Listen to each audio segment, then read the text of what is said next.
Good morning. Today is February 11th, 2005. I'm Kathy Hopkins, board member from District 5, 2025, is that what I said? Yeah. I'm from District 5, and now I'll call the February meeting of the Kansas State Board of Education to order. Welcome to those in attendance and listening online. We have eight members seated at the board table this morning, and we will have two members, Betty Arnold and Jim Porter, on Zoom. Jim, if you're there, I do not see you, so maybe your camera's not on. Additionally, I want to point out that our board secretary, Deborah Bremer, is at the far right end of our table, and board attorney Mark Ferguson is at my immediate right, and our commissioner, Dr. Watson, is at my left, with Vice Chair Danny Zerk on his left. The mission statement for the Kansas State Board of Education is to prepare Kansas students for lifelong success through rigorous quality academic instruction, career training, and character development according to each student's gifts and talents. Our vision is for Kansas to lead the world in the success of each student. At this time, we will pause for a moment of silence.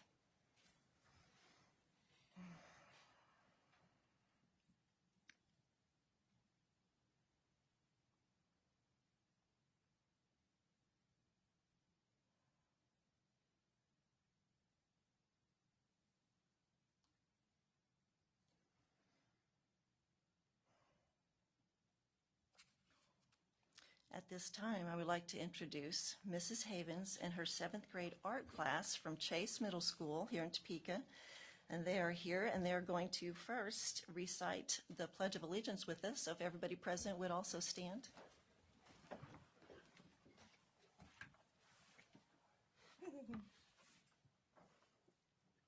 I pledge allegiance to the flag of the United States of America and to the republic for which it stands, one nation, under God, indivisible, with liberty and justice for all. All right. Mrs. Havens, thank you so much for bringing your class. I understand they have a special gift for the board this morning. Yes, and we're actually all mixed bags, 6th through 8th grade. Okay, 6th through 8th grade. Wonderful to have you all. Go ahead and come forward and let us see what you've got. Or how did you want to do it? Do you have a plan? Okay. I'm easy because I'm bald headed. Some of these people have multiple people. Okay, Oh, okay. Do you have me? Did you make me look better than I am? Yes. Oh, You did. look at that. That's really, really nice. Thank you. Are you Jennifer? It's a pleasure to meet you, Jennifer. I'm Andrew. I want you to know that you are 6th grade. Oh, wow. When I was in 7th grade, we had to do a still life, and we had one of our students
information. Everybody get theirs.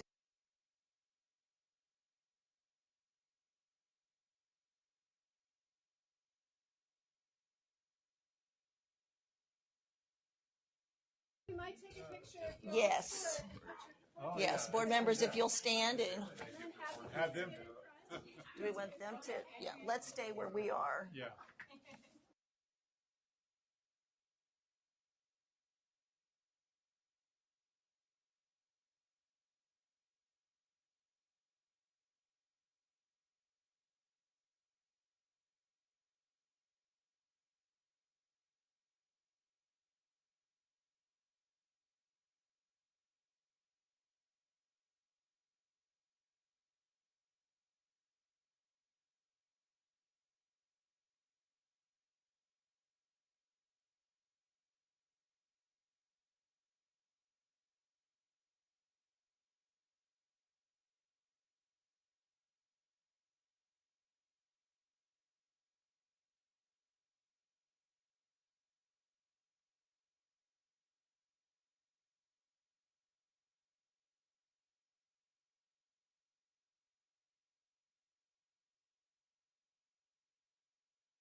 Thank you so much. That was wonderful.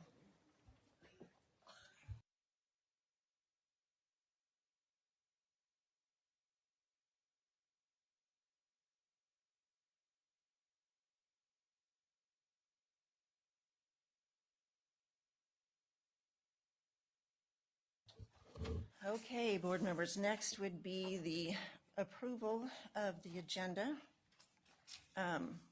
Do I have any changes? I do know I need to point out that the vote on the board attorney, which I forget what number that is not a roll call vote. That was an accident, so that's not what that is. And so anything consent or otherwise that anybody has any changes for? We might want to just announce for the record that it's all condensed.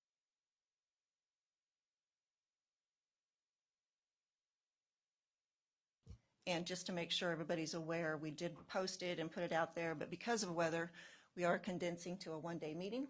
So we will just be meeting today. And we pulled a couple of things together, a couple things had to cancel and move to next month, but we are condensing to one day. So anybody on the agenda? So at this time, Chair Hopkins, do we go ahead and just pull off what we, okay, very good. So K, L, and M, please. K, K, L, and M. And Michelle, are you wanting those for separate vote, discussion? Separate vote, please. Just separate vote? Yeah. Okay, anybody else? I would like discussion on L and M. Okay, so K, L, M, discussion on L and M. And let me double check myself.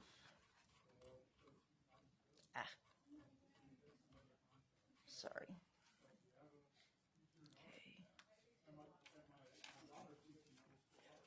Okay. Okay, great.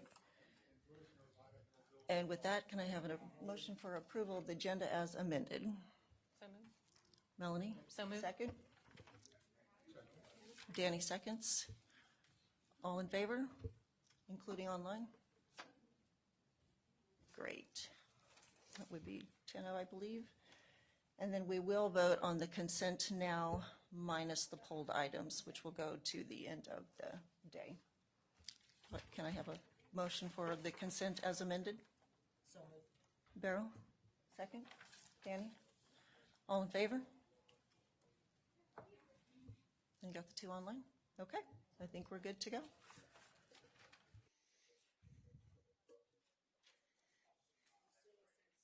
Commissioners in front of me, you are next.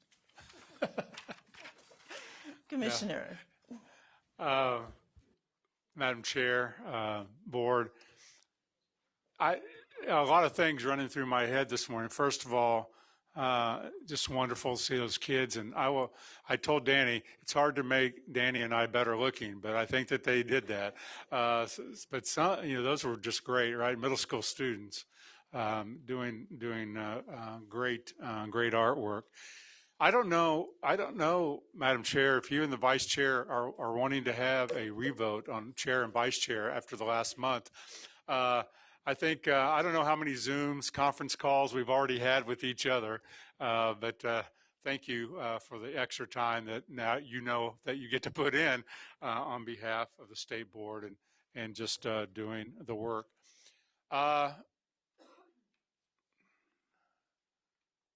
See if I can, okay. So Michelle already knows you're throwing me off. I'm going to look over here and probably Debbie call you Michelle. And the only reason is I've been looking at Michelle right here for a long time. Dennis, you're pretty close, so I'm not, but Melanie, no. This, and then I'm looking at two seats there, and Betty and Jim are on Zoom, so I'm going to have to readjust, right? I don't know if any of you liked the Far Side comic strip cartoon. But there's one that I show often when I speak, and it's a dog on a high wire, like in a circus, and he's juggling on one leg, and he says, "Here's Rex, the wonder dog," in a hushed audience, and juggling over the hushed audience. And he's an old dog, and this is a new trick. So as I get older, just you moving has thrown me off. So appreciate your work. And I'll talk a little bit about that work. As we think about this, I was talking to several of the people in the audience today. What's really, I think, hard about our work is that we do work for people that at the time that we're doing it, don't get an opportunity to vote. They're too young. They're 7. They're 16. They're represented by adults that do vote. And so most of our life, as you know, is spent with other adults talking about what should a policy be, what should a practice be, hopefully to impact a kid. But no kid really gets an opportunity to vote. And so I was thinking about this work as we do it together. And I want to just give you 3 examples of, I think, all right, what does this look like when you actually walk into a school and you actually see something going on and you think, am I having an impact with that? Is it a positive impact that we're having with that? Yesterday, I had the distinct opportunity to be in Jim Porter's area in Parsons, Kansas. For those of you that don't know where Parsons is, it's in southeast part of the state.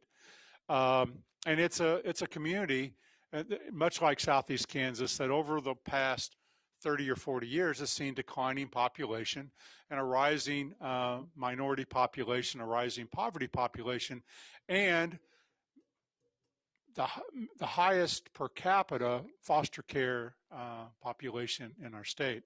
And I want to give a shout out. So Parsons has about 1,300 students, and just in the last 3 to 4 years, here's what that staff has done. All right. So if you say, have we challenged people and are they responding? By the way, I tell you this because my guess, and I'll even include Jim, my guess is you don't know this. This is the work people do, and there's no one reporting it, and there's no TV crew there, even though they were there yesterday because I was there. But they should be there when I'm not there. The past 3 or 4 years, graduation rates have gone over 90%. Post-secondary for a community that's expected, when we look at all the demographics, we would expect it to be in the low 40s or approaching 45, 46%. Their goal is 50. They've actually hired some people to do that. Chronic absenteeism for them has been too high, especially post-COVID. They've dropped that 5% in the last year, and they have plans to do that more. And in the last 3 years, here's all they've done on academics. They've lowered the number of kids in reading in level 1 from 36% to 28% in 3 years. They've done the same thing in math. Oh, by the way, they've done the same thing in science. And they've raised the level percent of kids in 3 and 4. And they've done that with students with disabilities, with students in poverty, with African American students and Hispanic students, not just all students. Success. right? What you want. And what I heard from them was, thank the state board, because they challenged us to go do this work. And here's a school district that is getting smaller, and it's changed demographically a great deal, and is just doing that work. So I wanted to share that with you, because Jim wasn't able to be with me today because he was here. And, oftentimes you don't get to travel with me as much as you would like, but I wanted to just share that one example. Also, an example is, we have a teacher shortage, we have a bus driver shortage, we have a paraeducator shortage, and we've been trying to do a lot of work on that. One of the things, and for the new board members, you're not going to know this as much as those that have been on here a while. So Melanie, you'll know this, well, and Michelle, you will too. We worked a lot on licensure. And trying, whether it's the apprenticeship program, but one of those is when I came and you applied for a license, Dr. New, it would take, in the summer, 6 to 8 weeks. And you would get complaints. Do you remember this? Your complaints in July and August were, I need to start school and I don't have a license and they're not going to hire me. And I would guess, go look at your inbox from last August. My guess is it's 0 or 1. Those were plentiful. Why? Well, because someone said, okay, we got to do better, right? We're going to get, and that someone was Shane Carter and our licensure department. Just to give you an example, in the last 2 months, over half of the applications that they turned around happened within 48 hours. And the ones that didn't were because they needed a background check that had to go through KBI, and we were waiting on fingerprints. All right, that's what they've done in the last 3 or 4 years. Again, unnoticed, probably to the general public. Why? Because you don't get complaints. And now we're turning that around. I did mine. I renewed mine in December. And even with some snow days, it took all of, I think, 3 days to do. So I want to say kudos to Shane. He's in front of you often. And of course, and he's trying to also help you by getting more people into the profession. And finally, so I gave a shout out to Parsons. I don't often give shout out to superintendents, but I'm going to give a shout out to this one. So again, if I were to tell you about this community, which is in Debbie's area, most of you would say, well, I've never heard of them. Because again, other than maybe some success on sports, you wouldn't have heard from them. This gentleman got a phone call over 30 years ago saying, come home to your hometown. That's a risk in itself, right? And be principal of the school, the high school, and soon would be offered the superintendency job about 4 or 5 years later, because we want you to help your hometown turn this around. And he hesitated to do that because he was not happy with where the school was and where his community was. But he took that job. So to give you an idea, and by the way, he announced his retirement last night. So yeah, his name is Clay Murphy. He's the superintendent at Conway Springs. And so a little bittersweet as he dropped me a note this morning. But I want to just give you some things that he did. So this is, again, he went back to say, we're going to raise the standard here. And we're going to raise the standard to where I think it ought to be, and I think this community wants it to be, as he had many, family members still living in the community. And one of the things, and I often don't use this as the example because we're going to talk about academics and the graduation rate and post-secondary success that they're having, which they are. But one of the things, he looked up on the wall and said, we haven't had a state championship. And I mean, it was way back in time at track and field. And that's a sign that we're not about trying to raise the bar around everything. So he had to have some tough conversations with parents and kids. This is not the way we're going to behave. This is not the way we're going to show up. He had to have some tough conversations with teachers and people in the community and board members. If we're going to do this, this is what it's going to take. Just to give you an example, in those last 30 years, how about State champion in football, 98, 2001, 2002, 2003, 2004, 2008, 2011, 2013, and 2024, including an undefeated state championship team this past year. How about academics that have just shown a tremendous increase? Graduation rate, post-secondary success, really high. If someone's going to look at Conway Springs today and go, wow, I think I'll go there, what like success they've had. They don't know what hard work that took, all right, by a lot of people. Clay would give all the credit to the people, and deservingly so. But someone had to be in charge of that. So hats off to Clay Murphy. By the way, some of those state championships I listed, I'll just give you the 2001. Conway Springs wins the 3A state championship by beating Silver Lake. This past year, Conway Springs won the 1A state championship. He did that with declining enrollment, declining population, declining funding. No excuses, right? If Clay were here, he'd say no excuses. So I just wanted to illustrate those three things. I think are trying to live out this vision for you, trying to do that work. And there's many, many others, but I wanted to share that with you. Some of you noticed we had a nationwide power school data breach. And that caused a lot of concern. It did not breach any data here at KSDE, but Power School is the student information system that's used by more school districts than any other single one in Kansas. And so it was a concern. So here's what we did. By the way, this is what we sent out. We said on our system, immediately, all 286 school districts and all 90 private systems, to get in our system, you have to change your password. You might say, Melanie would know this and spending time in tech, why would we do that when this affected them? Because you know what all of you do, including me? You use the same passwords. Melanie doesn't. We use the same passwords. And so if someone had someone's password and login, our fear was they could get into our system with that because someone is using the same one so they don't write down multiple. So we forced that immediately to change so that we could ensure that would happen. We also gave some suggestions out to districts.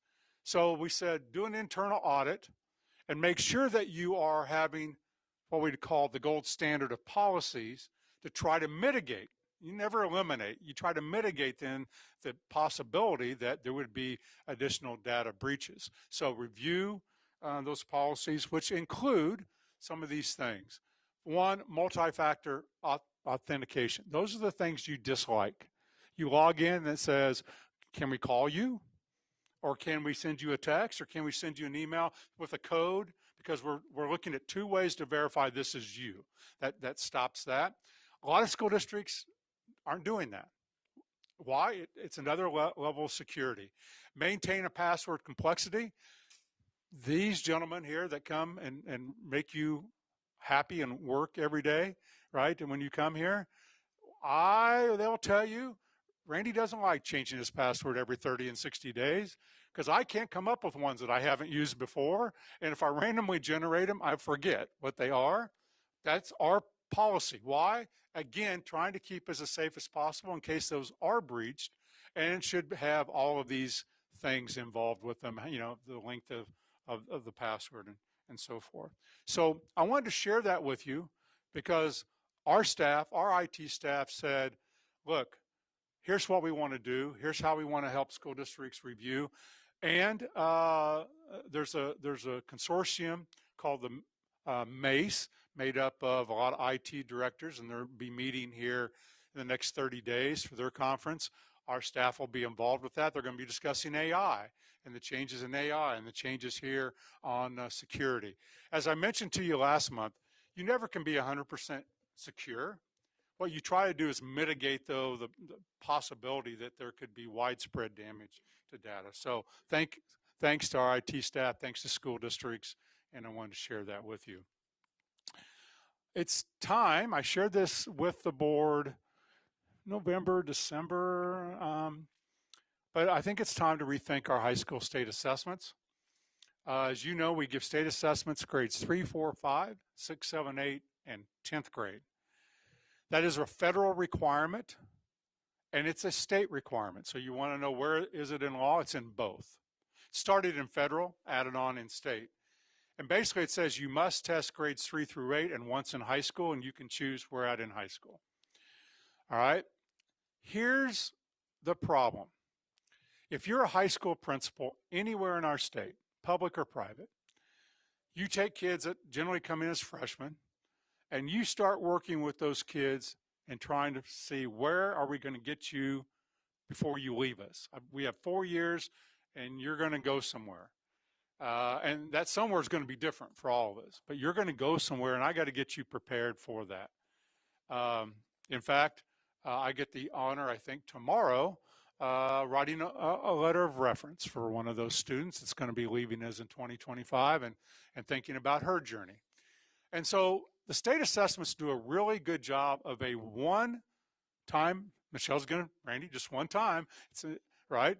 And it is, but it's a snapshot that if used with other data can help tell us something about the academic levels of kids 3 through 8. So what we're going to start to bring you over the next several months, this is just kind of give prelude, is maybe we should shift the high school assessment to mean something for the kid. Where am I going? So a kid says, I'm going to go to the military. I've signed up, I'm going to basic training. Well, you have to take the ASVAB. That's what the military requires. And depending on what branch you're going to go into, depends on, not the ASVAB itself, that's general among all the armed services, but the scores alter. All right? So if you want to go into the Air Force, you need a higher score than if you want to go into the Navy, or which is a higher score than if you want to go into the Army. What's also true is that what do you want to do if you go in the Army? Oh, I'd like to be, or the Navy. Oh, I'd like to be a nuclear submarine expert. That score just got ratcheted up higher. And what a lot of kids don't know is, well, we'll take you into the armed service. You get to be a cook. All right? I mean, so the score is how they place you going into basic. Kids know that. And so why wouldn't we measure kids against that measure if that's what their plan was to do? Or I'm going to college. I'm going to be a doctor. I'm going to be a teacher. We hope so. I'm going to be an engineer. I'm going to be whatever the case. They're going to take the ACT. Why? Scholarship, admittance in some schools, and but scholarship for the most part. So they know I need 21. And you know where the magic happens on the ACT. Do you know where the magic happens? What you want the score, where the magic starts to happen? When I say magic, this is the magic. At 30. 30 and above, the increase in scholarship just gets exponentially higher. Kids know that. Why wouldn't we say, okay, if this kid says, I'm planning to go to KU, great, we're going to measure you against the ACT. And finally, I'm going to go into work, or I'm going to go to a technical school. We have a measure for that called ACT Work Keys. We could set that to silver level. And then kids would choose one of those 3 paths. I would argue they could retake the test just like they can. Real life says I can take that ACT test many times. I don't know. Melanie or Michelle, you guys most recently went through it. Whether your kids did, my guess is they probably did. So why not allow people to take it multiple times until after your senior year, and whatever the best score is, because that's what they're going to use. Military is going to use your best score. Creighton, if you go to Creighton, is going to use your best score. They're going to super score it. So we can do the same. There's a lot of work to be done. I think the time is right. I've run it through all the advisory committees. I think there's a general consensus. Let's go do that. And then we would measure it against that. So in just a second, I'll be happy to answer questions around that. There's a lot of work to be done, but I just want to let you know that we're going to start that process. It will take some federal approval, because right now the federal regulations are everyone has to take the same test on the same day, and you only get one try at that. And we're going to try to change it at the high school level. Do you know this guy? He's going to be in front of you here in just a few minutes. I want to talk to you about at risk. We were fortunate enough a a few years ago to hire this gentleman from Heston. And you know what? We're fortunate enough to send him back to his hometown. We are.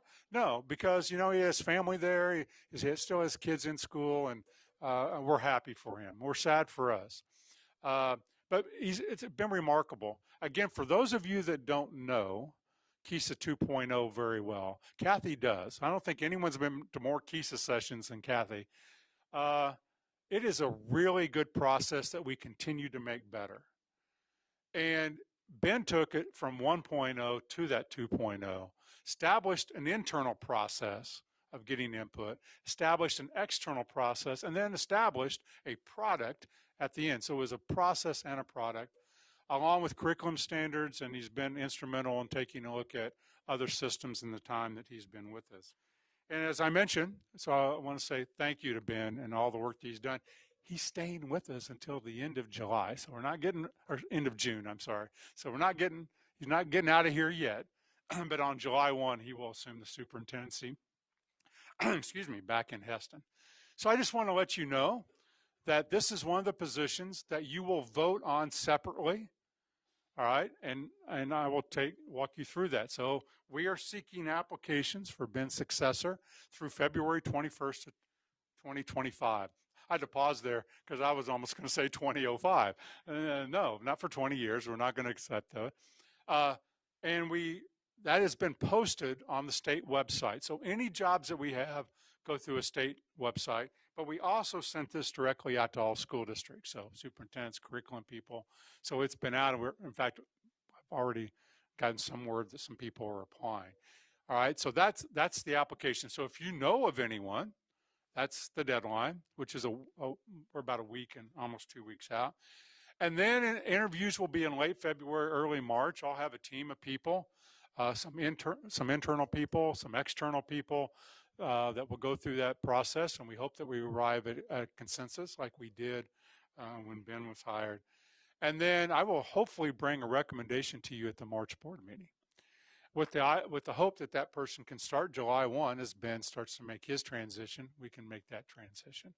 So again, trying to do stability and make sure that we have good people in place. And so with that, Madam Chair, I would answer questions on anything I mentioned or anything that just is on your mind. I'd be happy to do that too.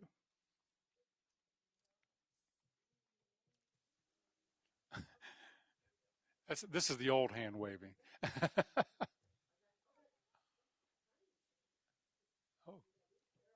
Oh, they're all showing up now. Oh.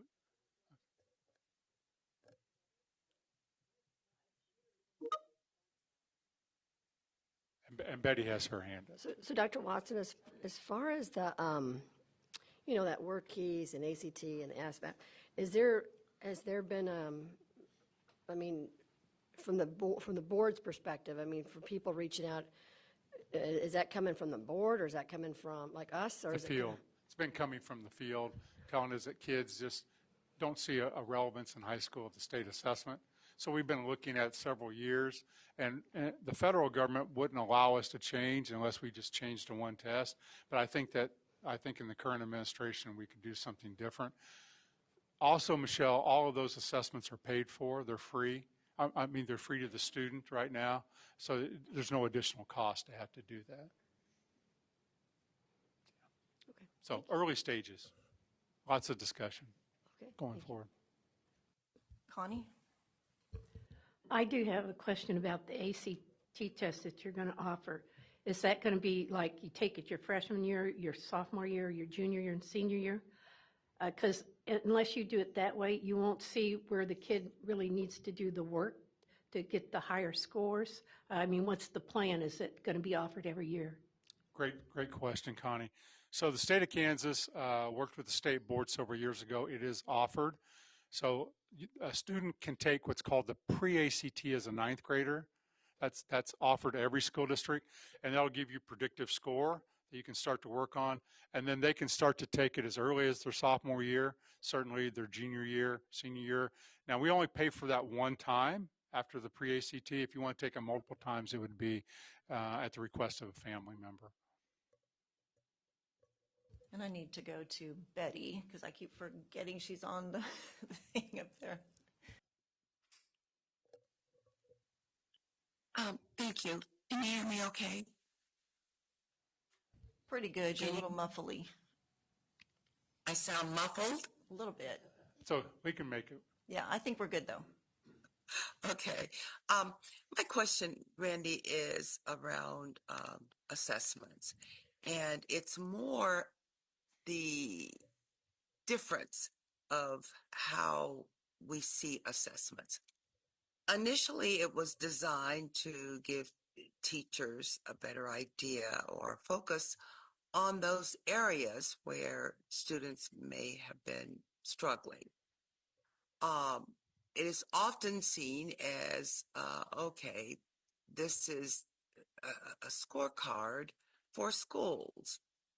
I am wondering if there's any kind of way where we can give it this single agreed upon definition so that there are those that can, well, where we all can see it as serving the same purpose, not necessarily where teachers need to focus their efforts, but the success that students are showing. Do you think something like that is possible, or is that one of those goals that we'll never achieve?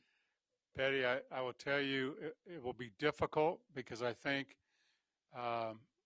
we like to simplify things to a number. I was listening to a medical podcast talking about longevity, and they were talking about blood sugar levels, they were talking about cholesterol, they were talking about blood pressure, and some organizations come up with a single number. And the doctors on there were going, that's meaningless. The single number's meaningless, but it sells products because it's easy to understand. You know, Betty, in the 1930s, something called IQ tests became in vogue. And when I was in school, about in middle school, like these kids that were here today, we took one somewhere in elementary, but they never told you your score, or at least when I was in school. So we were wondering, are we smart? Because the IQ test will tell us whether we're smart or not. And it doesn't necessarily. It tells you, you know, one thing on one day. So if we can continue, I think, Betty, to say, I think Michelle does it really well. This is one exam on one day, and if it validates some other things, that's great. If it differs, we ought to be talking to parents about what do you see? What does the teacher see? And so, but everyone likes to point to that one place in time and then say, oh, well, your kid's smart, or your kid's not smart, or this school's good, or this school isn't good. And it's not that easy. And when we say it's not that easy, some people say, well, you're just making excuses. No, it's an indicator. It's an indicator. And that's what it is. You know, if I go today and the doctor says you have high cholesterol, okay, then there's a process by which you go through to lower it. You know, it's exercise, maybe eat a little bit better, cut out some saturated fat. And if you still don't do that, they give you some drugs. There's a lot of good drugs to do, you know, for health. There's not really a good drug to teach a kid to read. If you notice that, I mean, you can go to a doctor. Well, we can't give you, you know, you're going to read better tomorrow if we do this. So it takes action on the part of everyone, Betty. But I think we can continue to say we're looking at the data holistically to make some decisions, not in isolation, and hopefully we can do that. And if I may follow that up, I can't really see. Yes, you're fine. Yeah, okay, good. When we talk about data, and that is kind of an area that I would love to see perhaps idea of how do we validate that the data we're looking at is accurate. When I was in school, we always heard garbage in, garbage out. So the results cannot be any more reliable than the input. And I don't know what kinds of guardrails we have in place to examine the data. Was it input? Has it been in there correctly or accurately? Oftentimes there are discrepancies that we try to explain away. And that's, again, just not a question that you probably could drill into right now. But I did want to make you aware that, there are many that question, how do you validate the data that's being put in, that it was accurately input? So down the road, I'd love to see that as a part of the presentation, what kinds of structures that we have in place for that. Absolutely. And part of that, you get an opportunity today. You're going to take a little mini test state assessment. And, just to see if it's high stakes, we promised to post your results immediately on the, that is not true. I'm making all that up. But I mean, you notice how the anxiety got a little higher, right? All of a sudden, some of you go, my stomach hurts. I don't think I'm coming to school this afternoon. I mean, that happens with kids. That's real. So thank you, Betty. And Debbie. Okay, am I understanding it correctly that the ASVAB and the ACT and the ACT work keys, you're looking at that for 10th grade, or is that all the way? It would be, you would have to take it at least once before you graduate high school. Okay. And you could take all three if you wanted, but you would have to say, and you could take them multiple times, but by the time that you would graduate high school. And a lot of this, the details would have to be worked, I think, as Michelle said. This is just the concept to move forward and bring back to the board a lot of times, Debbie. Okay, and I'm sorry, I had 3 questions. Is that okay? They're really fast. Okay. I'm very fast. So the other thing is if you did bring in these 3, would children be able to choose multiple tracks? Can they take multiple Yes. of these tests? Yes. Okay. And then some of the feedback I'm getting is because we need that continuity with our current assessments. If we just stopped our current assessments and pick up a different kind of testing, we lose that ability to see how kids are doing from year to year to year. Is it possible to overlap these requirements for a certain period of time, like maybe 5 years, so that we can use our assessments to see how the kids are doing? And then as we've started these tests, we can pick up and have some history with these to be able to Excellent continuity. question. I think what we would look at, you would still get that from grades 3 through 8. And what happens now is we skip a grade, and we used to give it at 11th. We still give the science at 11th. So you have a gap there anyway where you can't really do every year, Debbie. So the high school assessment's really a little different. We're not talking about changing anything grades 3 through 8 in terms of that structure. But would it be possible to keep it for 5 years on grades 10 just so we have that continuity? We could. I think the question will be, will the board want to double test students to do that? That would be a decision that you would make. All part of the Yeah. talking process. Beryl, did you have a quick one? Yes, thank you for sharing that. I think there's a lot of merit coming from a high school background in approaching assessments for high school students in that manner. But I'm also wondering, will there be benchmark assessments or continue to be benchmark assessments along the way for the high school students if there is not accompanying state assessments? Yeah, I think that's, again, for part of the discussion, the details of what would the board like to see, what would the field like to see, and bringing that all together. So this is a multiple month. This is kind of like me coming to you and saying, we're going to develop Kissa 2.0, and 2 years later, Kissa 2.0 is there. So, I mean, at the earliest, you might be looking at doing something next spring, but that would be part of the discussion. Again, all that depends on how much testing do you want, and when you reduce testing, which you'll hear in schools, let's reduce testing, then you reduce the amount of information that you have, and so there's always a trade-off.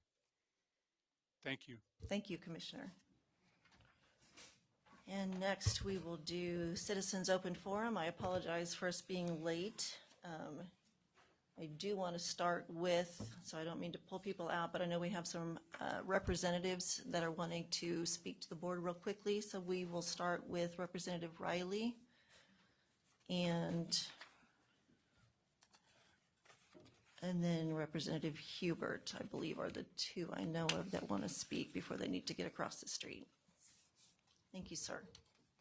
And you have three. Oh, I'm sorry, I need to do my little deal. I apologize, I'm the newbie on the block here. During the Citizens Open Forum, the State Board of Education provides an opportunity for citizens to share views about topics of interest or issues currently being considered by the State Board. I now declare the Citizens Open Forum of the State Board of Education meeting open at 10:44 a.m. The State Board asks that speakers identify themselves by name and the name of the group they represent, if applicable. We also ask that each speaker focus their remarks on issues or topics and not on individual people.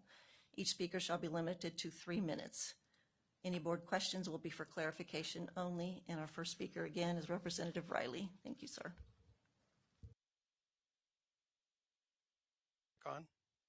Thank you. So, again, I am Bill Riley. I am Kansas House Representative from District 80, Wellington, Kansas. I'm also the Kansas Chair of the National Association of Christian Lawmakers. And I would like to promote to you today a bill that we are running through the House, which is House Bill 2034. And so I'd like to promote this to you, and maybe you would promote this to your local school boards about hiring certified chaplains in schools, either as volunteers or part-time employees. So give you a little background. A certified chaplain is a professional category. They are nonpartisan and work with any religious background of people. A chaplain certification typically entails a minimum of 400 class hours, 1,200 clinical hours under the direction of a supervisor. So some of you are not aware that chaplains have a long precedent of serving in the military, prisons, hospitals, police departments, and the U.S. Congress. We were told last year that any school district may hire a chaplain if they desire, according to testimony by the state school board. But until we bring this to their attention, the local school boards, they will not feel free to expand their scope of education. For years, school teachers have been dealing with depression, self-doubt, and feelings of lack of support. They see bullying continuously, student apathy, violence in schools. So as district employees or volunteers, chaplains are subject to all the same rules and regulations just like any other school employee. The school district defines a chaplain's role and responsibility. For example, some districts, a chaplain's primary function is to serve teachers, staff, and administration. In other schools, certified chaplains can engage with students in the hallway, cafeteria, and sporting events. So courts have consistently upheld that chaplaincy because chaplains represent God, not the church, not a denomination, not a religion. They undergo mental health training, confidentiality training, and they work with every denomination. So, according to the NEA, teacher resignations are at all-time high. 33% of teachers say they're likely to leave teaching. School chaplains are important listeners who bring a compassionate heart and discerning ear. This provides teachers and staff with a place to turn when life gets hard. Chaplains are not there to replace a school counselor, a mental health worker, or a school resource officer. So the benefits of school chaplains are school safety, lower teacher turnover, and teacher retention, mental health assistance, job satisfaction. Thank you, Madam Chair. Thank you, I appreciate it. And Representative Hubert, and next will be Ray Wynn Honeycutt, and then Lonnie Honeycutt. Thank you, sir.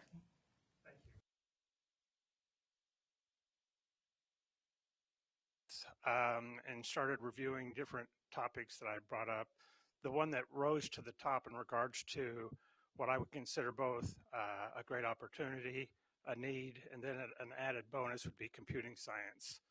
I know there's been a lot of focus on that over the last, 5-6 years. The board, you guys had a task force, I think, in 2019 and 2020 I had a bill that was kind of a follow-on that passed in 22. I know last year while I was gone, there was more legislation and funding provided. And so I think there's a real opportunity in the Plan, Do, Check Act to dust off what's been done, look at it, review at it, and continue to see how we can do better.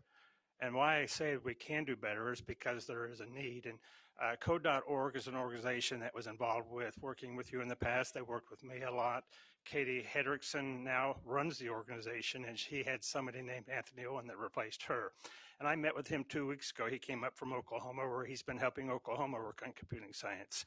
And he shared with me their latest reports. And when I first came over and worked on this issue, we were 47th in the country. And that's not good. But we have put effort in. I know Melanie was involved with those efforts, and we've done some good things, but maybe not as much as other states, and we have now dropped to 49th. And so that shows the need in regards to why bring this topic back up, look at what's been done in the past, see what we can do now to improve the opportunities for our children to learn the computing skills that we know they need to learn.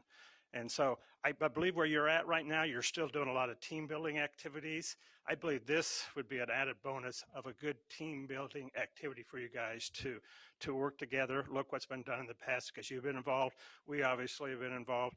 And I'm sure even Randy can tell you, we need to continue to look how we can do better. And so I'm asking you to consider putting this on the agenda next month so that I know Anthony Owen said if you do that, he can come and give you a lot of good information on what Kansas has done, what it hasn't done, and why there's the opportunity where we could work with them. Also, Alan Cobb with the Kansas Chamber, Joy Aiken with Flagship were involved in the past also. I've talked to them, and they are very supportive of us looking this issue again and continuing to see how we can do better. With that, I will sum up my remarks and head back across the street.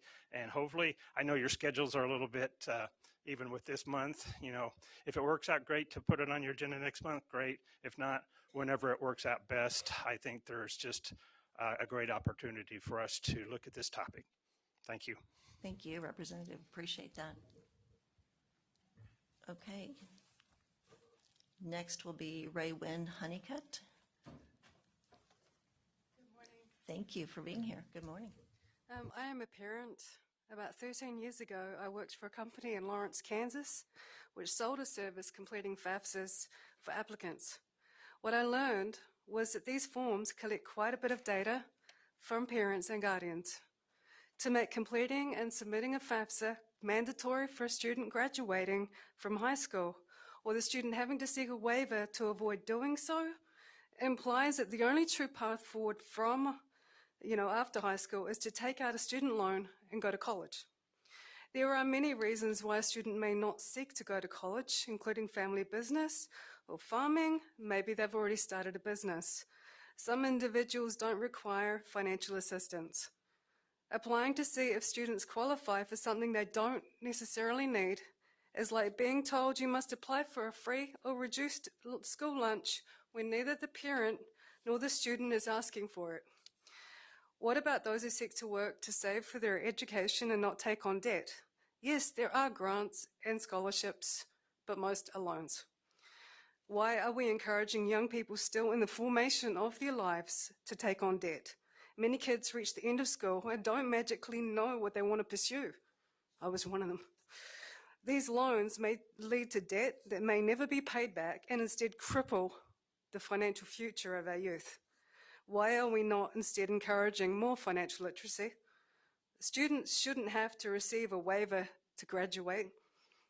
It also disadvantages those students who are seeking independence from their parents. Not everybody gets along. Requiring a FAFSA to be completed as a prerequisite for graduation holds a family hostage. It means they must declare all their assets and income or else. It relies on previous federal and state forms.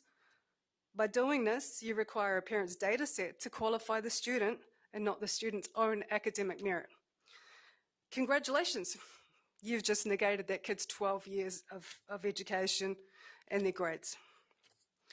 The parental data will be put in a database that can, will, and has at some point been hacked. There is no guarantee of safeguarding information in this age.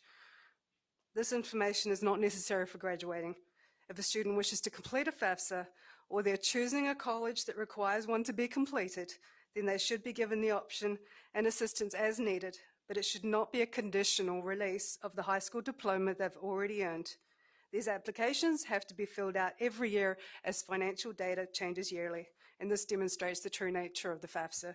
It's not about academic merit, it's about income and demographics, and should never be tied to graduation as a condition, nor should it require a waiver to opt out.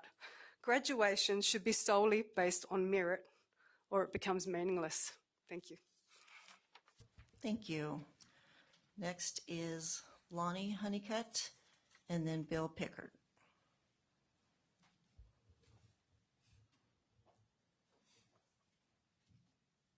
Thank you, sir. Welcome. Good morning. My name is Lonnie Honeycutt. I'm a parent. I don't represent parents or any group, just myself, my family.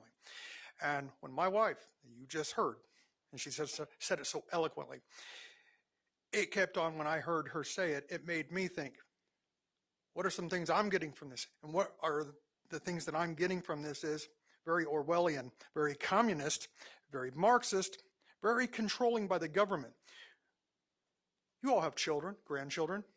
What happens when this FAFSA thing comes in that requires you to have this before you can graduate? Oh, social credit. You heard that before, right? Oh, let's see. I don't know. Germany, self-control. Papers, please. What if you can't get what you need because you didn't come from the right family by whoever's judging you? What happens when you can't go down to the store and get what you need, or you can't go to the school to get the kind of grades that you need to get where you need to be? You're all going to be gone. I'm going to be gone, but your grandchildren are going to be here. What are they going to think about you and your decisions? Think about how nefarious this really is. And if you guys put this through, if this outcome comes along, look in the mirror and say, I was part of it, own up. But if you vote against it or take it down or whatever it is you're going to do with it, feel good in the fact that you helped keep your grandchildren from the possible 1984 future where they don't have any self-control in their own life. Thank you. Thank you. And now for the last one, Bill Pickard.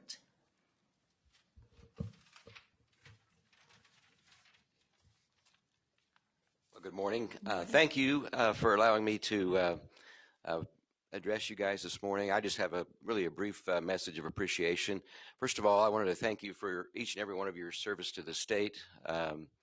The decisions that are made in this room are incredibly impactful and important to the state, and I've had the opportunity to work with organizations throughout the state in the past, and tremendous respect for what you guys are doing and the burdens and the responsibilities you carry. Also, I wanted to express our appreciation. I'm sorry, I represent the Phillips Fundamental Learning Center as a board member. I didn't say that, I should have. But secondly, I wanted to express my appreciation for the time that Chair Hopkins and Commissioners Watson and Porter, as well as Deputy Commissioner Proctor and some staff members took last week to come down and visit the Phillips Fundamental Learning Center. We had the opportunity to share a lot of information about our programs and really enjoyed the conversation, and I think there was a great sharing of information. We are excited to partner with the State Board of Education and the educational establishment more broadly. We've invested literally millions of dollars in facility, in curriculum, in bringing on additional teachers and instructors to learn and to teach the alphabetic phonics curriculum, and we've got a tremendous program in the state right now with a number of school districts, and we're looking to expand that program into many more, and we think we can have a tremendous impact. We believe the literacy scores for this state are going to improve dramatically over the next 5 to 6 years, and we are excited to be part of the team that's going to make that happen. So thank you so much, and thank you for your time. Appreciate it. Thank you. Very much appreciate you coming. Okay, I now announce the State Board Citizen Open Forum is closed at 10:59 a.m. We would like to thank our speakers for taking the time to come and share your thoughts and ideas with us. Thank you very much. Okay, I think we are up for, nope,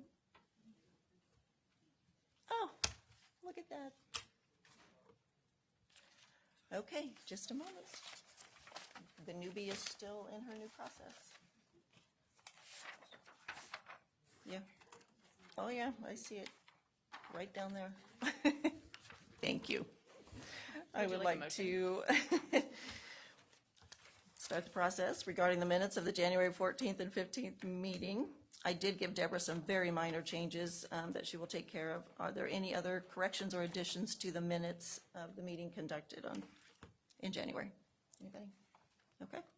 Okay, if not, a motion to approve? Melanie? second. Second by Debbie. All in favor? And did we lose Betty? There she is. We're voting on the minutes, Betty. There we go. Okay. I think we're 10-0. Danny, are you in favor? Okay. No, I'm slow. Okay. Thank you, Melanie.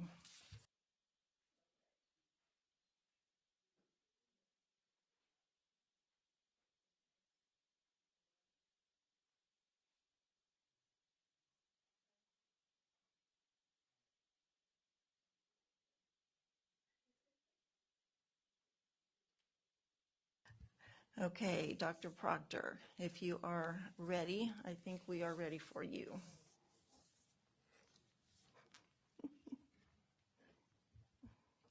Thank you, sir.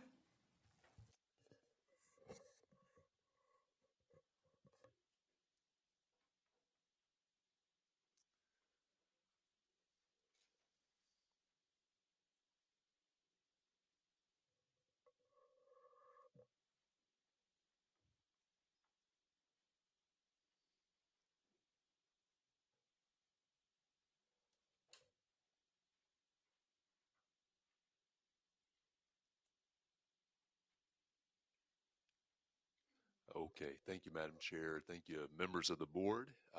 Appreciate the opportunity this morning. Thank you also, Dr. Watson. Don't want to forget about you.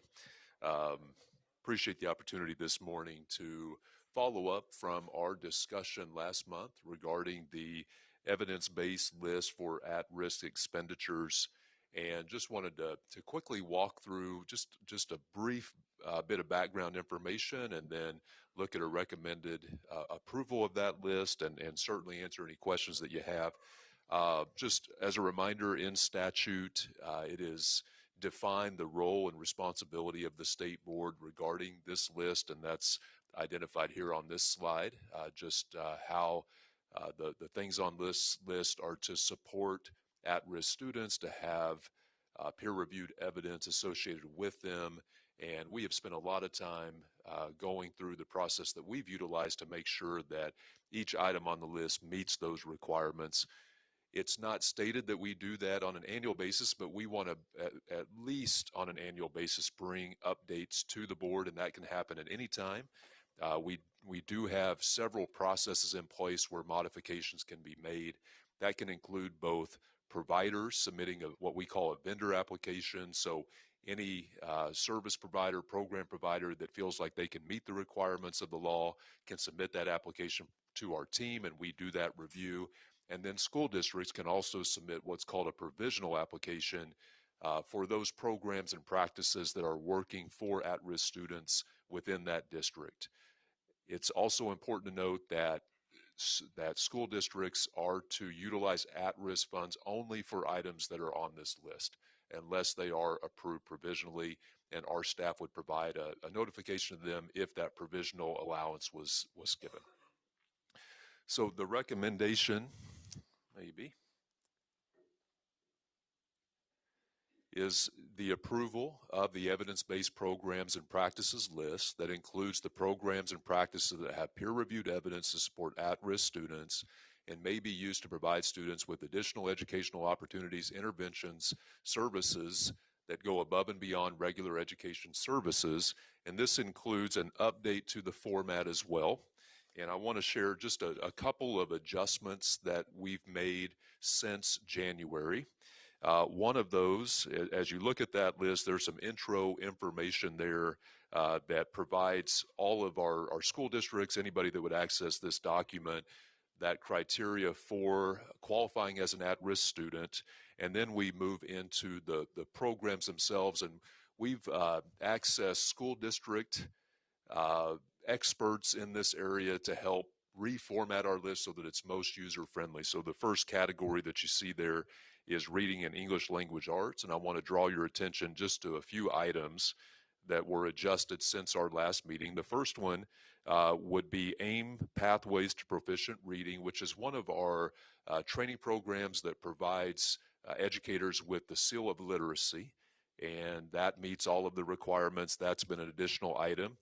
Alphabetic phonics through the Fundamental Learning Center has been added as another training program and curriculum that meets the requirements of the law. And then the third is down on the second page, Keys to Beginning Reading through Keys to Literacy, which is another seal of literacy training program that's been approved by the state board. So those would be just some additional items that were included since our last meeting that we would recommend be approved by the board so that districts can then move forward with at-risk expenditures. So just some things for you to think about. The law says that at least annually you will approve a list, but you can do it more frequently than that. I wouldn't advise you to do it every month. Julie may flop on the floor if that happens, but I think if you wanted to say, hey, if our staff thought, there was a period of time, bring it back in 3 or 4 months or 2 months, I think that certainly can be done as you see it. Also, just to avoid any confusion, the law requires us to, based upon the criteria of the law that Ben has spelled out, to approve a list that meets that criteria. It is not an endorsement of anything on the list. That is a decision made by local school boards and local districts. So we're just saying these things, our staff meet the law, and then they determine, oh, I'd like to use Easy CBM K8 Riverside Insights from our reading. This is not an endorsement to use that or not use it. It's simply saying it met the peer-reviewed research letter of the law. So, Debbie? I just wanted to mention, I believe that thank yous are in order because I got a lot of constituent feedback from Phillips, from the alphabetic phonics. I'm not endorsing them or saying go use them or something, but I did get a lot of local feedback that they were very wanted. And so I know that took a lot of effort on behalf of Jim McNeese and Kathy Hopkins and Randy Watson and you to make that happen for them. And so I just wanted to say thank you. And Jim Porter. I said, what did I say? Jim McNeese. Oh, sorry, Jim. Jim Porter. Hey, you're allowed after my morning. Right. Dennis. I want to add my appreciation for what was done for Phillips. I went through that training myself, was terribly impressed, and then got a lot of emails, and the more I thought about it and looked at it, it was just like, yeah, this is really going to help us, help districts maybe with really kids that are struggling. And then sort of the icing on the cake was I was in a coffee shop and a mother came up to me and said, please, please, please, I went through the training, can you get that on the list? So just things like that are really positive. I'd be ready to make a motion on this if you want more discussion.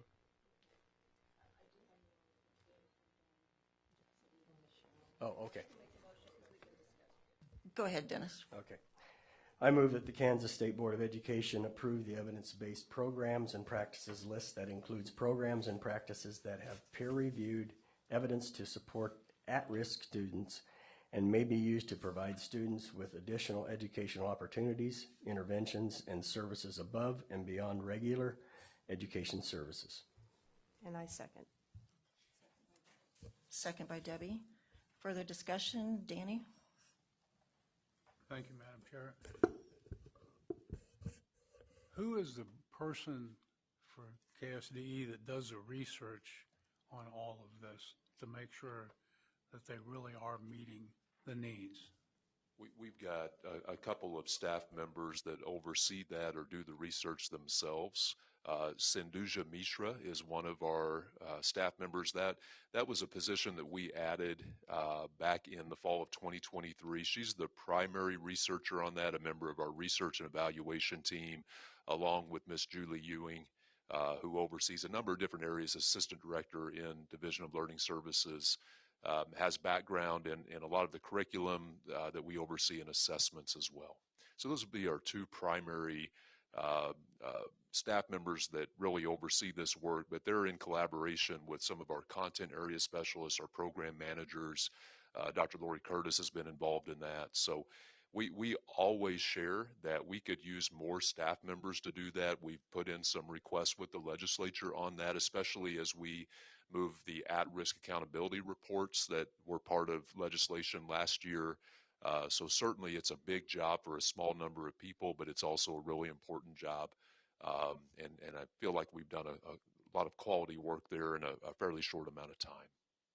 Thank you. Michelle?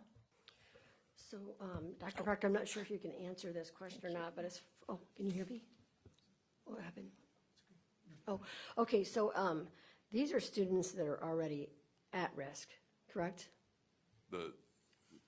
These are programs for kids that have been identified as being at risk. Yes. So yes. We see a lot of different programs out there, and I'm thinking those just keep growing. What are we doing locally in our schools to get to the child before they become a risk? Like as far as like dyslexia, what are we doing to prevent that rather than growing vendors out there that are going to come in and swoop in and fix it or help save it? Why aren't we doing it to begin with, like phonics to begin with, as far as I'm seeing, and then as far as math, teaching math the correct way the first time, so we don't have to go and get all these programs that are going to teach it a different way. So I see a lot of things growing and coming in and being used as a preferred vendor or evidence-based, but one of the things on the list is dyslexia, and I'm thinking, okay, what if we just did it correctly the first time within our local schools based off of teacher and parent and student feedback, getting it early, then maybe they wouldn't become a risk in the first place. Those are just my 2 cents worth. Appreciate it. I would just say I appreciate the question. We talk a lot about prevention and response. I would say that our efforts around school improvement are intended primarily to improve core instruction. You mentioned literacy specifically. And I continue to encourage all of our board members, if you get a chance to attend a school improvement day.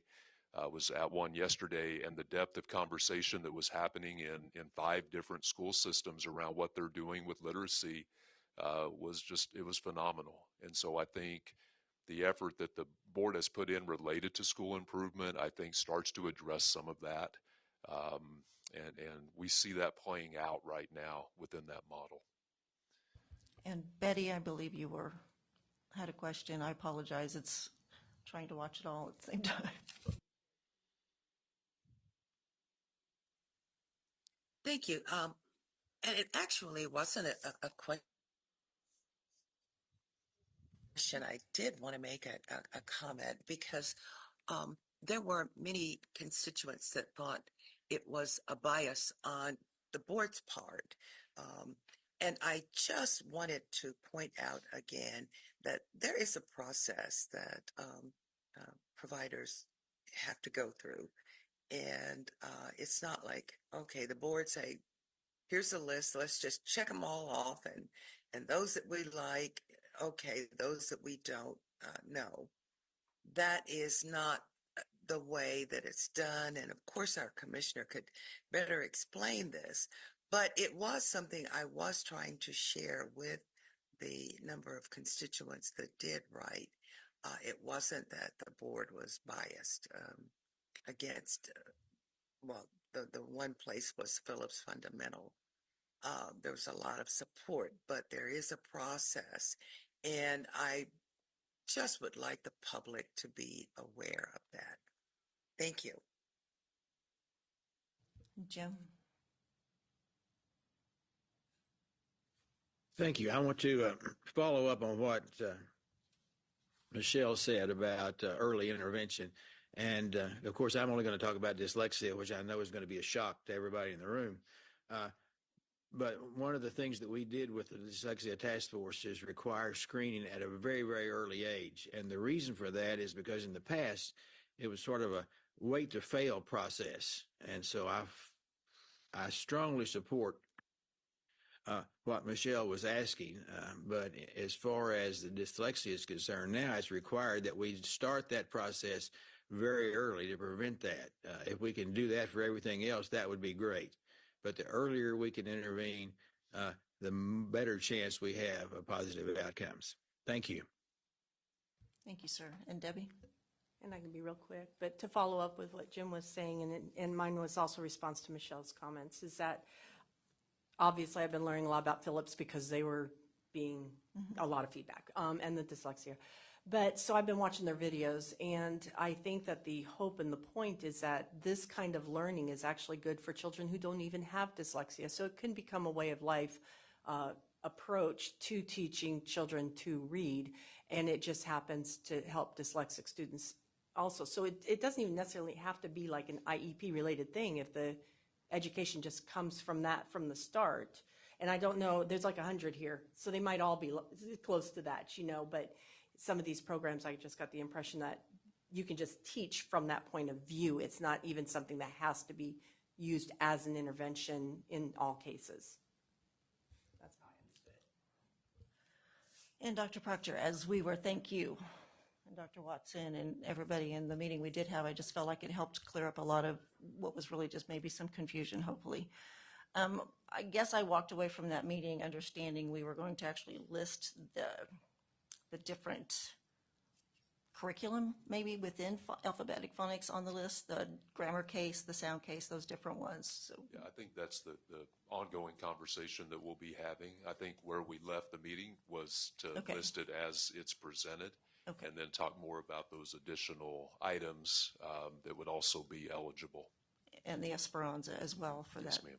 part. Okay, so when we say not bringing it back every month, though, that's a concern for me in quickly getting those things taken care of. So yeah, we would be able to respond to that just as the board wishes. It's something that I think especially during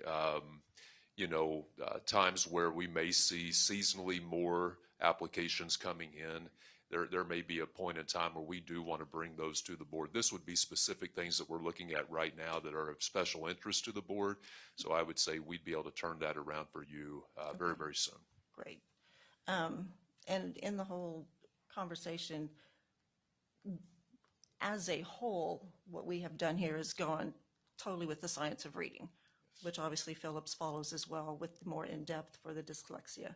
So with what Michelle was saying and everything, that's the entire push that we are doing in literacy, is to make sure everything is founded in that, which includes phonics and I don't have all the words for all the fancy words in it, but it's just so huge that we are doing everything we can to get it early, catch that intervention time so kids, and it might not be that they're dyslexic, they just need that little extra group time or one-on-one intervention. It's just so important to me, obviously, that we're doing and putting on this list everything that truly is making an impact, because we're supporting our educators. If our educators don't have the training, they want to be able to do what they know they aren't able to do. So that's the huge push. So thank you for your time in all of this. I do appreciate it. And we will just continue working on all of the aspects that go with that. Melanie, did you have something? No? Okay. Okay. So I think we're good to then take a vote. We have a motion and a second. So everybody approving at this point? And just remember, it's an ongoing list. I'm sorry? Am I ready for the question? I'm ready for a vote. Okay. Everybody in favor of this list at this time?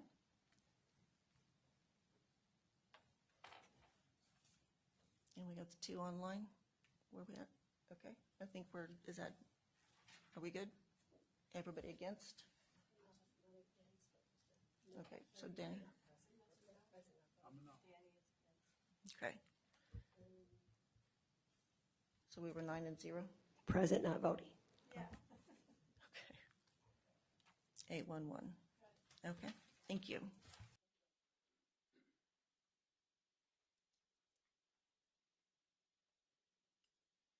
Okay, we will take a 10-minute break and return at 11:30. Thank you.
let's go ahead.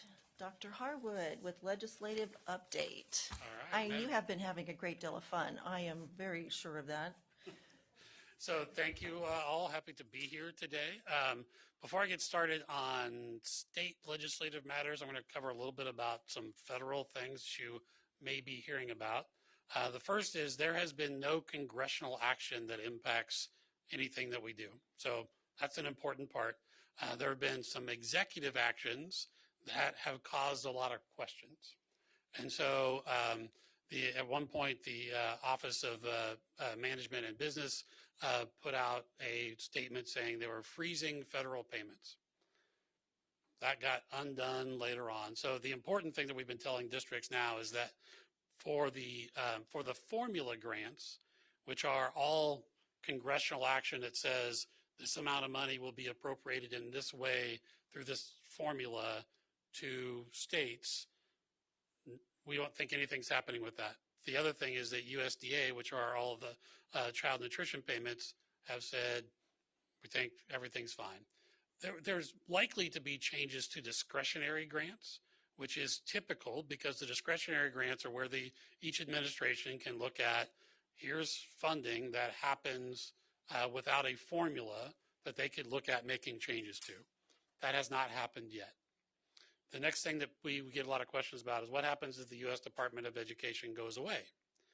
Well, we just remind people that most of the formula grants, most of the things we talk about the most, like title services and even child nutrition and special ed, were there before there was the Department of Education. So the big question will be if the Department of Education goes away, which we think takes congressional action, what matters is how they do it. So we have been just trying to talk to districts of, the way we handle things is we hear about it, and then we try to sleep on it and say, okay, what does this really mean? And we kind of go on from there. So, this week we were able to draw down child nutrition payments just like we always have. So we're telling districts that we're moving ahead. Big things for us is that we do child nutrition payments weekly. We do the other ones monthly. So those usually go out very beginning of each month. So we just kind of work through from that. So just wanted to kind of give you that update that really nothing has changed, and it's helping school districts kind of wade through some of the conversations that are going on. And we've told them, as soon as we know something has changed, we will let you know that, and we'll talk about how we're going to deal with that. So, okay. So then for the legislature, we are on day 30 of a 90-day session. And as I told you last year, they really compressed the 90 days. I mean, from the 13th, it's 90 calendar days until they're done April 12th, which is really early, which means there's been a lot of stuff going on. And now we're into this part that they've had 625 bills.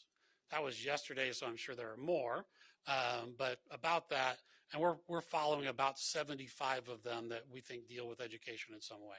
I'm not going to try to go through all 75, or certainly not all 625. I'm going to talk about the things that have made it through committee, and then the things that the state board has taken a position on, and then we'll see what questions you have from there. So just as a kind of as a reminder or a little lesson on how the legislature works, and I'll say supposed to. So they started on the 13th. February 5th was the last day for an individual legislator to introduce a bill. So those should have all been read in, so they should be done. The next one is the 7th was the last day for non-exempt committees. So theoretically, if something is not in appropriation or tax or Fed and state in one of the two chambers, that bill should not be able to be introduced. However, they introduce them in those committees and they get someplace else, and then so it still happens, but theoretically, it's got to go through one of those exempt committees in order to get introduced at this point. So that should really slow down the number of bills, because we were getting a lot of them for it, because they really compressed the time where that had to happen. So the next thing is that next Thursday, February 20th, is turnaround. So theoretically, at this point, so before they go to the floor on Tuesday, any bill has to be out of committee by the end of the day on Monday in order to still be active, because it has to be out of committee on Monday so that it can be heard on the floor Tuesday, Wednesday, or Thursday, because turnaround means if it's not out of the chamber of origin before turnaround, then theoretically it's dead, unless they bless it. And they bless it by sending it back to an exempt committee so that it can come back around. If it's had a hearing, it's also conferenceable, which means that at a conference committee, it could get brought up and move things ahead. So if something has not had a hearing by Monday, chances are it's not going anywhere this year. Now, remember, this is the first year of a biennium, so all the bills that get introduced this year are still workable next year. And so a lot of the bills that you're seeing get introduced now, sometimes they understand there's nothing's going to happen this year because there's not time, but they could come up again next year. Again, after next year, then all the bills in the biennium are dead. You just have to start over again, which happens fairly often. And then first adjournment is the 28th of March. What that means is that they should be done with everything they're planning to do by that date, because now what you have is 10 days for the governor to take action, not take action, veto, not, so that they can come back and then try to decide what they're going to do with any vetoes or anything like that. And then sine die, which means you're adjourning without the intent to come back this session, is on April 12th. And then the only way they would come back after that if it's a special session. So that's kind of the calendar. So that's why the pace has been pretty quick, because they've set it up that way. So first we're going to talk about education bills that have passed out of committee. The first is Senate Bill 2. Interestingly, this one is having another hearing today because it got referred to 2 committees. But this is just about Greeley County. They had a bond election. The Attorney General would not certify the bond election because the Greeley County election office didn't post the information on their website because they don't have a website. And so hopefully they're looking at changing the law a little bit, basically saying if the school district does everything they're supposed to do, we're not going to hold them up on a technicality. So we'll see where that goes. It's actually in Ways and Means today. I think there was some thought that it was actually going to cost the state money if it passed. They do not receive capital improvement state aid. So all of the bond is being paid for with local taxpayer dollars who have already voted to move forward with it. So that's the first one. Next is 2007, which is the budget bill. So I'll talk quite a bit about this one in a minute. So I'm going to just leave that one there for now.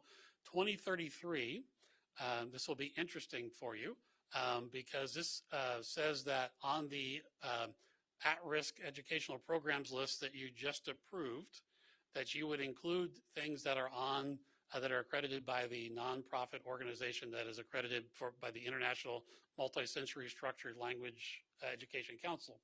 The only organization in Kansas that fits that is Phillips Fundamental Learning Center. So this is not in law yet, but they're already on the list, so it's a law that doesn't need to be there. So we'll see if it actually goes anyplace, but it did make it out of committee. And then the last one, because there are 4 education-related bills that have come out of committee so far, is permitting advanced enrollment of military students whose parent or person acting as a parent is stationed in the state. So what this means is, as soon as a family gets orders that they're moving to Kansas, the district would allow them to enroll even without a permanent address. If the school district does not have open seats, so they don't have capacity for non-residents, they may have to show that they are residents of that district before they can attend, but they can start the enrollment process. If the district has open enrollment, military students aren't subject to the lottery anyway, so you could just accept them and move on. So that's what it does. This was brought forward by one of the military organizations, and so a lot of states have it already.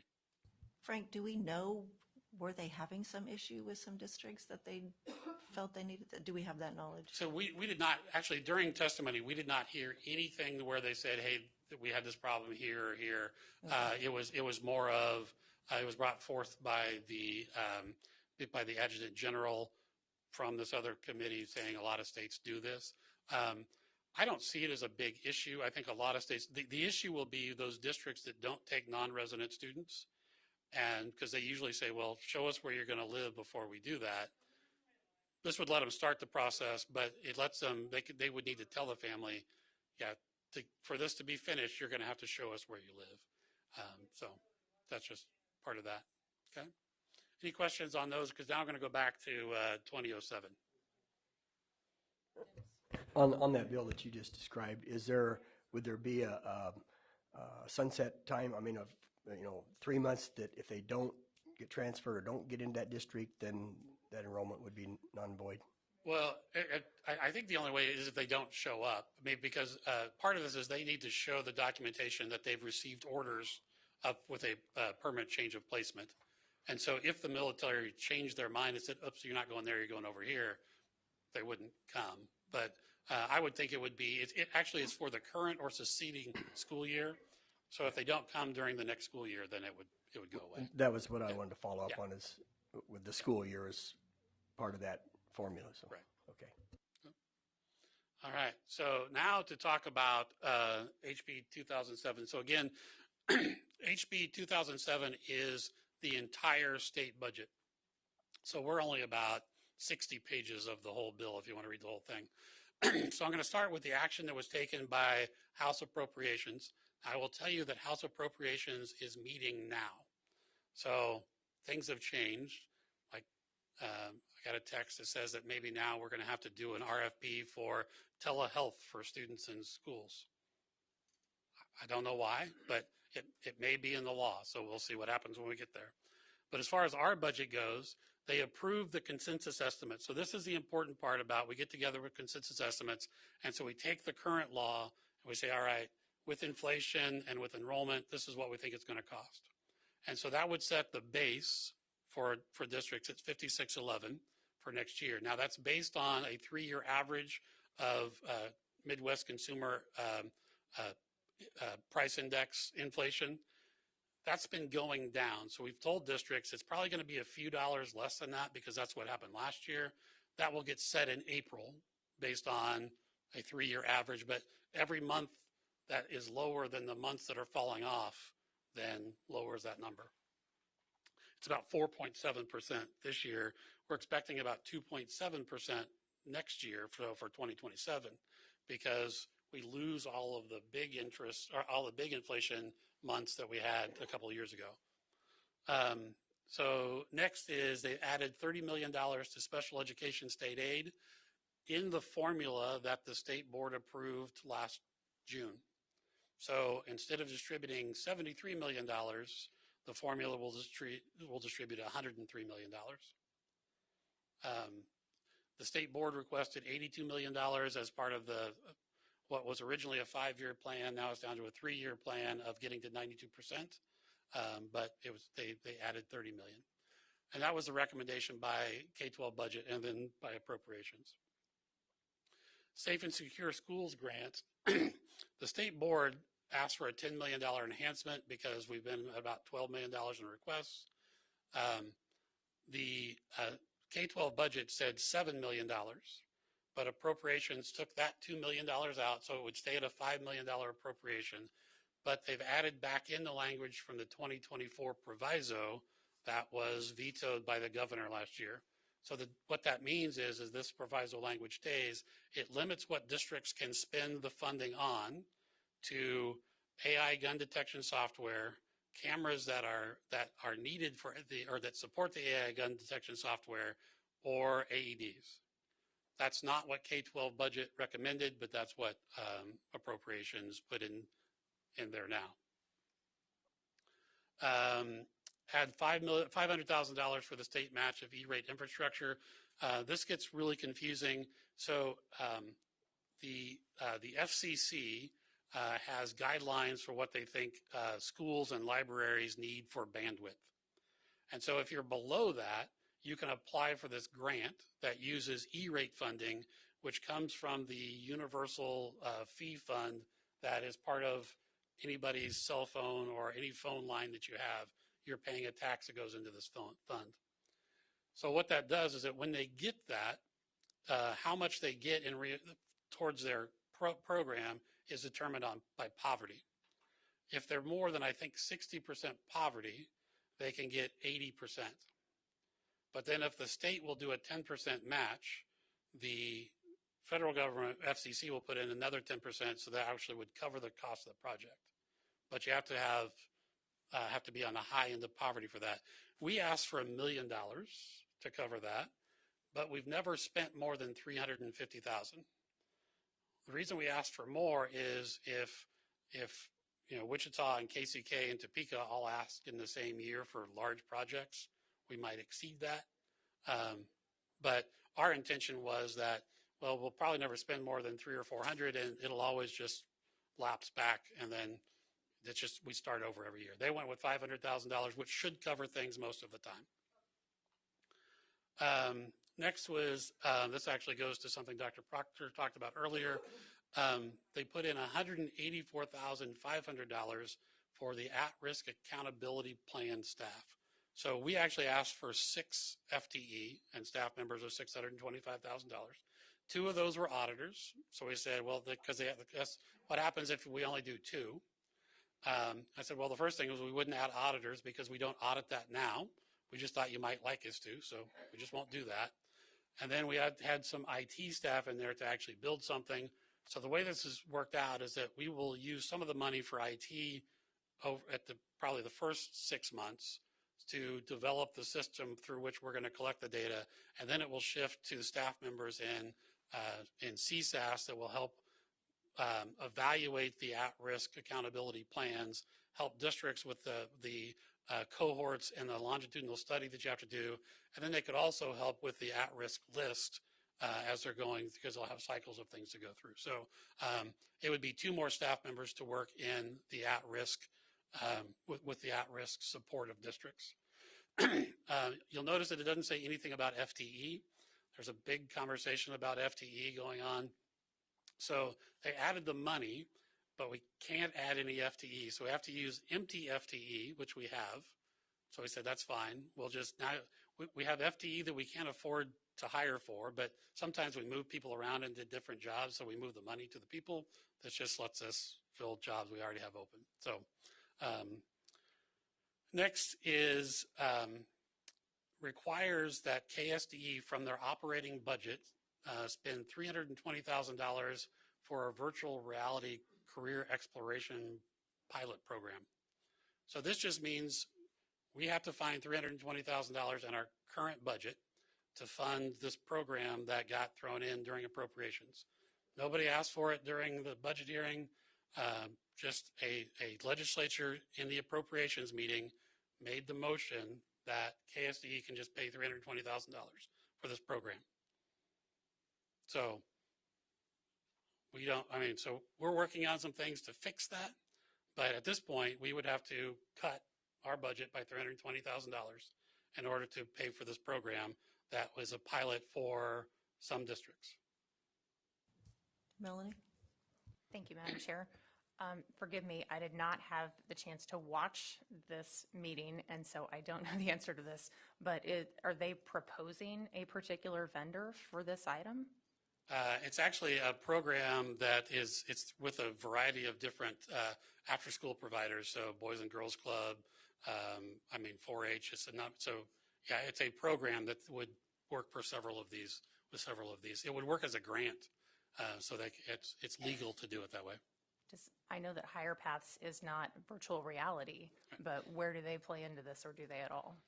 Not discussed? I have no idea. I've not learned anything about this program other than I'd never heard of it until the motion was actually not true. I had one conversation where I said we don't have discretionary funds, but then lobbyists were able to get somebody to go ahead and put it into our budget with no additional funding. All right. Yeah. Thank you. I just, especially for the new board members, because I think this can get a little confusing, especially with your constituents. Frank's going through 2 different budgets in essence. The amount of money that flows through us on a formula that goes directly out to school districts. That's that $5,600. When he gets to the bottom, that's our agency budget that operates our agency, of which your salaries and your travel come out of. And that is a very limited amount of money because, I mean, sometimes people look at our budget and go, look how big it is. But most of that, we never, we see it as we transfer it out to districts. So when someone says take $320,000 out of your operating budget, you remember how I said to the chair, both chairs, we're over budget in travel because we were going to have to look to cut someone's job because we don't have a lot of flexibility. We don't have, a set aside piece of money that we're just not spending on people. So when you get that question, our budget is really, really large, but the vast majority of that is going out to school districts.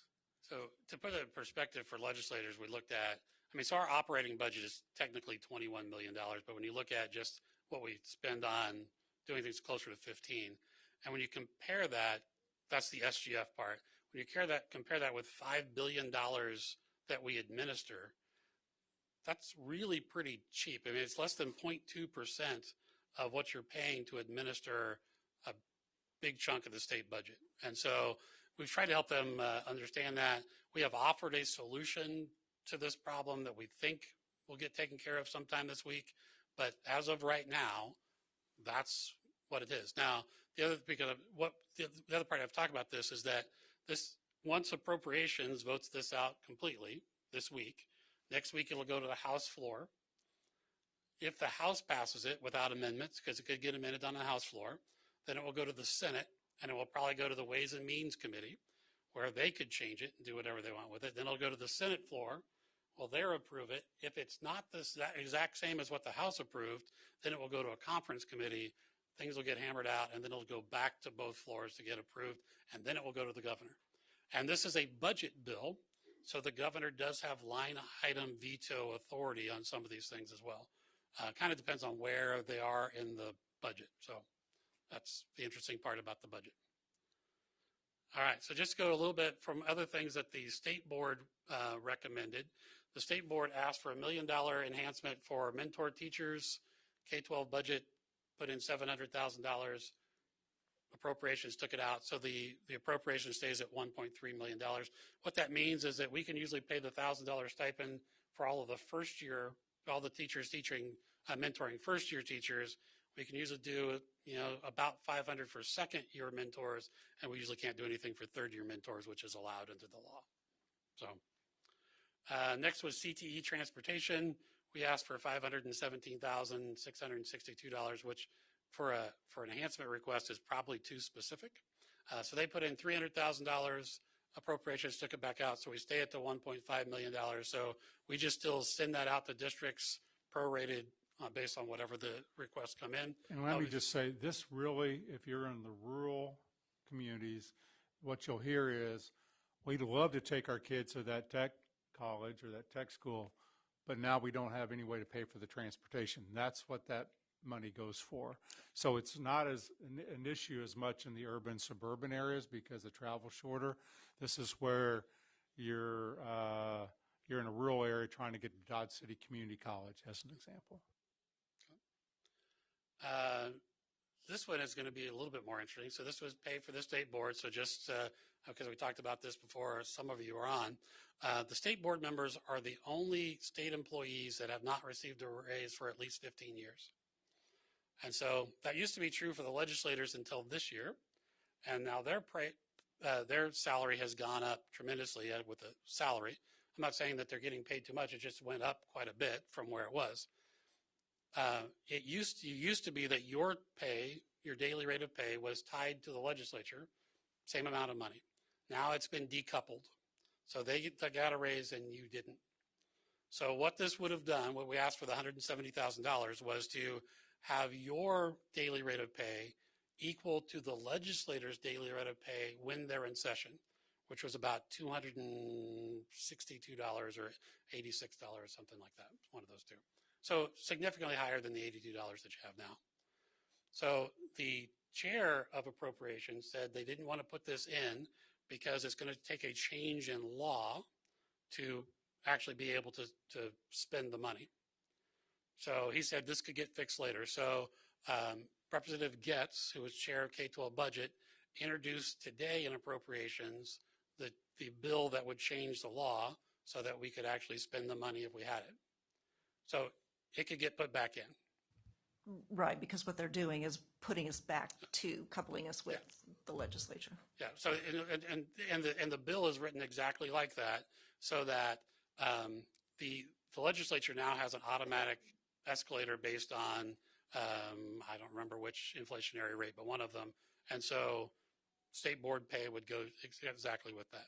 Now here's where it gets complicated.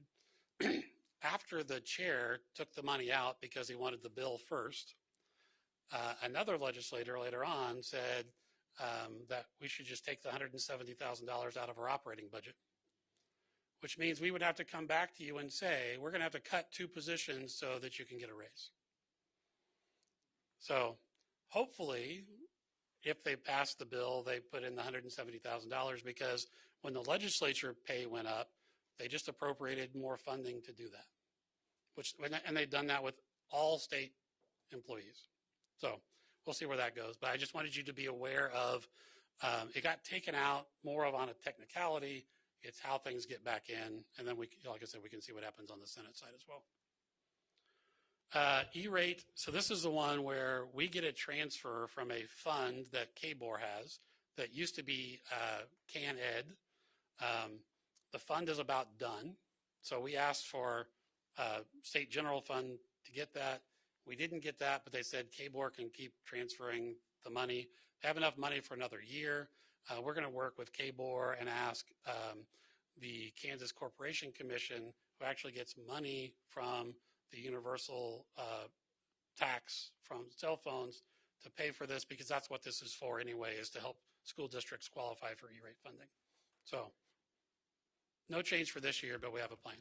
Okay, if I can. Debbie, did you have a question right in here?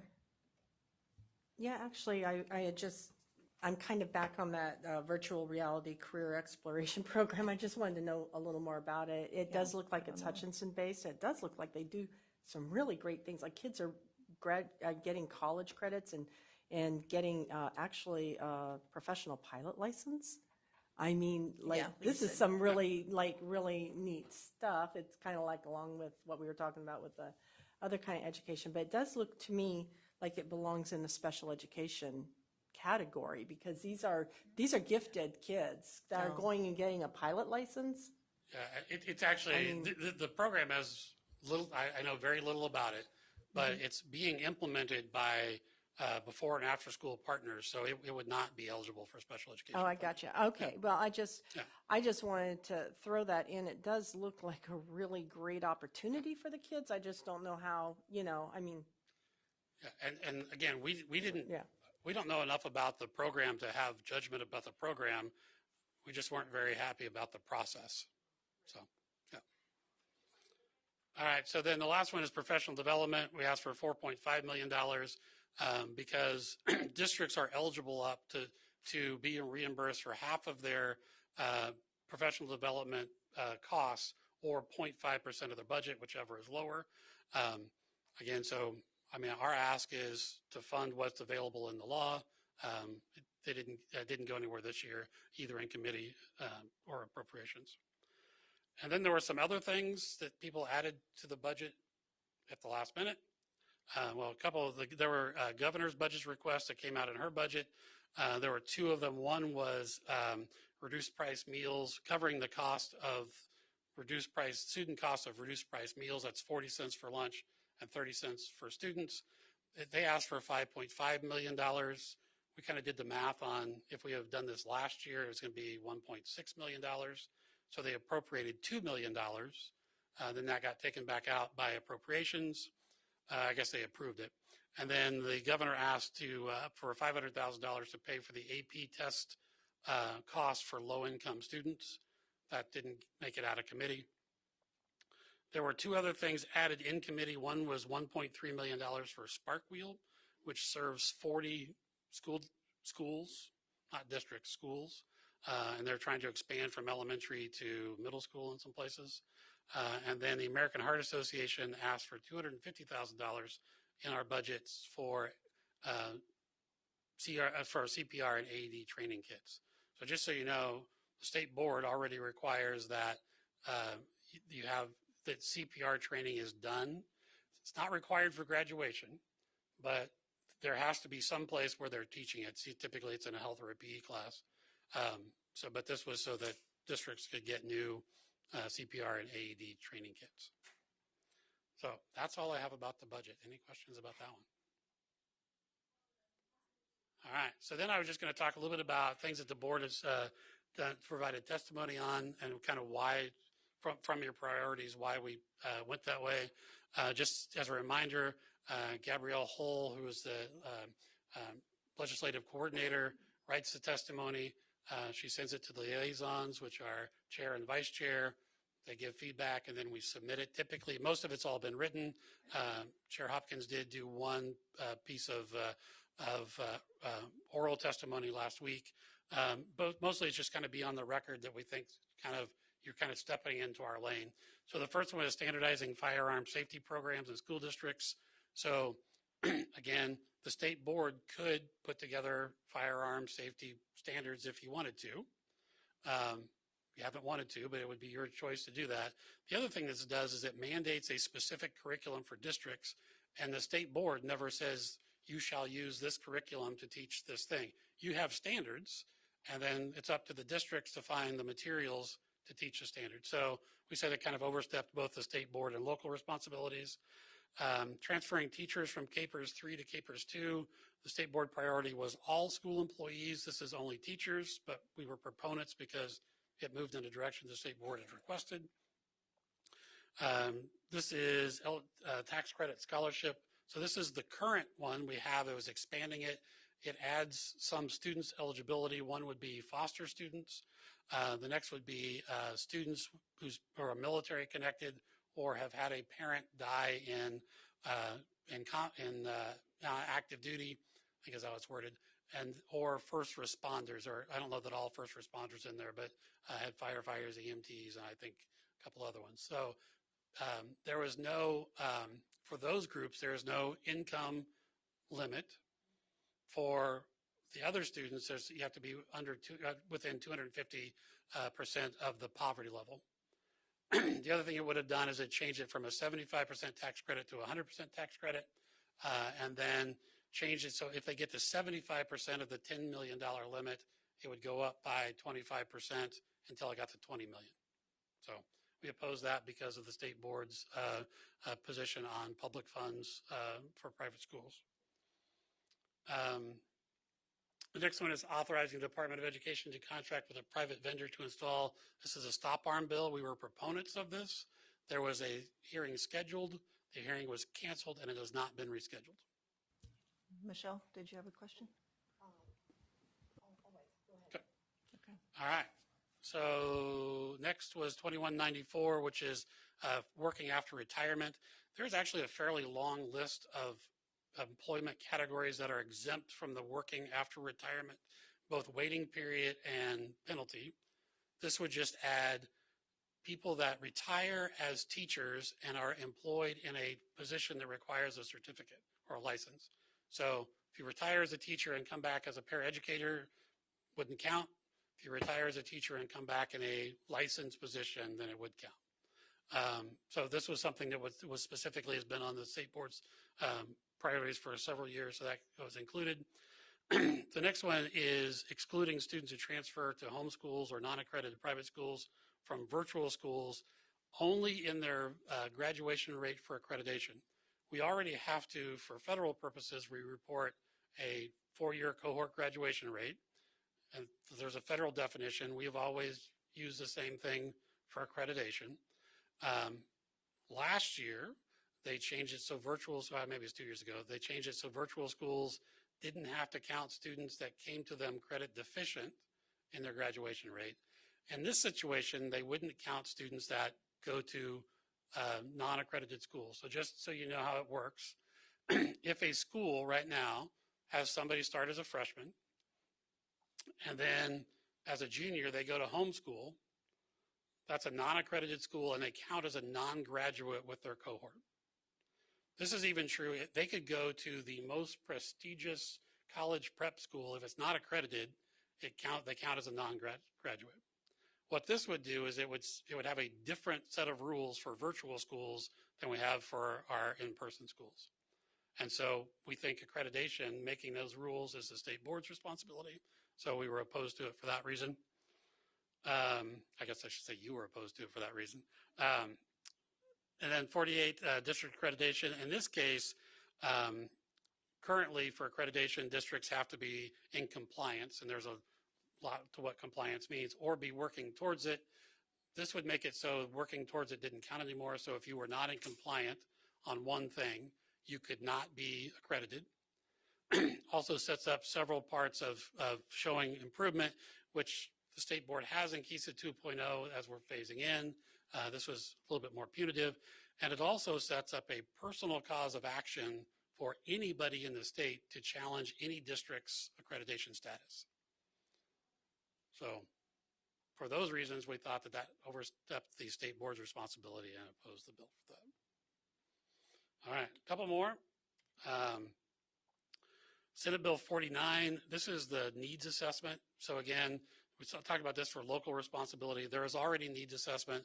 This just further defines exactly what school districts need to do.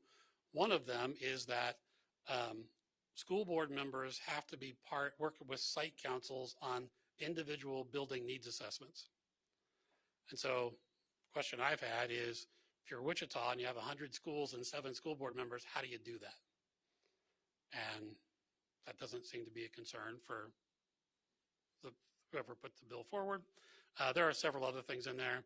The next one is establishing an education opportunity tax credit. This is different than the tax credit scholarship. This is actually a refundable tax credit for individuals who have children attending private schools, including non-accredited private schools. So it's an $8,000 tax credit if you are attending an accredited private school, and they give a different definition we do. So it's accredited by the state board or any of the other approved accrediting agencies, which we call qualified schools under the other one, or non-accredited schools, including homeschools, would be a $4,000 tax credit. The limit on it is $125 million. We had to work on a fiscal note, and we did some simple math, and you take the number of students in the schools that are accredited by KSDE, you take 125,000 divided by 125 million divided by 8,000, you get about 15,000 students that you can get the credit for. There are 26,000 in the schools that you accredit. So there's no way you don't hit the max, because anybody who is eligible for the credit would typically take it. So, and that doesn't even get to the non-accredited schools. So yeah, it would get there pretty quick. And then Senate Bill 87 is exactly like the last tax credit we talked about. There's another tax credit bill, 250, which we have not testified against yet because it doesn't have a hearing, but it's a little bit different, but pretty similar. So with that, be happy to talk about any of the other 625 bills that I remember anything about. Michelle? Just wanted to add that you talked about back on safe and secure on a bill, if they used like the AI, if they used type of an AI. I noticed that in Tennessee before the deadly shooting, the district spent over $1 million to invest in the AI system to go on a camera, and it did not detect the student's gun. So just wanted to put that in there that's just 2023, so that wasn't that long ago. And just so everybody knows, under the proviso that's been there for years, you can use it for technology for safety. So districts could have made that choice to do that. Now they would be limited. They can't they can't continue the door lock projects they may have going on, or any of the other things that they would just be restricted. Melanie? Thank you, Madam Chair. Frank already answered my question. It was about the fiscal note. Thank you. And Debbie? So I know that our stances on these legislative things were done back, before you had newbies on the board.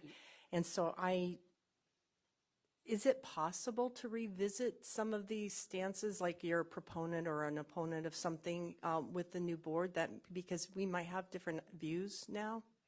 I'm just wondering if that's even possible. I can tell you on SB 48, if you went back to that. Yeah, maybe something like that. I just, I know that that is some of the feedback I'm getting, is that we have not been actually enforcing our accrediting standards that were required legislatively. And so that we needed to actually look at that some more.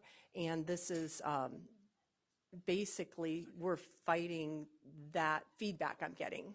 So, so it would be the will of the board whether you whether you go back to that.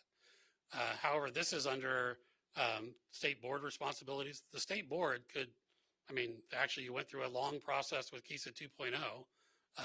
You have the authority to do that without the legislature already. So, if the state board wants to look at the accreditation system you have in place, you can. Just from being here listening to it, that is building up. We just in the first year of it, it's how do we move that along? So Then to follow up with that, though, I think the reason maybe why this is coming up is because I don't think that the legislature was viewing us following through on that. That's how I understand it. So I appreciate that. And this is the one I actually gave oral testimony on and tried to give some overview of what we are doing now. So I appreciate past, but I was trying to look forward with them. And we have that very much in place, and it is an ongoing look at as we go from the school improvement days and the collaboration and the action plans and what then we do if they don't actually show improvement. So we're absolutely in that process. I don't think we want the legislature necessarily stepping fully into that, especially if you read that bill fully. So yes, we want to maintain those responsibilities, and that's certainly something at this board table that we can talk about. So the other thing I would add with that is that we've had the opportunity to present to several members of the House of Representatives the Kissa 2.0 plan, and we've gotten very positive feedback. We have not had an opportunity to talk to very many senators about it. So, and this is a Senate bill. So I think one of the things that Chair Hopkins did very well is say, hey, if you'd like to learn more about what we're doing, we'd be happy to engage with you.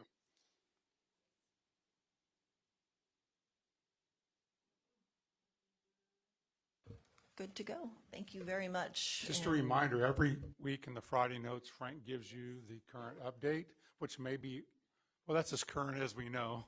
And sometimes that's late in the evening because something's happened on Friday. But literally, especially this time of year, what he just presented could be old information by the time he goes across the street. And I think some things have already changed. So we'll try to get that out to you every week and try to get you as up to date as possible. And it will change very quickly between now and Tuesday because everything has to come out of committee by then. So you may even get it on Saturday for this week just because it takes a while to figure everything's out there. But we'll keep you updated. Thank you, sir. I appreciate it.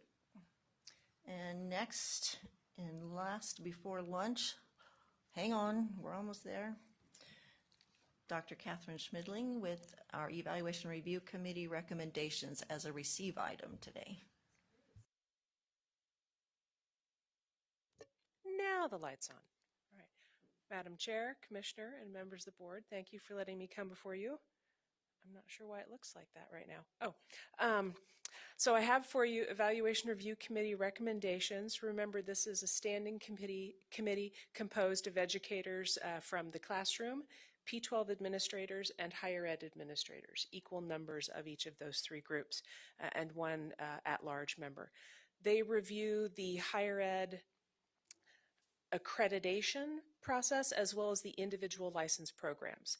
And then I bring those recommendations to you. So the first recommendations I have are actually for higher ed accreditation, which is a little different process than K-12 accreditation, but it should look extremely similar to the program review process that you saw last month. So the entire college Department of Education writes about how they are aligned to the accreditation standards, the higher ed accreditation standards. That goes to a trained team who writes a formative report. This is what we understand, this is what we don't understand. The university department then gives more information as what's called an addendum. The team reviews that, and then all the visits are conducted virtually at this point, but they interview everyone involved. They interview the education faculty, the arts and sciences faculty, university offices, current teacher candidates in the department, completers or graduates who are working, school district personnel, so cooperating teachers, principals, superintendents, recruiting offices on campus, all the stakeholders they can bring together to understand how is this education department aligning with these standards. The team writes another report, the university replies to that, and actually the team lead can then reply to that if there is discussion back and forth. All of those reports go to the Evaluation Review Committee. They make an initial recommendation. The university can agree or can say, we want to have a hearing and give more information. Then I bring that final recommendation to you all. For accreditation, the decisions could be a 7-year full accreditation, a 2-year accreditation with stipulation, meaning there is some serious concern, but all the standards are recommended to be currently met. Probationary accreditation, meaning there is a serious concern and there is a standard not currently met or not accredited. So just a quick overview of the higher ed accreditation standards. The first is content and pedagogical knowledge. So does each license track in that education department prepare those teacher candidates to be an art educator, an English educator? Do they cover the content and the how to teach part for that specific license area? That's already looked at in the program review, and this is how is the education college overviewing, supervising all of those. Standard 2 is clinical partnerships in practice. How is the college partnering with the local school districts? Not just to make sure the placement is good, that is a key part of it, but also that the design of each program and the design of the clinical experiences is appropriate and meets the school district's needs.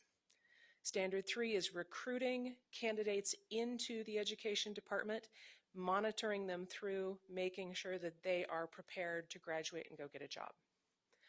Standard 4 is the program's impact after that person has graduated. So they reach out to graduates who are working as they were trained and their employers. Was this person adequately trained from both of those perspectives? And then also, how does that College of Education collect information that those graduates working in the field they were trained for have a positive impact on their P12 classroom? So what is their evaluation of that? What is their employer's evaluation of that? Can they do a little case study in their classroom and collect data just for the college to say, here's an exercise I did and proof that my students learned from my teaching? And then standard 5 is the provider's quality assurance system. How do they manage all of these factors, all of these spinning plates that they've got going? You will notice that it refers to initial and advanced preparation. Initial preparation meaning somebody's first foray into education and a license. Advanced meaning they had to have some other license first. It does not perfectly match undergraduate versus graduate degrees because you could have a Master of Arts in Teaching where you are being prepared for an initial level license, but you're doing it in graduate coursework. So we call them initial and advanced. Just a reminder, the types of concerns that could be noted in accreditation, an area for improvement is some weakness that needs to be addressed, but does not necessarily mean the standard for that area is not met.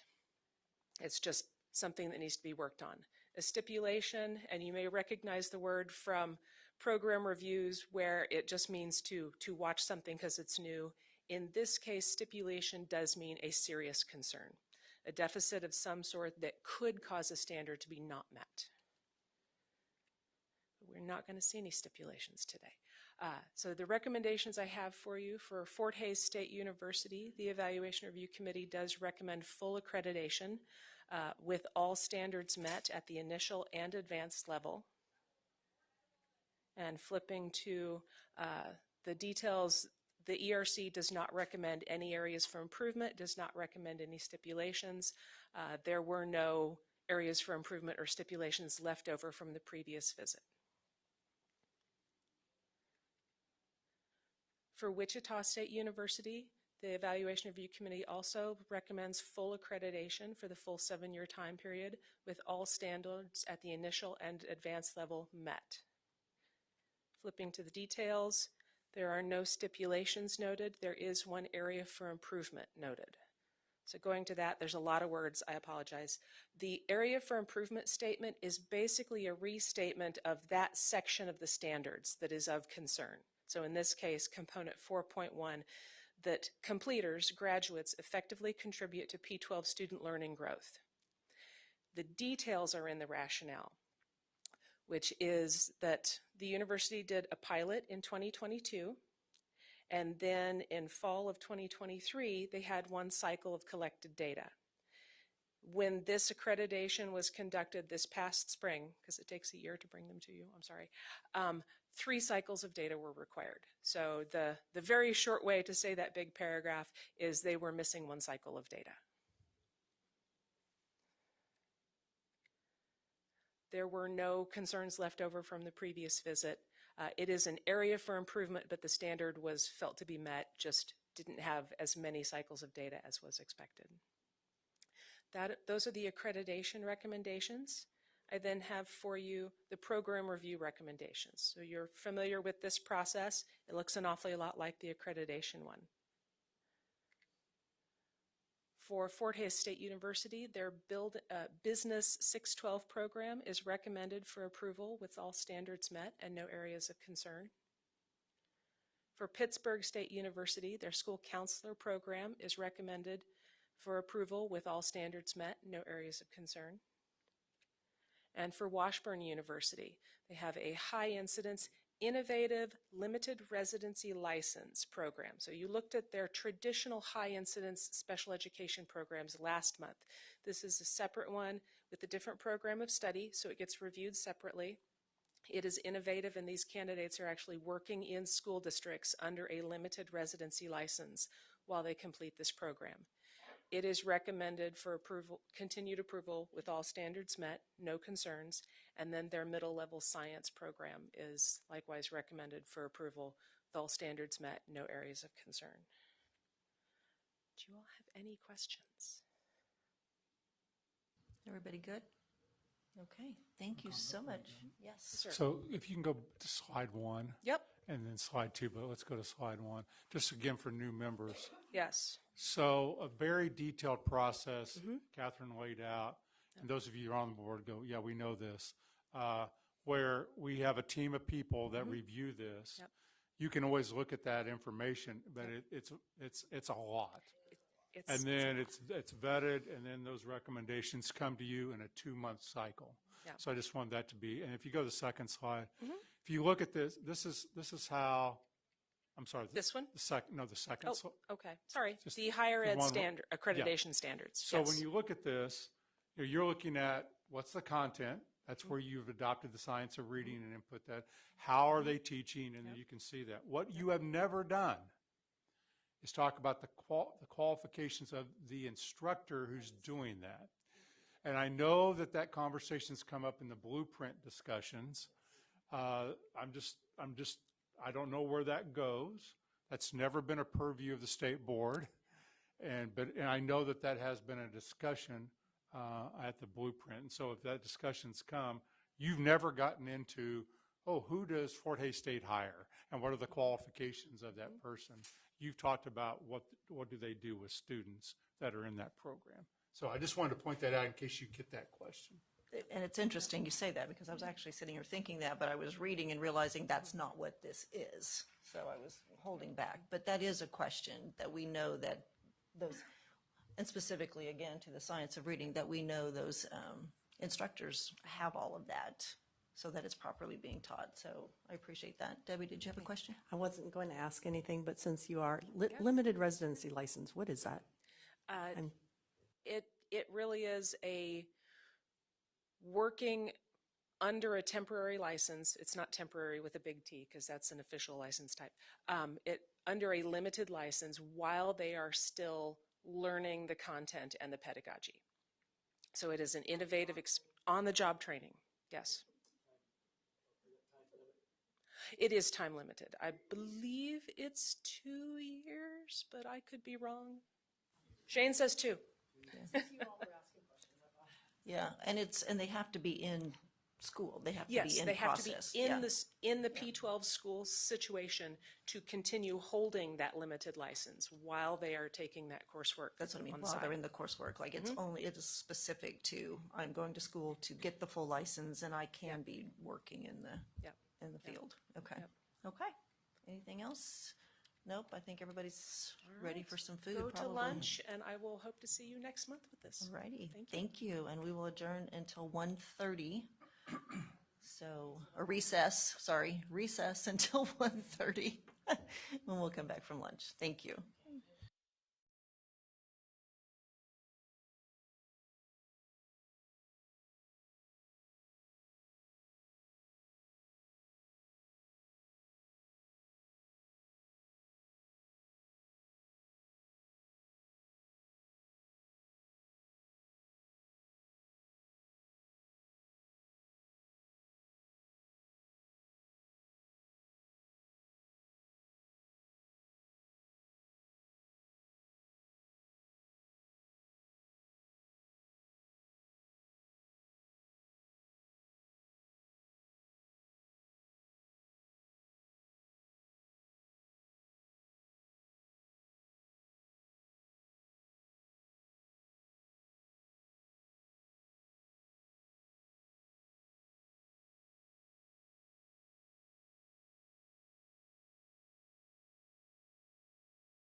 go?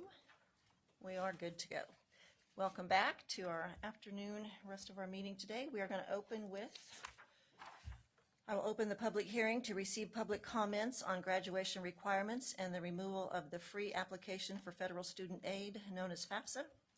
In accordance with board policy, anyone who wishes to speak at the hearing is asked to complete an information card, which I do have one. Each speaker will have 5 minutes to make his or her presentation, and 1 minute will be allowed for board members to ask questions. Written comments may be submitted as part of the hearing. I don't believe we have any written ones.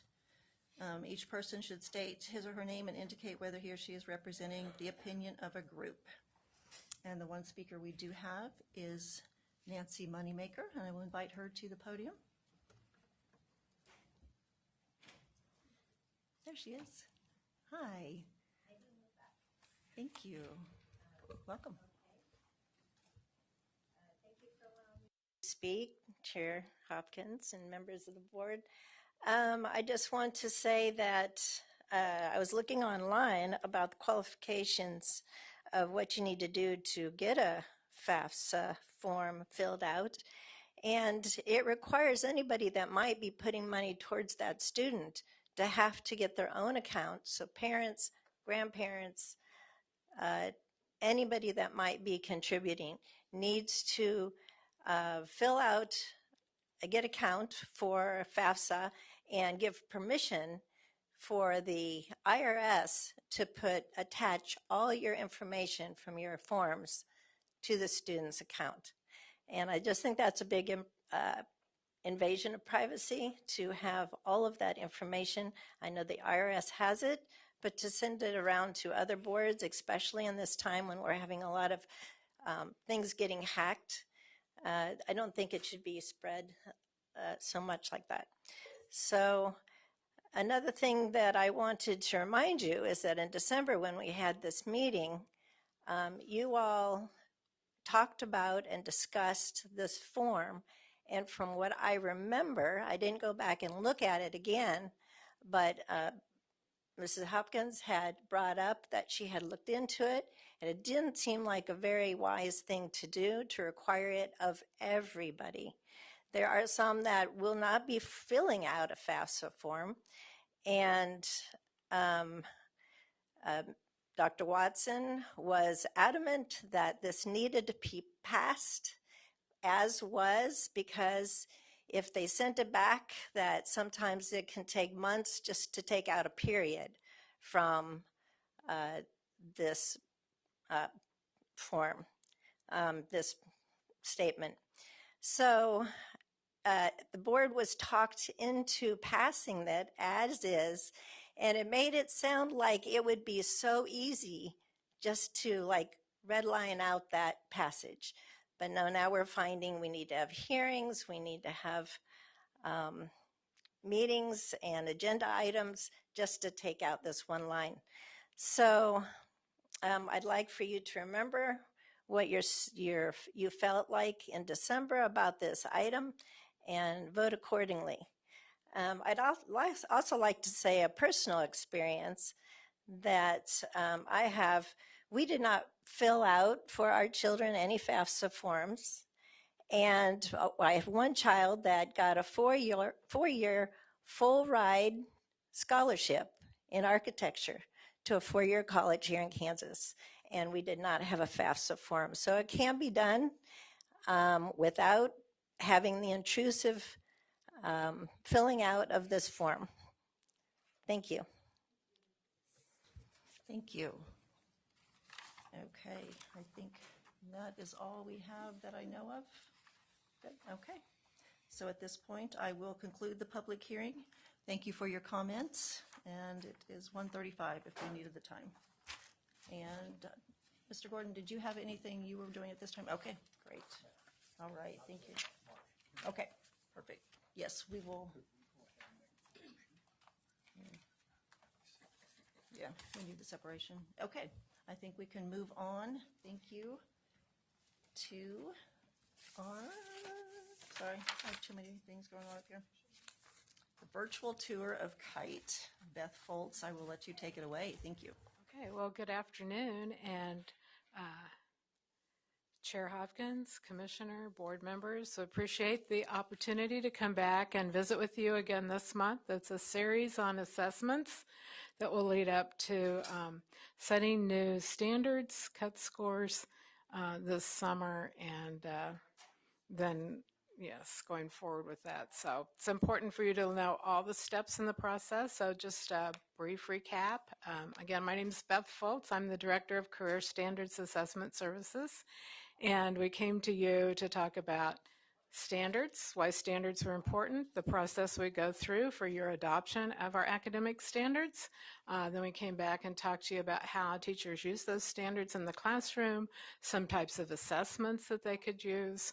Then we came back and talked to you about the test development process and all the work that goes into developing the test. And then today, we're going to actually give you a tour of what students see when they take the test, maybe what the parents can see in their portal, let you have an opportunity to take a small assessment. And then at the conclusion of the presentation today, we're going to show you how teachers might use this information that they have in their classroom. So we're going to kick this off. I'm going to introduce everyone up front and then let them do their own introduction. So Julie Ewing is the Assistant Director on CSAS for assessments, and she's going to start off just prepping you with a little bit of information how we get everyone ready. Susan Martin, I introduced her last month, and she'll introduce some other people that she brought with her. Well, actually, she's the Director of at KU that runs this program, and she's going to really take the lead on this presentation. And then it is my privilege to introduce to you today Jennifer Hamlet, and she's the newly appointed Assistant Director on Career Standards and Assessment for the standards piece, and she's going to be running you through that opportunity of how you would use the data in the classroom. So I'm going to let Julie start. And Julie, if you would start by giving us all the words for CSAS, I would appreciate it. You're giving me a test. Career Standards and Assessment Services. Good afternoon, Madam Chair and members of the board. We are excited to be here today again to talk about assessments. And as you know, you're going to take a test later in this presentation. But before we get started with that, there's a lot of things that go on before students can get in that computer and log into their test. So just to start off, I would like to introduce our assessment coordinator. She is with me today. Her name is Chelsea Pelfrey, and she really oversees all of the state testing across the state. And to do that, we have one person in each district that is required to tell us that they are the one that's in charge at their district. We call them a DTC because we like acronyms, right? So they, if they're new, if they were new this last school year, they would contact Chelsea directly, and she would get them into our KITE system, our testing platform, with that role, and then she's going to communicate with them throughout the year. The district test coordinator then is responsible for making sure everybody at their district level has access to KITE and the correct role that they should have, because there's several different roles that you can have in our testing platform. Chelsea also went out last fall across the state. We don't just stay in Topeka. We go across the state and we do annual security and ethics training. Now that's for every district test coordinator, whether they've done it 10 years or this is their first time doing it. We require that because we take testing seriously and we take getting data seriously. We want accurate data, right? We have guardrails in place, so we are collecting accurate data for these students. So that's the security and ethics training. We also, while we're out and about across the state, give training on how to use the educator portal, because that is, as you will see when Susan demonstrates it, there's a little bit to it, right? You can't just jump in. We provide throughout the year support to all of our test coordinators. We do that on the third Tuesday of every month. We have a live webinar where KSDE, CSAS team members join the KU folks and present updates, little trainings. It's live, so people that join can stop and ask us questions, and we can answer them right there. If you can't make it at 1 o'clock on a Tuesday, it is recorded and it's posted on our ksassessments.org page, and that really is our site that has everything state assessments. So if you haven't checked that out, that is a really very nice website to look at. We also have on that website, we have training videos, short, quick videos on how to get into KITE or how to pull up a report. We have manuals, we have resources. If you want to look at that, you can look as a parent, you can look at it as an educator, or you can look at it if you're having trouble just getting, I'm the IT person and I'm trying to get the most up-to-date student KITE client on my machines. So lots and lots of resources. If you've looked at the website and you still have questions, we have a KITE help desk. And that help desk, you can reach them. Educators can call them, email them, or if they happen to be in the testing platform and they have questions, there's a little live chat button, and they can click that and automatically are connected to a help desk person.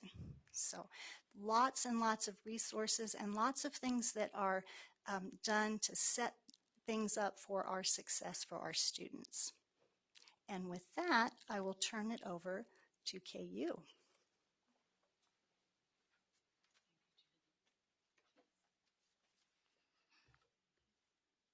Hey, good afternoon, Madam Chairman, members of the board, Dr. Watson. KITE, it's our product. We love it. We've worked really hard to improve KITE. When I came in 2016 was the year KU cut the line. That was like the worst year of my life. But we're excited. KITE's a really great platform, and we're happy to share it with you today. This is the slide we've shown you a couple of times just to remind us what we're doing. A balanced assessment. Everything you see on that slide is run in the KITE platform.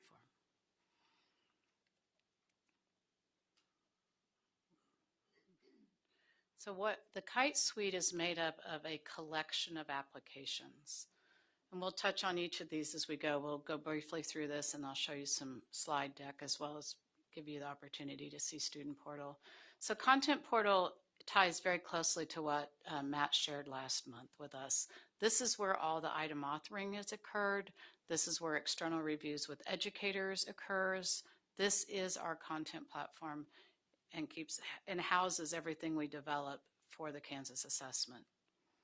Educator Portal is very aptly named. It's the portal our educators use to review their students, to see results. It is loaded with data for them, and that's how they also set their personal needs and profiles for their students who need extra support in the administration of the assessment. So it is their portal to everything. Student Portal is also aptly named. It's what our students log into on their devices. It's what you'll log into today. It can run both in a browser, which we don't use much in Kansas, but except for practice tests. It also runs with a secure client, and that's what we will have you log in today.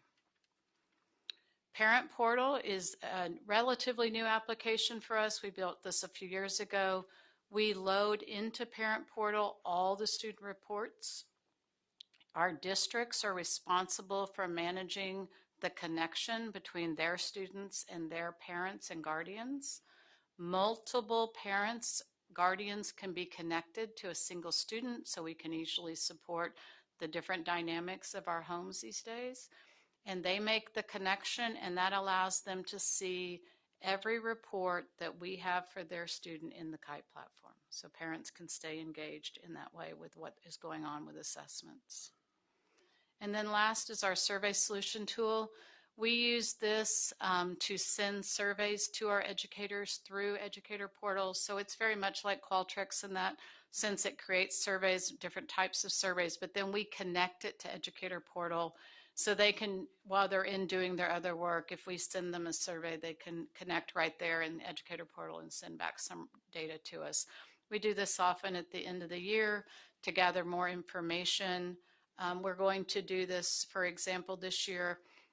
We're going to reach out to our educators who administer surveys with ASL and with Braille, because we're very curious about how the experience is for our students this year and to get some feedback. We try to not over-survey educators, but we do want to get different feedback at different times. So this year we're targeting both those groups to talk with us. KITE security. With the craziness we all live in, obviously security is a primary concern for us. We do employ a full-time security officer at ATS. His day is primarily spent looking for anything that, any of the products we use in our KITE platform to ensure if they have had a security gap that they have closed, that we are immediately patching our environment to remain secure. Everything in KITE is housed in the United States. Nothing is overseas. We only allow the access you need for the job you have. So my developers do not have access to everything in the KITE platform except for all the student data, for example, because they don't need it. So we are very careful about what level of access do you have to KITE. We leverage a lot of services in Amazon Web Services to protect our platform. And then we also include some additional protection beyond what AWS would use. So we have like multiple levels of protection. And then annually, we actually contract, I should say, to have an independent security audit conducted where they try to hack essentially the KITE client and the KITE platform. So this is an example of the report, just the cover page from the report last year. They run the security audit, they provide us feedback, we remediate if necessary, and then they run it one more time. And we do that every year to ensure we're ready to go and our data is safe. We also employ at the university an iterative development process. This is very common in IT these days.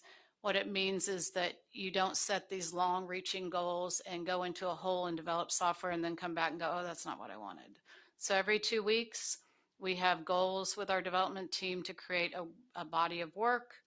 We review it. We don't deploy every 2 weeks as some industries do, but we have very clear milestones as we work together with our clients out here, and both with KSDE and with educators. We get a lot of feedback from educators of things they'd like to see in the platform, and we work very hard to address those in a timely fashion. We do have a QA team that is independent from development, and we have a UAT team that includes people beyond the QA team. So we have a lot of different levels looking at data or software before it goes out. All right, so let's talk a little bit more. I mentioned this earlier. For the KITE content portal, again, it's the item development and banking application. It is where we tag all the items for text to speech. It's where we upload the ASL videos. If we were doing anything in a different language, we would do it in Content Portal. So again, it is the complete bank for our system. Educator Portal is used by our educators. Again, it manages the students, it manages the users. So all the educators in the field are managed that have access to the content, or access to the students are managed here. We have multiple levels of educator support from the district test coordinator that Julie mentioned down to the teacher, and we have building level users as well. So we manage different levels, which provides different access that aligns with the security rules that KSD gave us.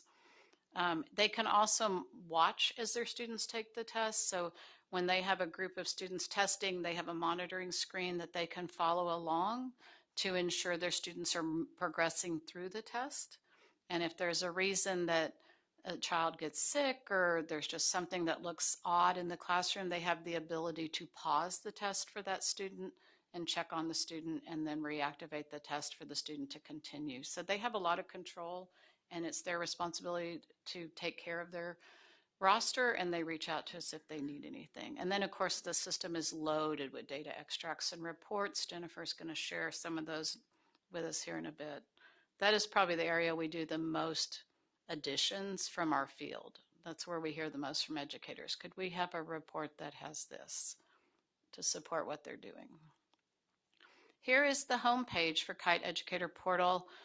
One of the things I want you to notice is the announcements right at the top.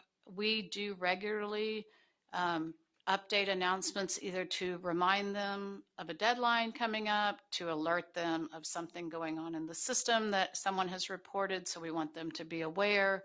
We use this area a great deal for communication with our educators. They're used to it, we get better and better with it, and it's been a really great tool. The other tool that's been really helpful for our educators is the help tab.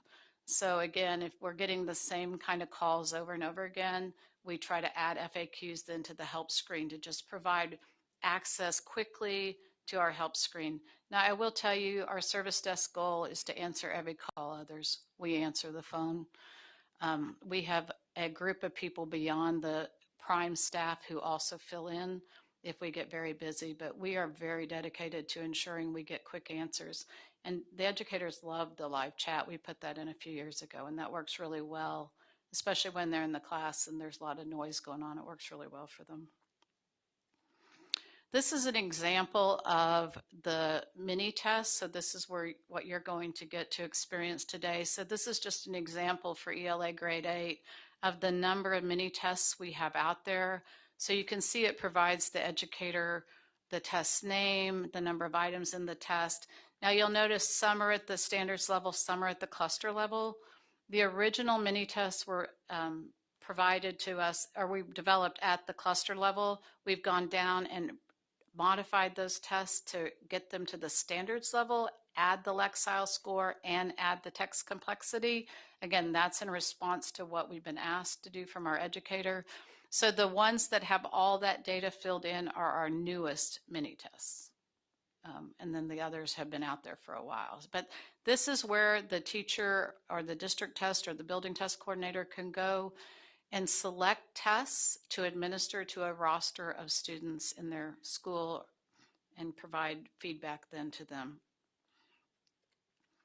And this is just one picture of our data extracts. As I mentioned, we are loaded with extracts to help our educators. So this one happens to be the student information tab, but you can also see where we have the test administration and monitoring and then the data management. So the list was getting so long that last year we put in the different tabs to help sort them out and help them a bit.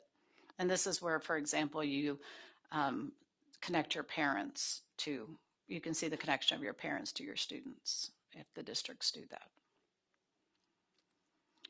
All right, KITE Student Portal, the one you've all been anxiously waiting for. So as I mentioned, this is a secure browser, so we are going to give you, most of them are sitting at the login screen. We're going to give you an ID to use.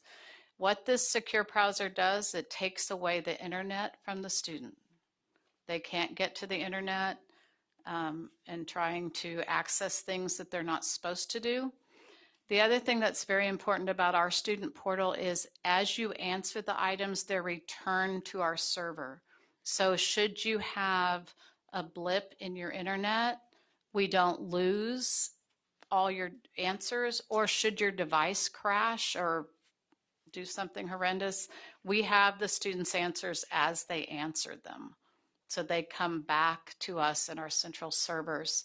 And that also helps the schools because their bandwidth, if they have a lot of students testing and with everything else they have going on, this helps us be sure we're not hogging their bandwidth. So our use of bandwidth is very, very, very efficient. This is what your homepage is going to look like when you get in. On the left are all the tools that we have available. So when you open it up, that's going to be closed in. You're going to want to click the arrow to expand the toolbox. If you'd like to look at some of those, you're welcome to use the tools as you play with the mini tests. I'm going to calm this down. One thing I thought of as Julie was talking is, you're not supposed to say we're taking a test today, right? That's not good. Your kids get all nervous. So we're not doing that. We're just going to have some fun with some items today. But again, these are there, so feel free as you get in. This is what the students have. Their tool list will vary a bit depending on their personal needs profile. So if they don't need something, a lot of these are generic tools. If they needed, like if you don't need magnification, you may not see magnification. So again, but this is how KITE works. You can navigate across the top. You can navigate with the buttons on the bottom. The blue circle means you've answered the item.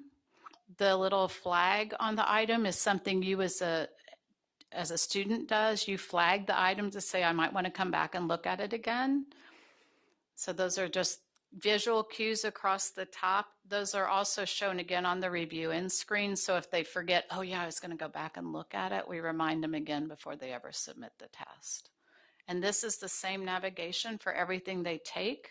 So they can get very comfortable with it throughout the minis, through the practice tests, the interims, before they ever get to the summative. They're very comfortable with this UI.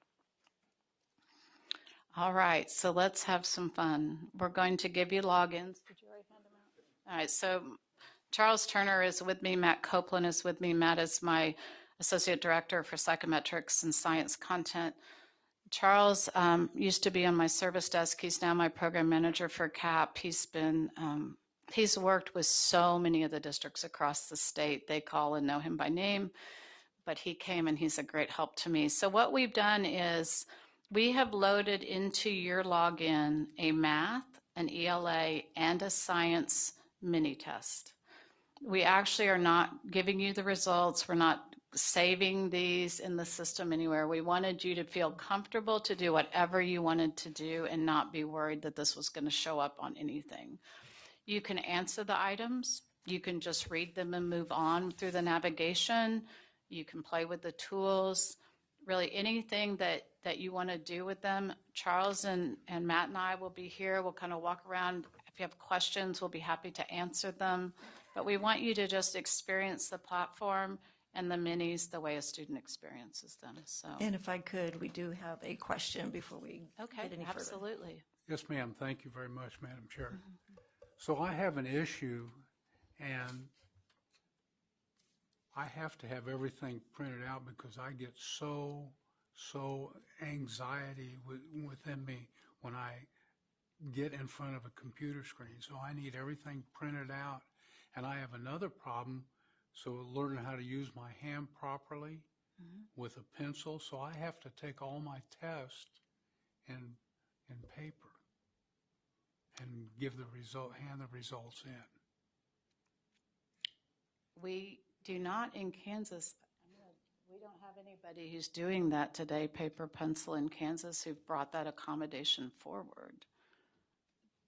Do you want to address that? You want me to address it further? What would you like?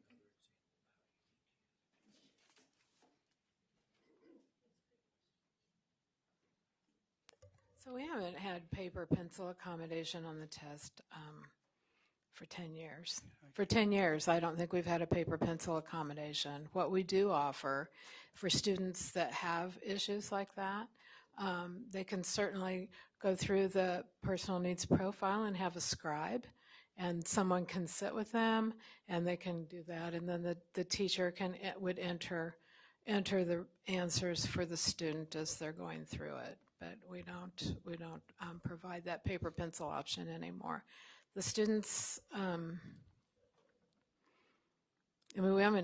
my knowledge, we haven't even had any requests for it in many, many years because they're so used to doing this. Everything we do, they start in, our second grade assessment now is all on the computer. They're just used to using this in the classroom. It's how they're instructed. It's what they do. And so, yeah, that's what we've been doing for quite a long time. So in that case, my mom told me that she wants to opt me out of taking the assessment test. That's fine. That's 100% allowable. Any parent can opt their child out of taking a state assessment, and there are no repercussions to the child at all. Thank you. Michelle? Thank you, Chair Hopkins. So thank you for saying that, because I know several years ago when we were doing the dyslexic task force, we had a lot of parents that their child got very frustrated with being able to read and do any kind of a test online. So they were either just, if there was a survey, they were just scrolling down to the bottom and hitting next. If it was a an assessment. They just weren't, they were picking and choose, I mean, because they couldn't read it. So that's how I know a lot has changed in the past several years on how we're screening for dyslexia and that. Okay, so I don't want you to confuse local decisions on screeners and the state assessment, okay? So they're very different tests. They're used for different purposes. But the federal law says on the state assessment, the one the kids will take after spring break until about the 1st of March, that any parent can opt their child out of taking the state assessment. How the local district decides to screen students for reading or math or whatever they're doing, that's a local decision, and we wouldn't be involved in making any policy on that. Okay, because that was a big issue several years ago. Was just they were just so frustrated, and they just weren't taking assessments. I mean, they were measuring them in other ways, I guess. So, thank you. And Debbie, you had a quick question? I was just going to add on to that. I agree that can be a real big issue, because that's some of the feedback I'm getting, is that the kids who are struggling and maybe the teacher's not in tune to that, or the parents are not involved or whatever, they are just whatever. I'll just say whatever on the test and just get it over with. So those are, I think, valid points. I'm glad you brought them up. Yeah. The other thing we do is on a dashboard, our educators can see, we do share with them every morning someone who buzzed through the test incredibly quickly. So, because again, we don't know, but we want them to have the information, so they maybe would want to go check what happened. And so we'd actually do very quick through. To be honest, the other thing we check is you're very quick through and you got 100% right, because that seems to say something else might be going on. So we've added a lot of information that we provide our educators. Again, we're not in the class, but we want them to have data that we can gather from the system to help them in case they're not aware, because they've got a lot going on. So. And we do have the practice tests. We put out practice tests as well early on. In fact, the practice tests are out. You guys could all take those as well if you want. They're available on the browser, and we put them out so parents could access them, so that would help make them aware of the kind of items we ask. And it also gives the students a chance to really practice with the technology to see if it's going to be problematic for them. So we try to do all those things to help overcome. Thank you. I appreciate that. Yeah, absolutely. All right, so did you say yes, everybody? So everybody should have a little slip of paper with your username and ID. We did bring a variety of devices. Some of you have PCs, Chromebooks, Macs, and iPads. So again, we support all of them at the university, so our schools don't have to buy a certain kind of thing. So anyway, you have a login. When you get in, you'll see take a test, and when you go there, you'll see your subjects. And then from there, pick and go and let us know how we can help. And I promise you, none of this is being recorded for nobody worry. What? No. There's a scratch pad on the computer. I mean, you can have pen and paper. That's allowed. Students allowed for that. There's also a scratch pad on the computer if you want to play with it a little bit too. That's one of the tools. Is anybody having trouble getting in?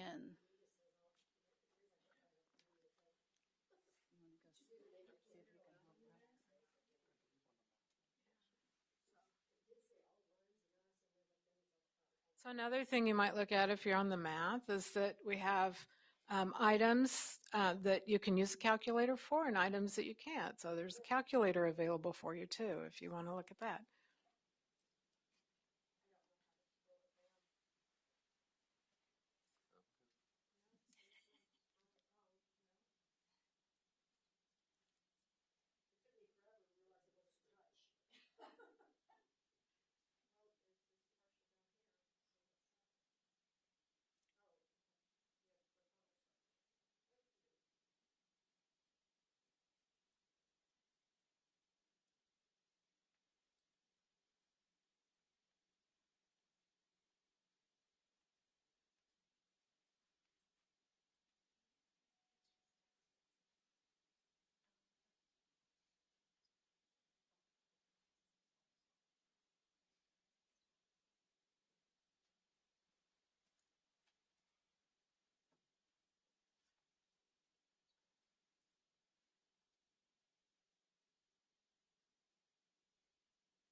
Before you start, Jennifer, were we all on the same age, so to speak? Like, do we know what we're taking? I'm curious. I got to judge myself here. Yeah, I think science was a fifth grade one. Science I was believe fifth grade. ELA was. They're all fifth grade. All fifth grade. Oh, okay, they're all fifth grade. Great. Okay. Thank you. I Fourth or appreciate fifth that. grades. Yeah, yeah. Okay, well, Madam Chair, members of the board, Dr. Watson, I'm Jennifer Hamlet. So first of all, I just want to tell you I'm very excited about my new position and just very, very thankful for the opportunity. Currently, I was the math program manager, so I will be keeping that task for a while.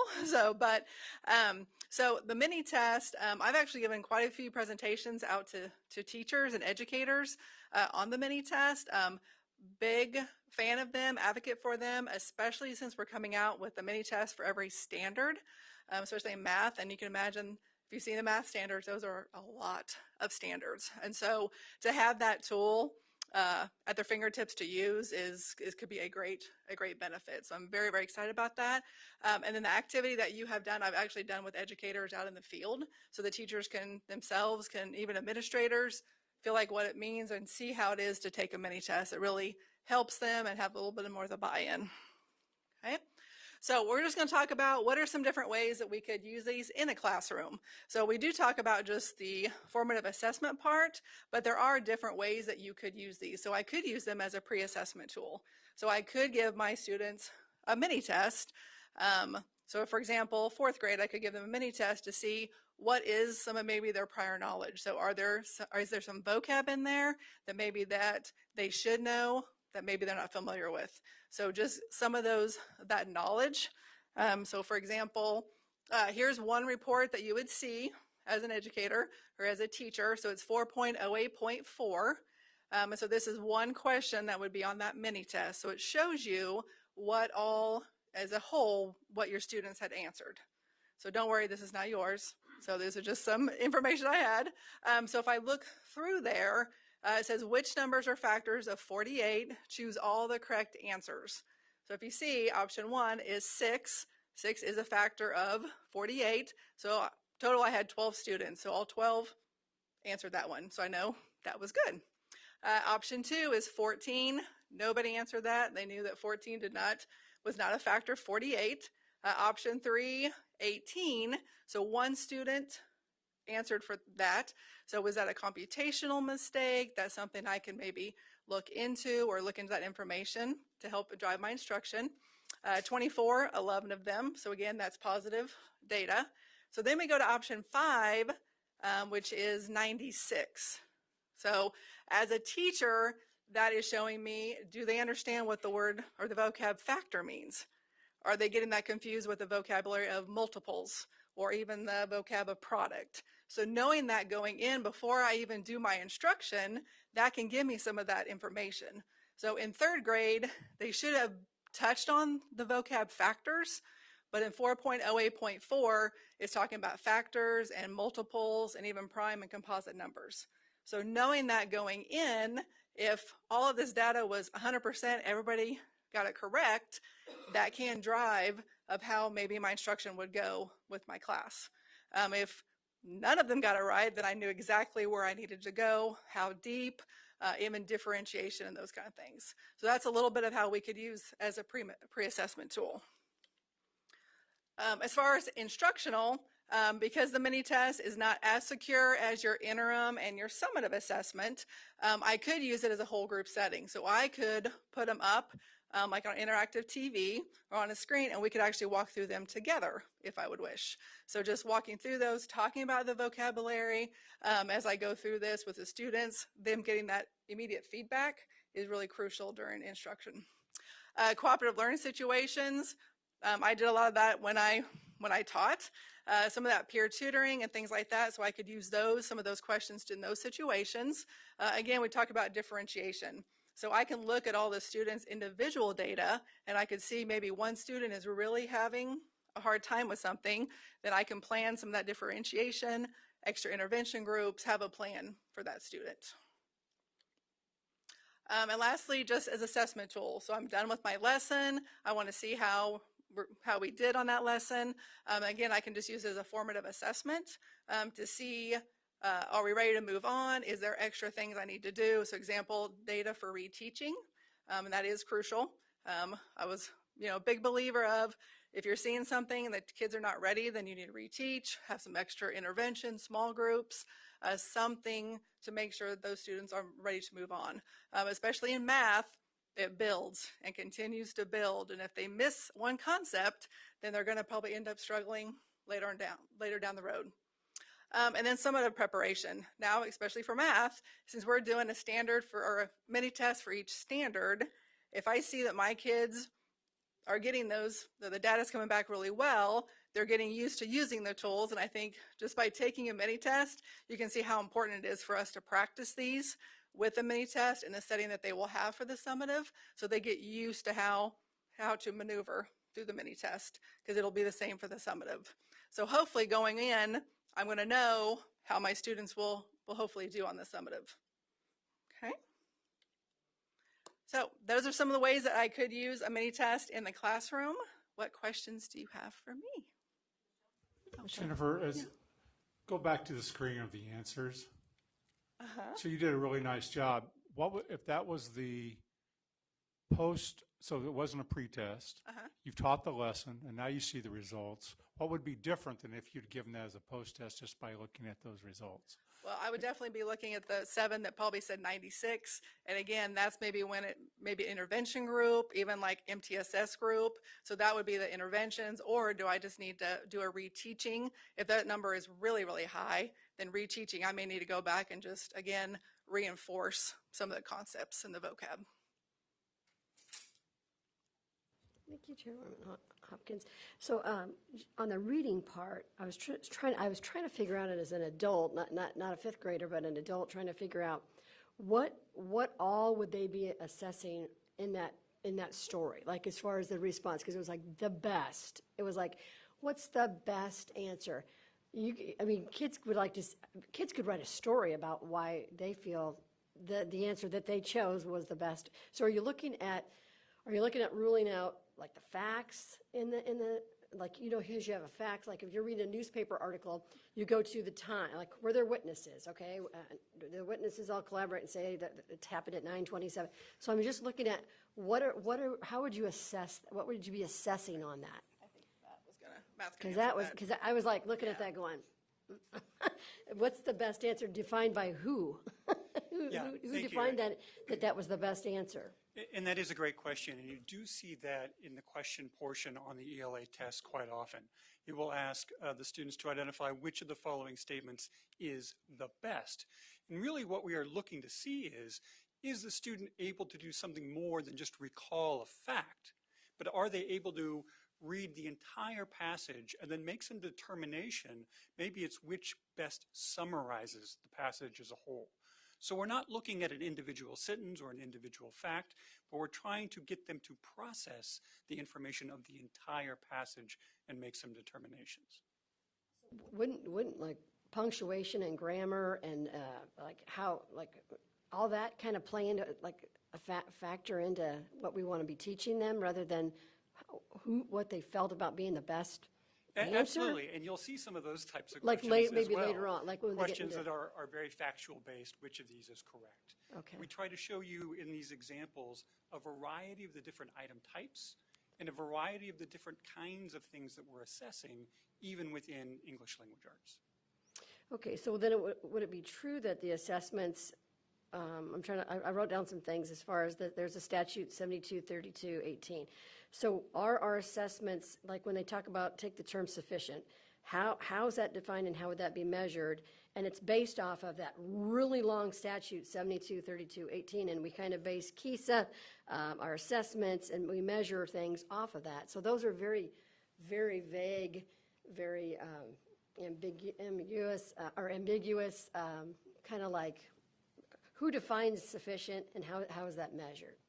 So how would you, if we're doing a state assessment and we're measuring that based off of that statute, which is very, very wordy, and there's a lot there that's so subjective, that's my biggest concern is.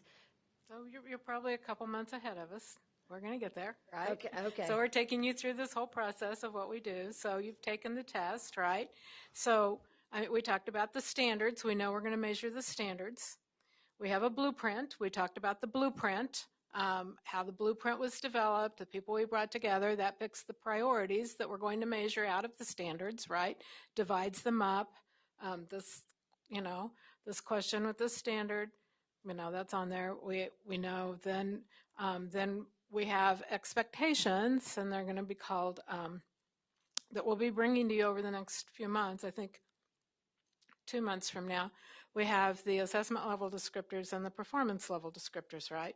So overall, those words that you don't like to use very often, that will be coming to you and talking to you about what's proficient or what's acceptable, what's sufficient, right? You'll have to make those decisions on the overall test, and then within the tests, you'll be seeing like the expectations when we go through the whole standard setting process and we bring people in. They'll have the descriptors, like they're going to look at the standards and they're going to say, with this standard, what is the expectation? With this particular standard, and I'm just truly talking here because I'm not the math expert. Is this a standard that we would expect, what percentage of the students we think would be able to answer all of them correctly, right? All of the choices correctly versus maybe as a level 3. Maybe if they, are missing some of that, then they're not there. So, we'll be going through all that with the expectations within each of the groups of standards and what the expectations are that a level 3 student would need to know. So to me, that's definitive. But some of the things like that paragraph, that reading story that we were to read, when you talk about self-knowledge, you can't really, it's hard to measure self-knowledge. They talk about that in that statute. Self-knowledge, and then that would be hard to measure by any teacher to measure somebody's self-knowledge, because you're imparting knowledge that you feel is important to you based off of your own moral standards, whatever your upbringing. But something like that, that's definitive to me. Now, if you get into a whole, story problem, then not so definitive, because we might not all agree on the problem. But the answer is the main thing. So throw out all of the language that's in front of me that I have to read, and what's the actual problem? What problem am I solving? That's, to me, that whatever's definitive and can be defined by everybody in the room, that's what matters to me the most as a parent, as opposed to some story that I'm taking and how do I feel about what's the best way to do that? I don't know. That's why I'm glad we did this today, this little exercise, because then it just brings up more questions for me. Yeah. Dennis. I think we do just have a short response to that. I think I'll let Matt probably speak to it, but there's, I guess the takeaway I wanted you to know is that this is rigorous, right? So you talk about the rigorous level, how, that expectation of, I don't know if it's Absolutely. And what you all are seeing is a variety of questions. Some, like we talked about, are very simple and correct or incorrect. Others are more subjective. They are more interpretive in nature. And so in June, when we get to standard setting, we begin to kind of parse these ideas out. And we're not looking at just at single items, but looking at all the items taken as a whole, trying to determine, at what level are these items and how does that correlate to those very terminology that we need to meet. And we do that through that technical process so that we can document that our assessment is rigorous and that it is meeting all of those requirements. Thank you. Dennis? Help me understand, you maybe have addressed this already, but the timing, like who decides these mini tests are taken according to time frame or lessons, or who decides? Is it teacher driven? Yeah, the great thing about the mini test is they're open all year. So teachers can access them. In fact, they can even build on them. So even if I'm a math teacher in a classroom, if I have taught 3 standards and I want to assess them or use a mini test for 3 of my standards, I can go in and click 3 mini tests and build that test to assess them that way as well. So it is completely really teacher driven of how they want to use it. And the summative test then is like you wouldn't take that until you're convinced that maybe the class is together on a subject matter and that they can move on. And Well, the interim, we have interims for 2 times a year, and they have a window that they're only open on because they're more secure. The summative is the same way. They're going to have a window. So during that window, then their students would have to take So the mini summative. test is really the most flexible and Absolutely, usable. yeah. Okay. Which is why, honestly, educators do really like, really like them because of the flexibility of how they can use them and the time frames. Yep, like that. Good, that's good. Beryl? Thank you for sharing this information and opportunity to also take the practice test. And I was just reflecting back on maybe last 30 years in public education. We really had been stressing, and I believe we continue to stress, critical thinking and developing those skills in our students. And so back in reference to the ELA test, it perhaps was that question designed to encourage students to think critically, and perhaps maybe that's why the prompt was select the best answer in your opinion. Just trying to categorize it. Yeah, absolutely. And I think, remember, it goes back to the depth of knowledge and rigor. So like in math, our DOK only goes levels 1, 2, and 3 for math, but science is different and ELA is different. So as far as the critical thinking and the depth of knowledge and rigor, so yes, it would definitely encourage the critical thinking. And I would just say in the middle of that, to me, what I think of when I saw the best answer was summarizing what I just read, trying to find a sentence that summarized the whole of the story. So that's where my mind went, I guess, when I read that question. The best answer was what, to me, of course, then there's the given, summarizes the whole part. Are they taking in the whole of the story? That was my input. Debbie? I think that was my experience with the English test, was that it was so subjective that I was like, my math mind, I'm like, well, okay, Fox is cunning, so he thinks he's smarter than everybody else. Cunning doesn't necessarily mean that. So, I'm like, well, what's the best answer? I'm giving my best answer. And by that definition, it can't be wrong because it's the best answer according to me. And so, if we're actually testing and going to have something measurable that when we go back to our constituents, it says they understand, they comprehend this.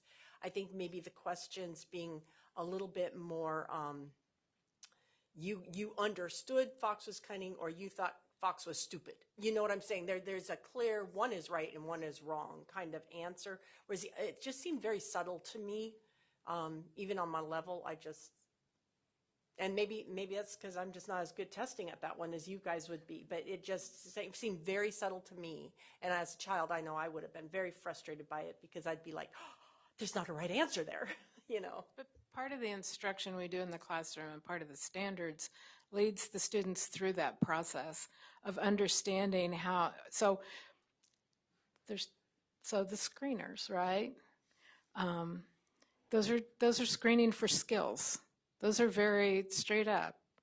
Yes or no, right? You know how to do this, you don't know how to do this. As we move through the depth of knowledge and the expectations that we have, particularly in the area, I'm not excluding, science is going to be that way, math will be that way, but in English language arts, the students need to learn how to make those decisions. Inference is huge, right?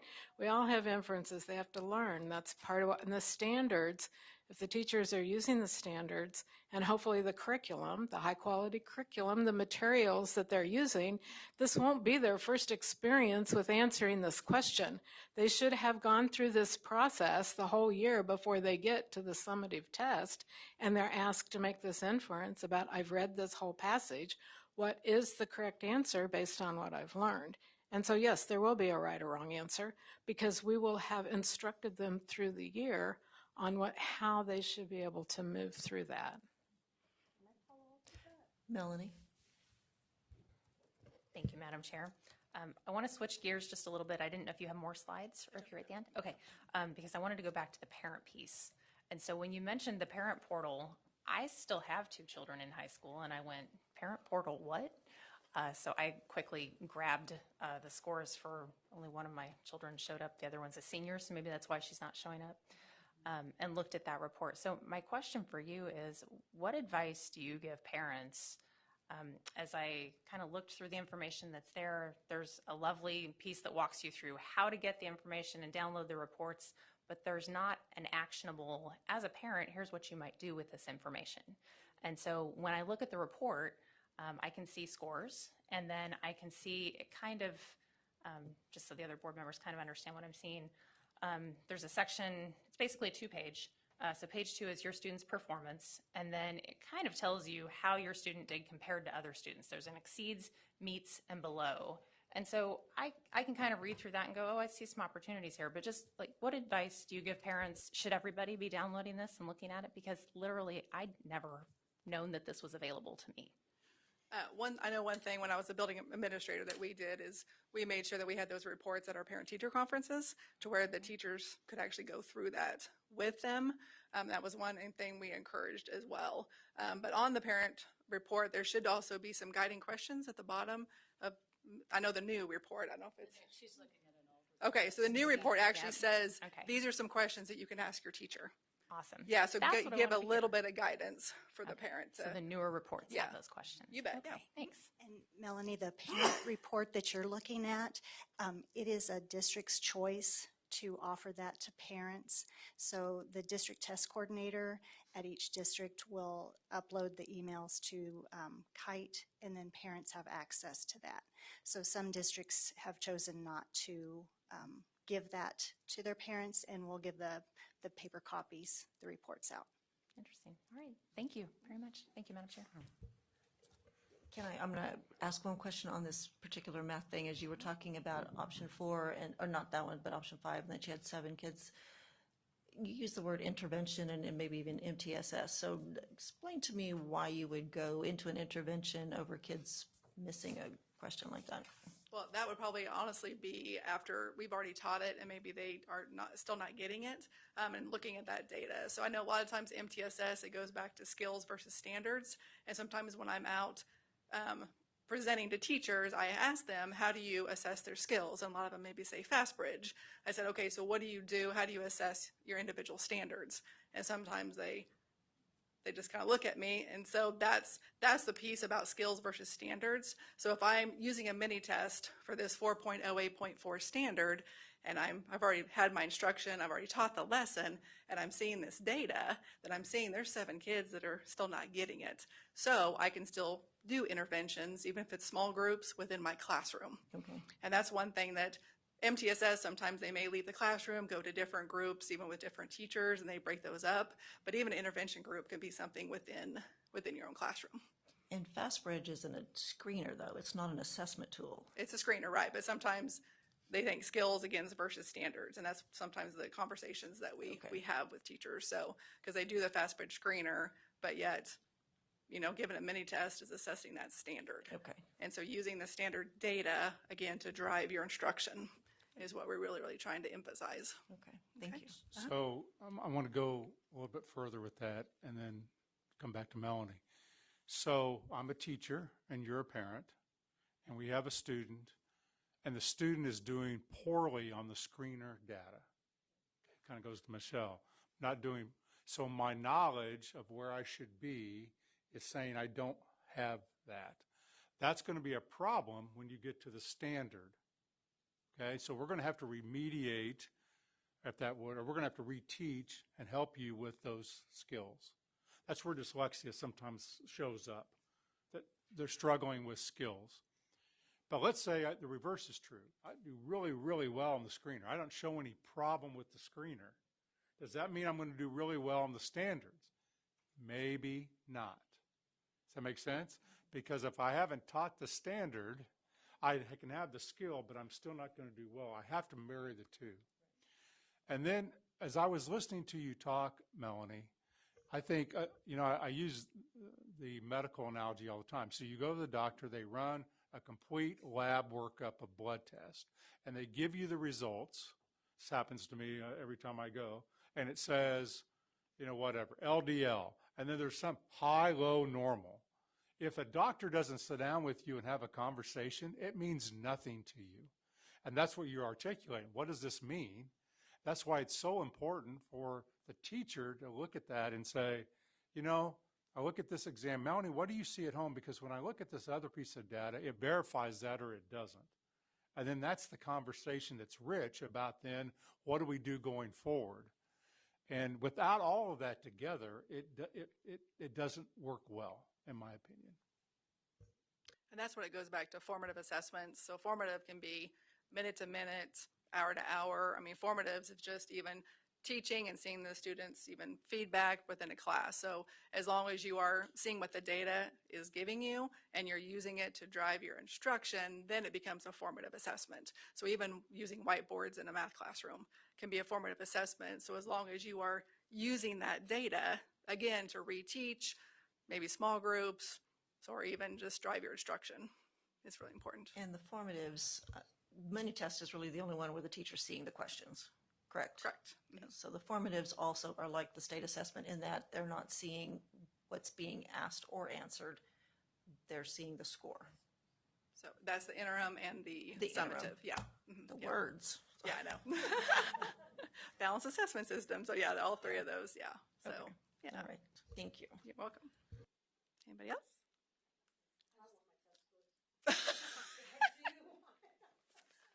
I just want to say that well, there were a lot of different reasons why we wanted you to see this, but one is that, and what I've shared over the last few months, is the relationship we've had with the University of Kansas has allowed us to have this custom platform for the students in Kansas that have all these different opportunities.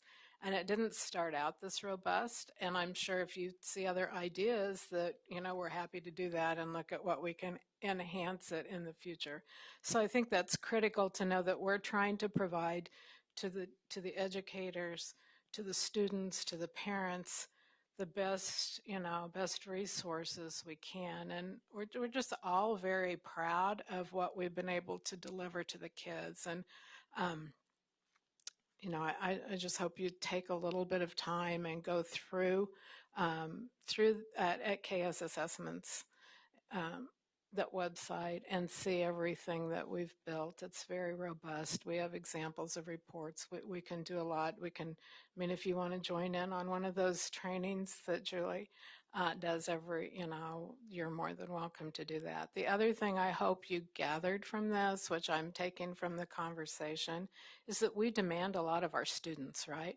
This is a rigorous test, and this requires them to think, and it challenges them.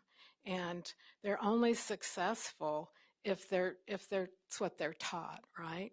They need to be challenged in the classroom every day. The standards, our standards are rigorous standards. You've heard presentations from the commissioner on that. We've all had conversations about the rigor of our standards, but we assess the rigor of our standards, and that's our goal, is to produce students that are competent, that can go out in the world and do all the things that we need them to be able to do. So I thank you. Next month, when we come back, we'll switch gears a little bit, and I'm going to have a member of a facilitator for our technical advisory committee. That's our national group that will come and talk to you about why they have input on our tests and the value added that brings to us. And then following that, we'll have the Kansas Assessment Coordinator Group come and walk through their role in the building of all this assessment, and then actually talk about those descriptors that we'll be using and you'll be looking at next summer. So that's kind of the next 2 months plan for our presentations. So thank you. Thank you. Thank you for coming. You probably want your devices back, don't you?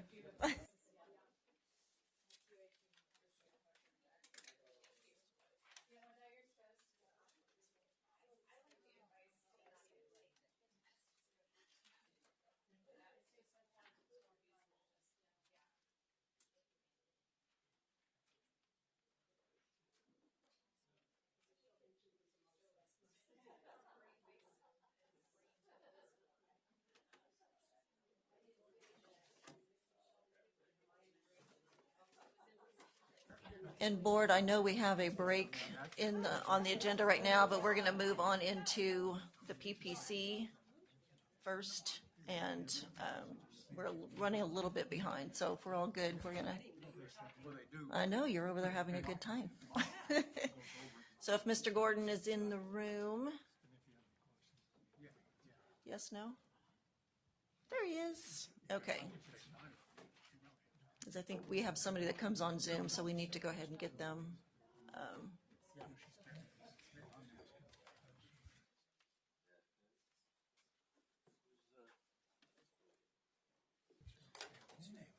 Yes, so Ricardo Sanchez, our new PPC chair, who's joining us by Zoom. And Mr. He's going to do that after I give a summary of PPC. Okay.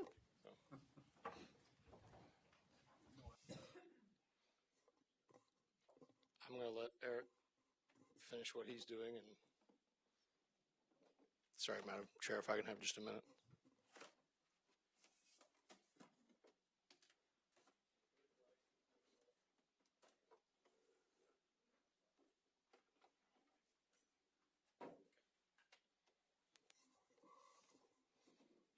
And for what it's worth, Madam Chair, I did give Ricardo a heads up that this was going to happen this way. So.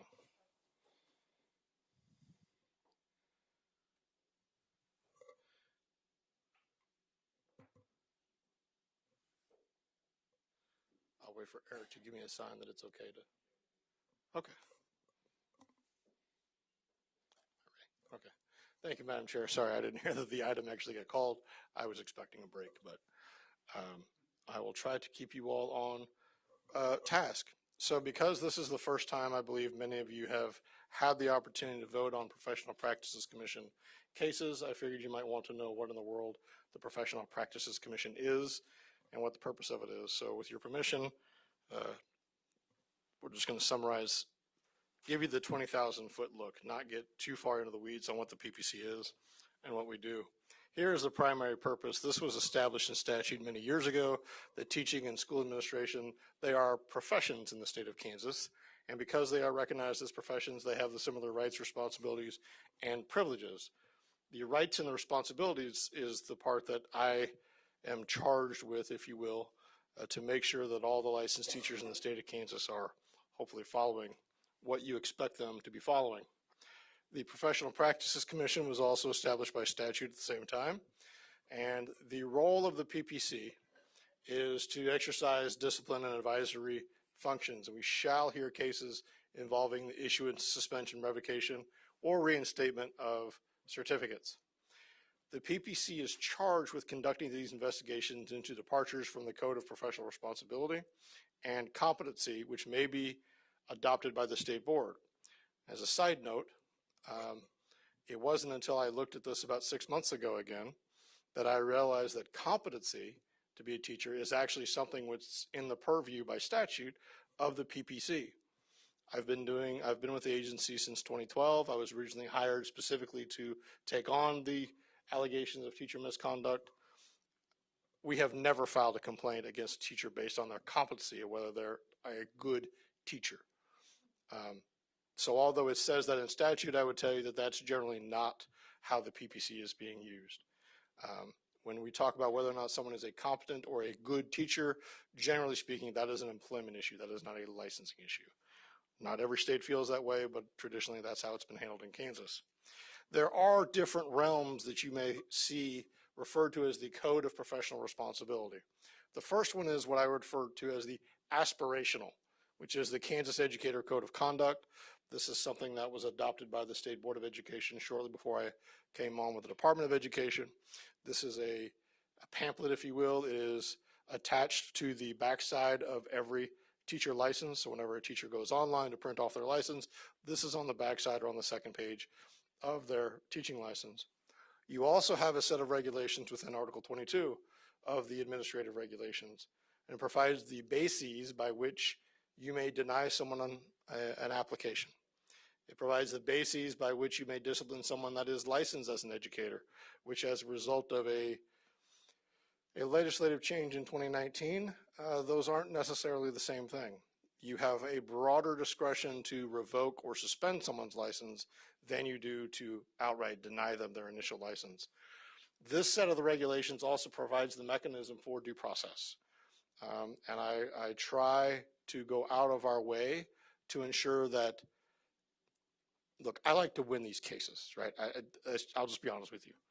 I like to pursue cases that have merit and that are completely valid. And if we're going to bother using resources, then I like to make sure we do it right. And that means we do everything we can to ensure due process. And the mechanism to do so, that is outlined not only in your regulations, but also in the Kansas Administrative Procedures Act. So how do cases get before the Professional Practices Commission? If someone applies for a teaching license, they always go through a criminal background check. It is a fingerprint-based check. It provides more information to us than what someone is going to find on Google, and it provides more information to us than most background check companies can provide. I will tell you there's a federal law, it's the Adam Walsh Act, that allows us to get information, for example, about diversions and about arrests that do not result in a conviction.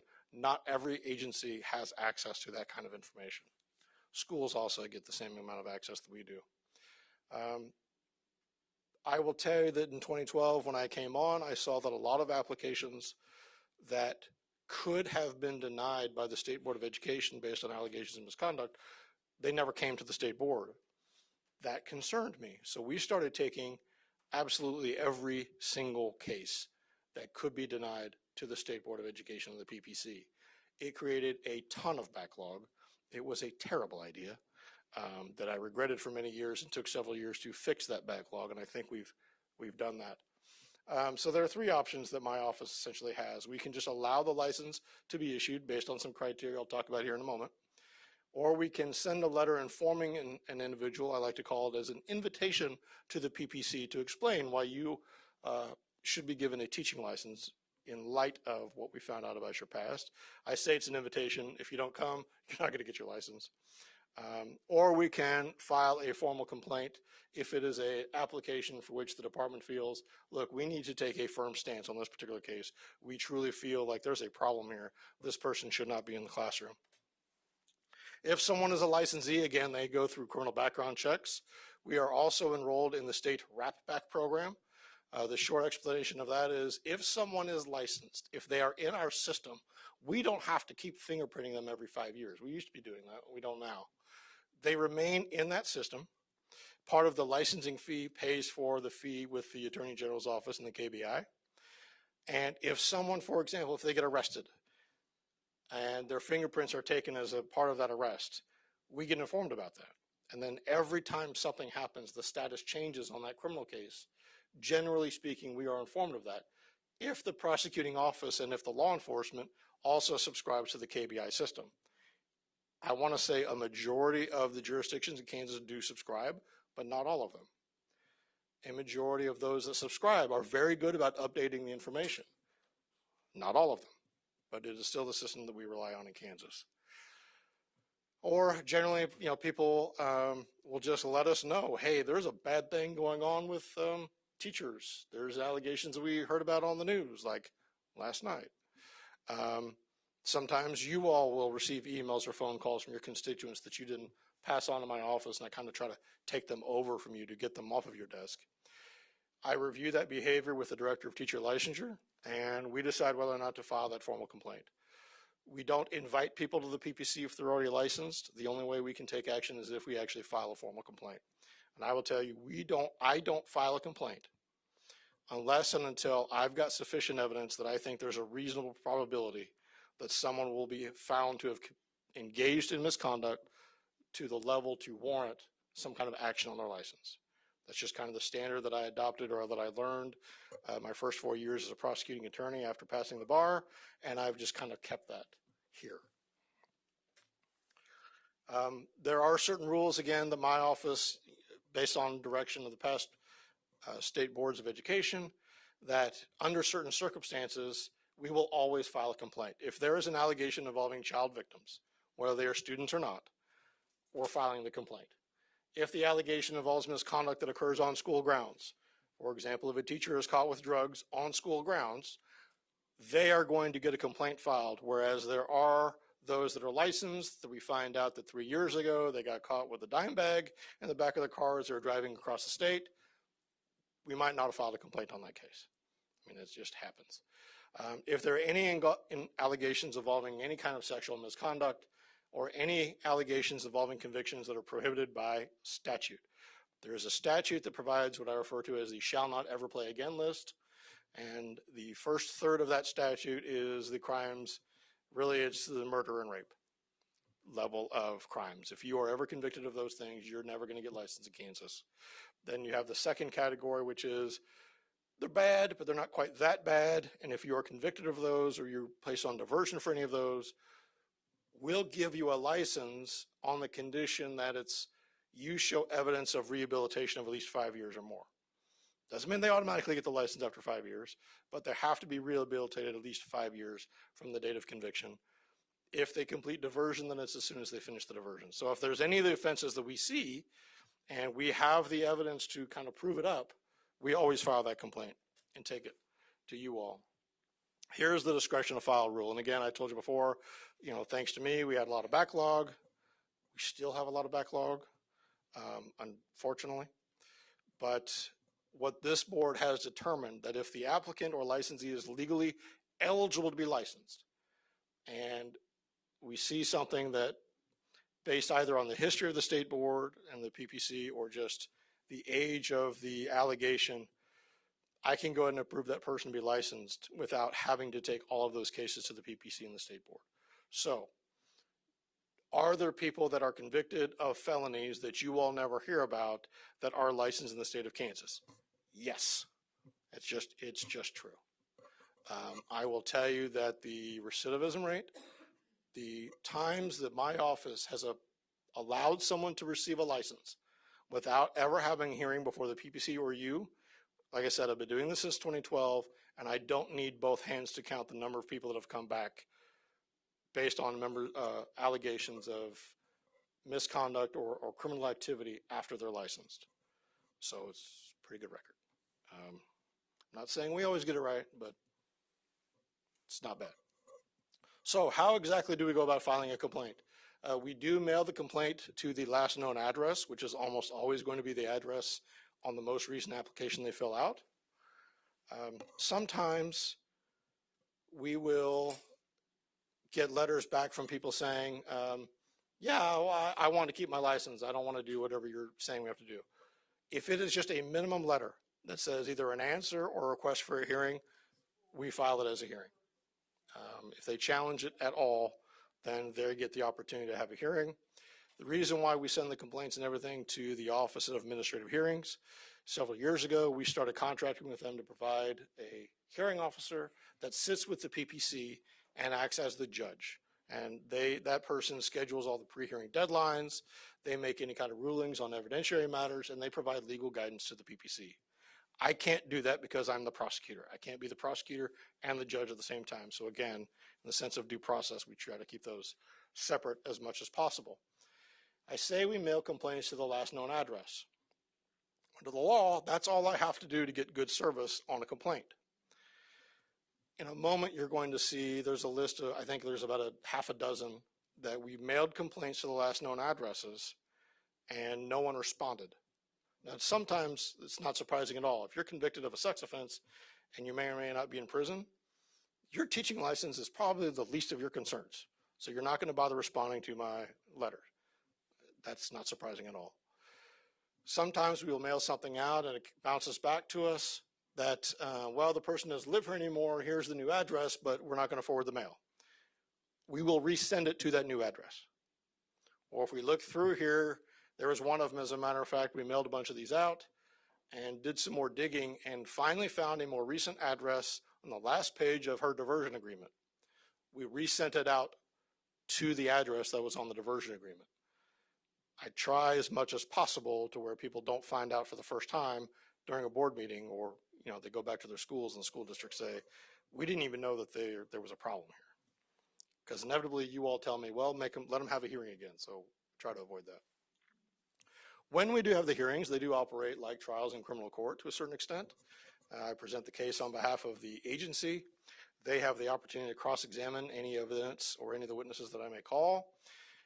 Unlike a criminal trial, the Professional Practices Commission, they also have the opportunity to ask questions of any of the witnesses or any of the applicants or licensees. Slight difference. Sometimes they ask great questions. Sometimes anyway, I just leave that alone. And the applicant or the licensee, they also have the opportunity to present evidence on their own behalf. Usually we tell them, well, not usually, I will tell you in the letters that we send out where I invite them to the PPC, we specifically tell them, send us a letter of reference from someone that knows you in a professional setting, that knows why your letter is being used, so they can speak on your behalf. The number of times we have people that just provide generic letters of reference from 8 years ago, and the person has no idea what the letter is being used for, it's unfortunate, but it does happen. And of course, I get to cross-examine any witnesses that they call, and that's what I call fun, because I'm just twisted that way. Once the hearing concludes, we all get kicked out of the room. The hearing officer and the PPC deliberate. I can only think of one case where they actually had to deliberate longer than several hours there.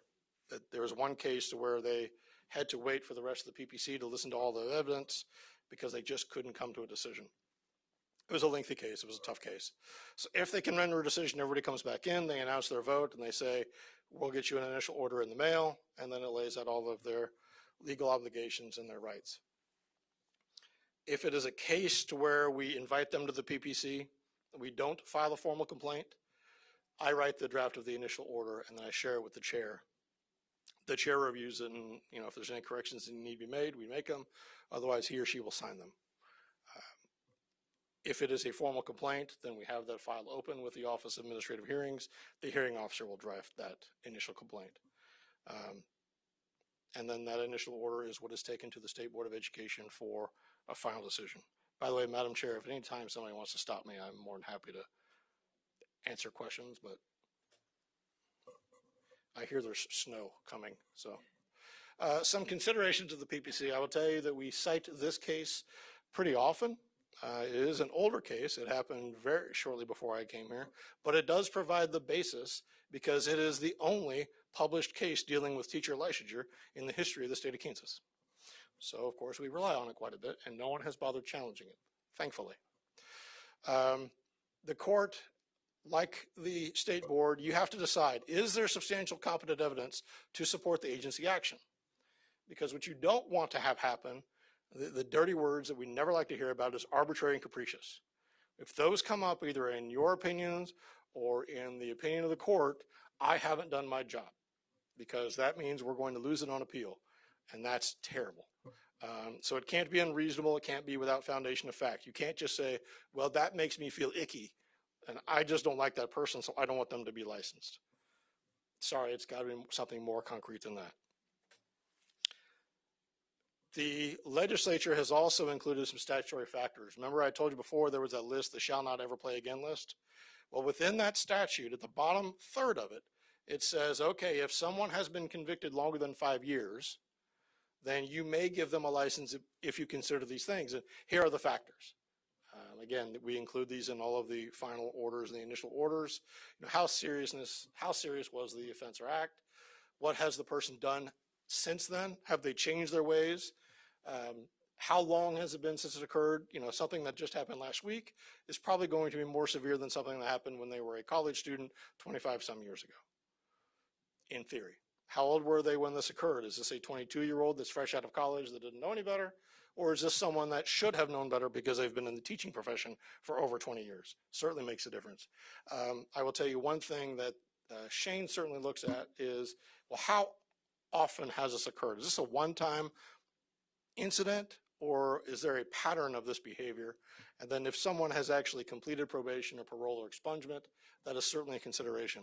One thing that the Doug Wright case came out with, which I love, is even if you have had a criminal conviction expunged, if that conviction or the underlying misconduct is part of why you had a teaching license revoked several years ago, the expungement hides the conviction. It does not hide the record of the agency that revoked or took action on the license. Many people say, well, I've had my criminal offense expunged, so you can't talk about it. Yes, I can. If the state board has taken action as a result of that criminal offense, we can still talk about it later on. That's why the complaints allege not just the conviction, but the underlying misconduct that led to that conviction. We rely on that quite often. And then as a board, you have also kind of incorporated some of these factors. And I'm not going to go through all of these. I know time is an issue. They've published. I'm more than happy to chat with anybody that wants to. But really, this is the result of years of experience of deciding what matters to the State Board of Education in deciding whether or not someone gets a license. I merely share it to show that it's just yet another body of law that's published, pardon me, on this topic. I will tell you that as an agency, Shane's team processed about 24,000 applications last year. Of those 24, my office had to look at 1,000 of them. Fairly small numbers in the grand scheme of things. And when I say I review applications, this is anything that shows up on the background check at all. This also includes anybody that I ever previously reviewed. But it does not include the wrap backs that we would get of the people that are already licensed. So there's like 400 some people that are already licensed that, well, they got arrested or they did something where it showed up. So of the 24,000, my office looked at 1,000 of them, and out of 1,047, I only assigned PPC cases or numbers to 33 of them. Still, the cases that I look at are terrible, but in the grand scheme of things, it's not that many, which is a good thing. Sometime I will tell you about what my first conference was like that I went to before I knew what it was like prosecuting these cases. And I will share with you this. In spite of what you may see on the news once or twice a month, oh, there's bad teachers. The teachers in Kansas, some of them are doing very bad things. It's not limited to Kansas. I promise you that. Every state has these unfortunate, I will say, bad actors. But again, tiny numbers that we're talking about. Out of those cases, the state board denied 4 of them. You issued 8 licenses. 2 of them were suspended.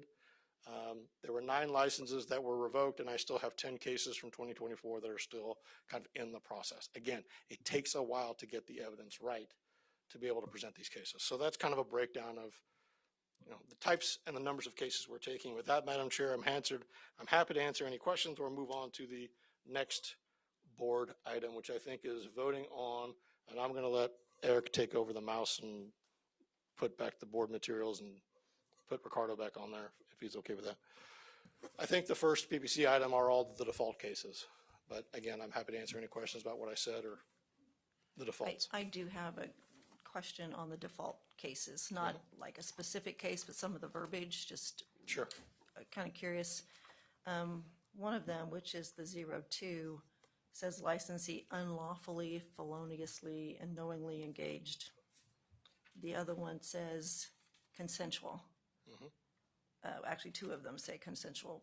But can you, because I assume we're talking, because it talks about students, so I'm confused on that one. The language that I use whenever I'm writing up those summaries, and usually that's what I put in the initial orders, I'm taking the exact language that we use in the criminal charging documents. And some offices will indicate, some prosecutors will write in a criminal complaint, well, it was consensual, but because of the nature of the relationship, I'll just say you can't consent. A student cannot consent to have a relationship with a teacher. Okay. Ever, not in Kansas. Well, that was my attitude, so sure. Thank you for the clarification. So that's, that's why I use that particular language. And on the 081, was there a charge ever brought? Because it said there was DCF substantial findings of physical abuse, so were there never charges actually brought? That's correct. Okay. Yeah. Okay, just curious, it didn't say much. Okay. And I would say that that's not incredibly uncommon. Okay. Yeah. On A, that's all I have. If anybody else has any, we'll do these one at a time, correct? I would group them by all of the defaults. You can do all those at one time, but then the other 2. Yeah. So if no other questions, if somebody has a motion for 11A.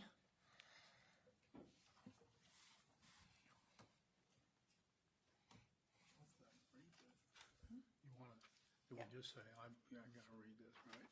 Yeah. I move that the Kansas State Board of Education deny the pending application in 24 PPC 33 and 25 PPC 09 and revoke the following license: 25 PPC 09, 25 PPC 10, 25 PPC 2, 25 PPC 5, 25 PPC 7, and 25 PPC 08.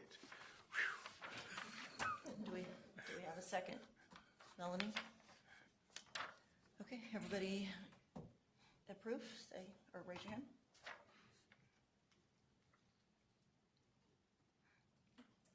Okay, where we at? We good?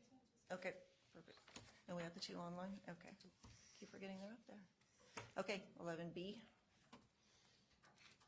And I believe Mr. Sanchez is online now, and if you have any questions regarding the next two, he'll be more than happy to answer any questions you may have.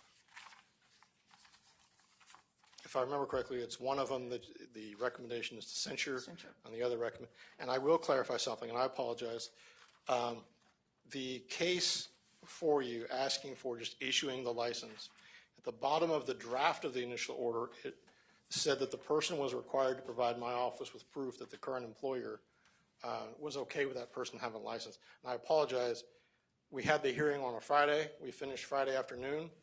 My deadline to get it to Deborah was Monday, and I wanted that person to be able to get their license as soon as possible, and I goofed.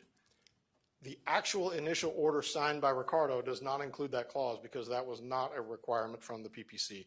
That's a different case that's going to come to you next month. But anyway, that was just... And that's on 11C, though. That's correct. Okay. But 11B, I think, is just let the person keep their license and they get censured for their misconduct, if I Right. recall And correctly. could you remind us what that means? It means you all vote to say that the misconduct, it's an acknowledgement that the person, while they were licensed as a teacher, engaged in misconduct that you do not approve of. But the nature of the misconduct or the behavior of that person since then does not rise to the level to where you want to keep them out of the classroom. So it's not something that specifically goes on the license.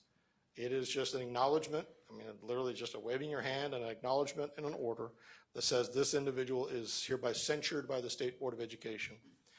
And that individual will be required to disclose that on any further application for licensure in Kansas and in any other state. I don't think there's any, I'll just tell you, I don't think any employers or school districts ask about licensure. I don't think. Most of them don't. So anyway, sorry, that's... Is a censure considered a prior disciplinary action for a subsequent case? Madam Chair, yes, that would be a form of discipline that someone would have to disclose, at least on the way that the application is written in Kansas. Yes, they would have to disclose that. So if a different district goes to hire this person and they look up their license, will they know anything by that action? So, and I appreciate you asking that question because I should have mentioned this earlier. Every disciplinary order issued by the State Board of Education, other than if you just give someone a license, but if you discipline them in any way, shape, or form, those are all published on kind of the Office of General Counsel part of the KSDE website. And all of the disciplinary orders are also distributed through the Superintendent listserv, and I forget however else we share it.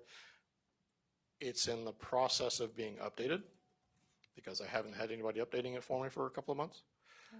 But we do publish those orders and they do stay on the website forever. So if anybody wanted to look up to see if anybody had been disciplined, that's probably how they would find out about it. Okay, so But if they just look up their licensing status through ELCS, I don't believe a censure shows up that way. Debbie, did you have a question? I think you just answered my question. I was just wondering if there was a time period where eventually, 20 years later, this person has outlived this problem. No. Never. Okay. Okay, anybody else? Anything else? And Madam Chair, if I may, for what it's worth, Ms. Potter's question. No, there's no mechanism in law for that. And I actually sent a survey out to other state licensing agencies, other state education agencies, asking the same question. Do you all have such a thing as an expungement of your disciplinary records? And no one has such a thing that I've found. Okay. Do I have a motion? Or Dennis? I move that the Kansas State Board of Education adopt the findings of fact and conclusions of law of the Professional Practices Commission in 24 PPC 17 and censure the licensee as prescribed. And a second. Melanie? Everybody in favor?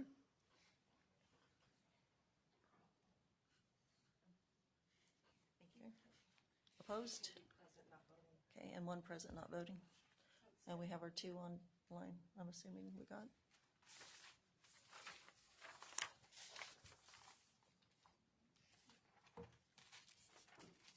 And 11C. So these are the issuing the licenses, and there are two of them. Anybody have any questions? I think I'm the question asker today. And that was going to be my question, though you kind of stepped into it, but do we know if the hiring districts are aware? So on both of those cases, there was either someone testified or they provide written documents that indicated they were aware and they support that person keeping their license. That's why, well, I'm going to back up a little bit. The individual that I had incorrectly put that information on that one, the PPC, my understanding is, and Ricardo, you could speak to this one, her history as a sub was with so many different schools, and it had been a while, and she was not currently employed by a school district. So I think the PPC had found in that case not to impose that requirement because being able to go back, they just, Ricardo, did I accurately reflect the PPC finding on that? Is this 24 PPC 30? Jorgensen? Yes, I believe so. Yeah, yes, you are correct. And I feel like, here in my notes, I see she's been subbing, or she's been working for a private company more recently. So she hasn't been in through a school district for a while. So we felt like there wasn't an established professional connection at the moment that would require that. Okay. Good. Anybody else? Okay, motion? Okay, go ahead. Thank you, Madam Chair. I move that the Kansas State Board of Education adopt the findings of fact and conclusions of law in the Professional Practices Commission Professional Practices Commission and issue the licenses in 24-PPC-30 and 25-PPC-01 as prescribed. Second. Danny? And all in favor of the motion? Good.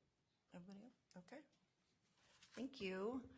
Ms. Jordan? Oh, Sorry, question? can I just address one thing? Yes. I just want to point out that, because even though these are lumped together, if anyone wanted to pull them or vote on them separately, kind of like you do on the consent agenda, Right. just note that or mention that, and they would be separated because each is handled separately, each is a separate order. So even on no licenses under 11A, those could be addressed separately. There may be a situation where you feel differently about one or the other, and you want the vote to be reflected individually. It's so I just wanted to point that out because these are individual orders. They're signed separately, and but they're lumped together for ease of discussion and voting unless you designate otherwise. Thank you for that. We need to always keep that in mind, so I appreciate that. Thank you, Mr. Gordon. Mr. Sanchez, I hope you're having a good time with all of that. It's a lot of work. We appreciate it. Thank you with the whole of the PPC.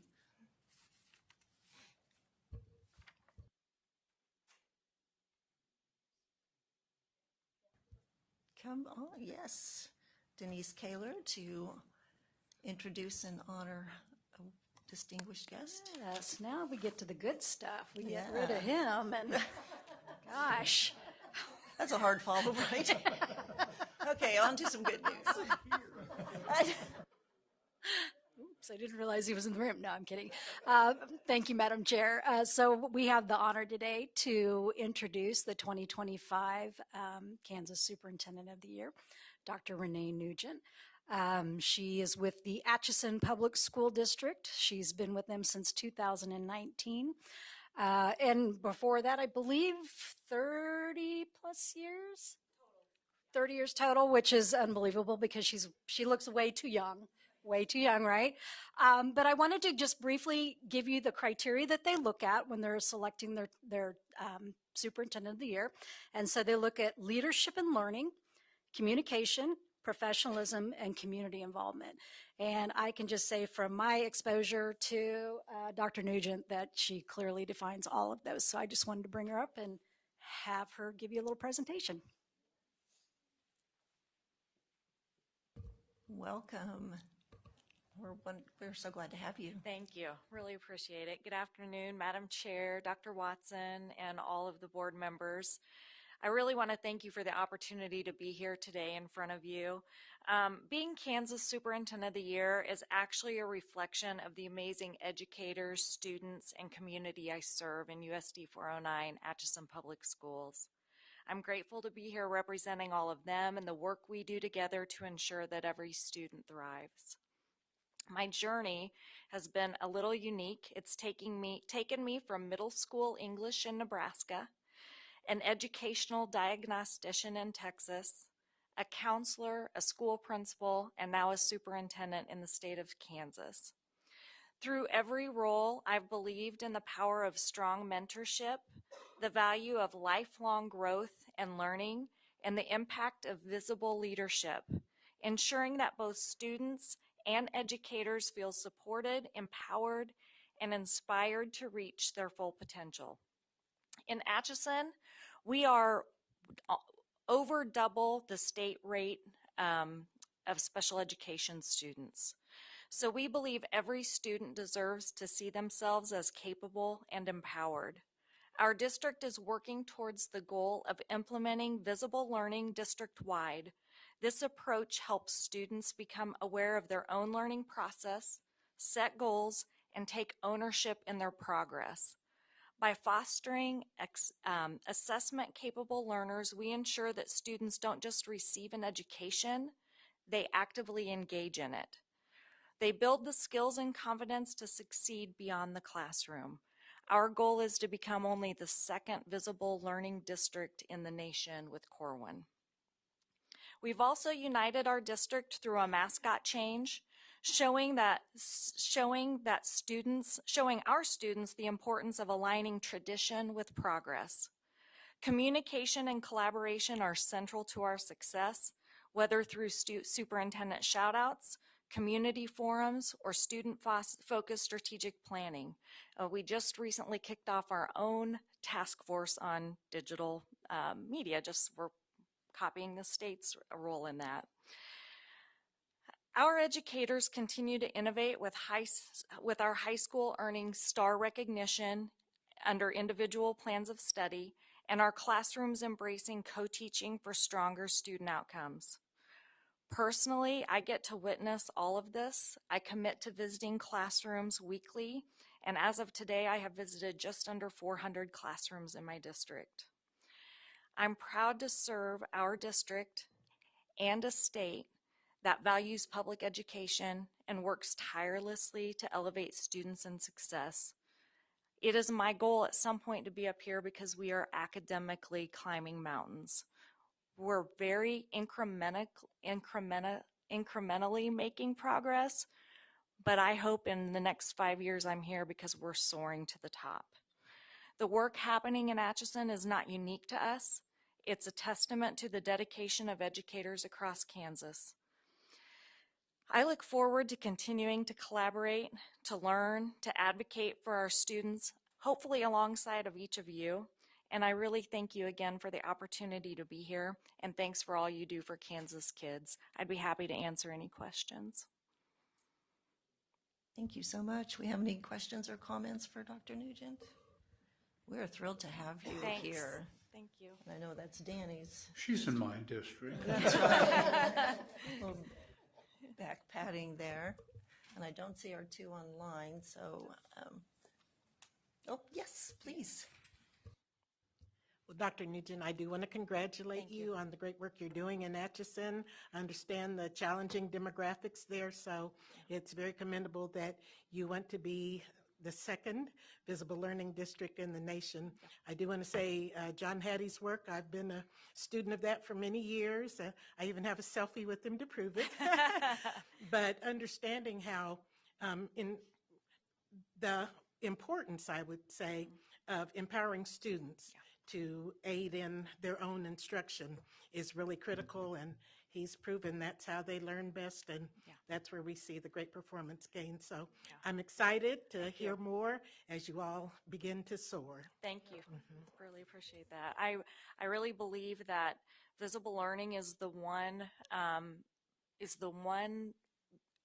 impact area where we can have every content area, every grade level truly impact core learning. And there aren't a lot of places that I think that's done or done well. And we are at the beginning stages, but we are assessing ourselves more than one time a year to show our progress in those areas. Melanie? Thank you, Madam Chair. We had a chance to chat a little bit earlier, and I wondered if you could talk about the size of your district and some of the things that you were telling me, just that what did you call them? I call us a tweener district. So, we're the 4A district. We're 5 and 6A districts have these wonderful systems. I came from one. I was in Garden City for 16 years, very large district, and southwest corner of the state to the northeast corner of the state. And excellent people, but I had departments and people, and I also graduated from a 1A district growing up, so I was involved where one person did everything. At a 4A district, we're kind of tweeners. We have just enough staff, but we all really have to share the work, the load, and the leadership. And so I'm really proud of the work that I put on my people. Principals do work in my district that maybe directors or coordinators would do in other districts. So it really is a team effort. Well, I'm going to go ahead and show my ignorance. When you say visible, Visible learning. Please explain. Yes. So John Hattie, a famous researcher, he has a system called visible learning, and it is based on several pillars: teacher clarity, feedback, learning intention, success criteria. And we look to find what we find is really what most teachers do work, okay? But we need to find what teachers do that work well. And when we look at gaps, we need to not only get our kids to grow 1 year, but 1+ years in order to close some of those gaps. And so we look at some of the best, most sound practices that truly make learning visible. I don't want you just to do the assignment. I want you to be able to tell me why you're doing the assignment, and then how that's going to help you beyond the classroom. And then you can tell me your success criteria, what it's going to take to be successful at meeting the goals of each assignment. I think I'm going to have to come visit. Yes, would love that. Invite any of you. That would be wonderful. Well, I don't see any more questions. Yeah. Thank you. Thank you. Want me to do that?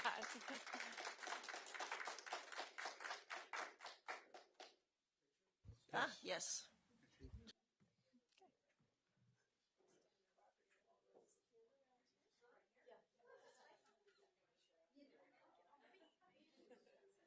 Will the board members surround you?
Board, I think we are back. Are we ready? We're ready to go. We can get finished up. Dr. Scott, up next. My favorite subject, right? Kissa. Absolutely. You might say that again so we can get that on tape. Good afternoon, Madam Chair, Dr. Watson, members of the State Board. My name is Jay Scott. I'm the Director of Accreditation and Design for members New, Potter, and O'Brien. It's nice to meet you all. But I thought I'd start off today with what I typically start off with, what we celebrate today. Yes. And so it is, well, first of all, how is it that I have to follow Dr. Nugent? Okay, that's number one. I need to talk to people about this agenda thing. The other thing about her, and it probably, well, I don't want to give anything away. It may or may not happen, but she's got a very elaborate way of canceling school for snow. So if you want to get something really interesting, check out how she cancels a school day based on snow. So may or may not happen tomorrow, right? But she's really good at that. So it is National Don't Cry Over Spilled Milk Day. Oh. So for you Chiefs fans, for you KU fans, I know there's one in the back, Myron, you know, things don't always go as planned. But no need to cry over it. You're still a really good team, right? So that's one.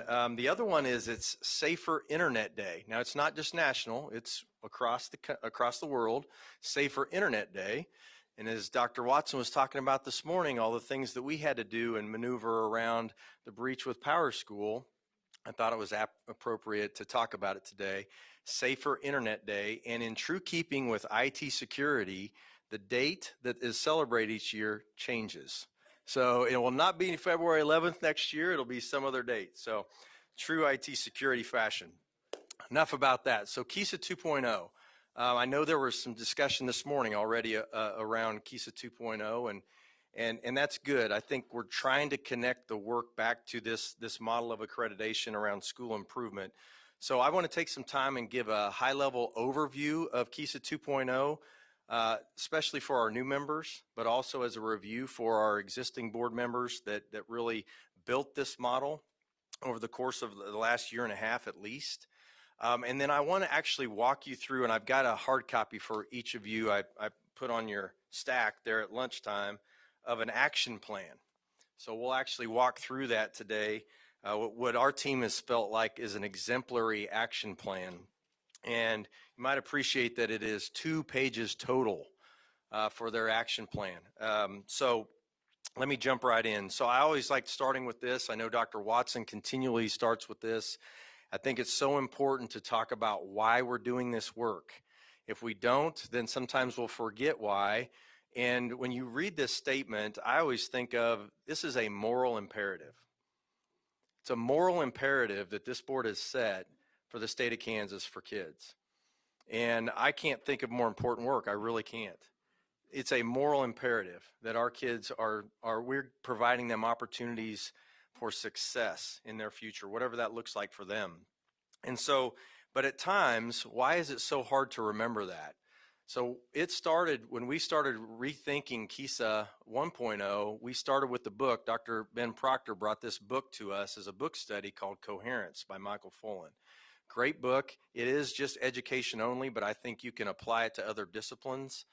But he had this statement, and I think, you know, this stands out in my mind, the idea that we try to do so many good things that at times it can fragment things, it can get things disjointed to the point where we forget the moral imperative that we have. And I shared this last week with special ed directors across the state. And I mean, it was heads nodding up and down, right? Especially in their work as special education. It can be very fragmented and be very disjointed. It's important to always come back to what do we really want to accomplish? And I think that's what we're trying to do with Kissa 2.0 is stay very focused on just a few things. It was great to hear Dr. Nugent talk about what they're doing. I could already see her action plan. I can already see their action plan. And so I think we're really, I think, trying very hard to make sure that we keep front and center what's most important. So I also want to remind you of this. This is my Captain Obvious slide for the day, but it's a main responsibility of the State Board of Education is to accredit schools. Now, I said accredit schools. We accredit systems, not schools. We've had previous accreditation models that would look just at buildings and accredit buildings, but this is a system level accreditation. But it is one of the main responsibilities of the State Board of Education. So, you know, ergo spending about a year and a half in front of the board every month, right, talking through what we're thinking about in terms of accreditation. And we are taking a different step in accreditation, a different lens to accreditation, in that it's really about school improvement. It's about the action systems are taking on a day-to-day basis to improve student outcomes. So, and this is really the theory of action. And in keeping with Fullen's charge towards coherence, if we strengthen coherence across Kansas, if we can really get all systems to the point where you're hearing stories of data like what's going on in Parsons, which is just invigorating to hear that, right? But as Dr. Watson said, you're not going to hear that. Why is it? Because their numbers aren't popping out like others, but are they doing great work? Absolutely. It's about growth. And if we want to see all systems do that, we have the obligation to go through and focus on just a few fundamental things. So if I'm capturing our accreditation model in just a few words, it's focusing on the fundamentals. Raising the floor across the state in fundamentals. These high leverage fundamental actions that research shows really increases the chances that kids are going to know more and be able to do more. That's our theory of action.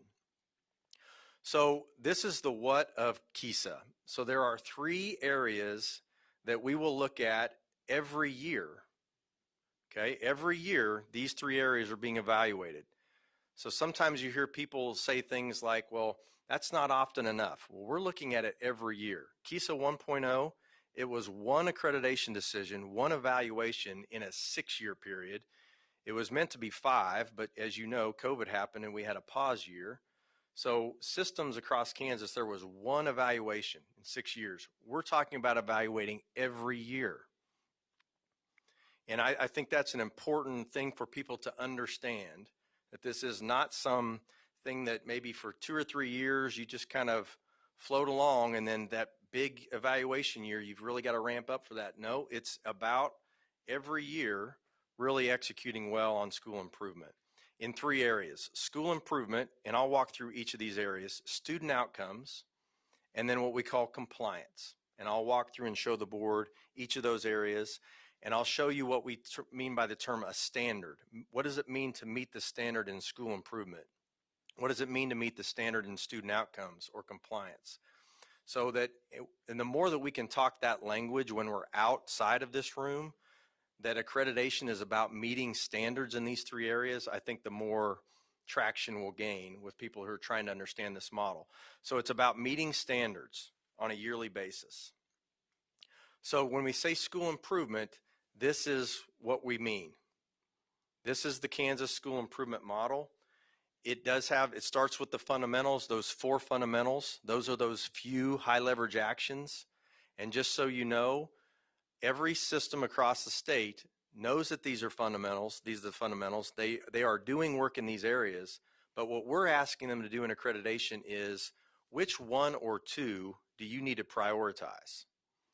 That doesn't mean to the detriment of the others that they don't prioritize. It just means they're prioritizing a few, 1 or 2. And I'll show you really talking through the statistics of what that means. So structures, there are 6 structures in our model.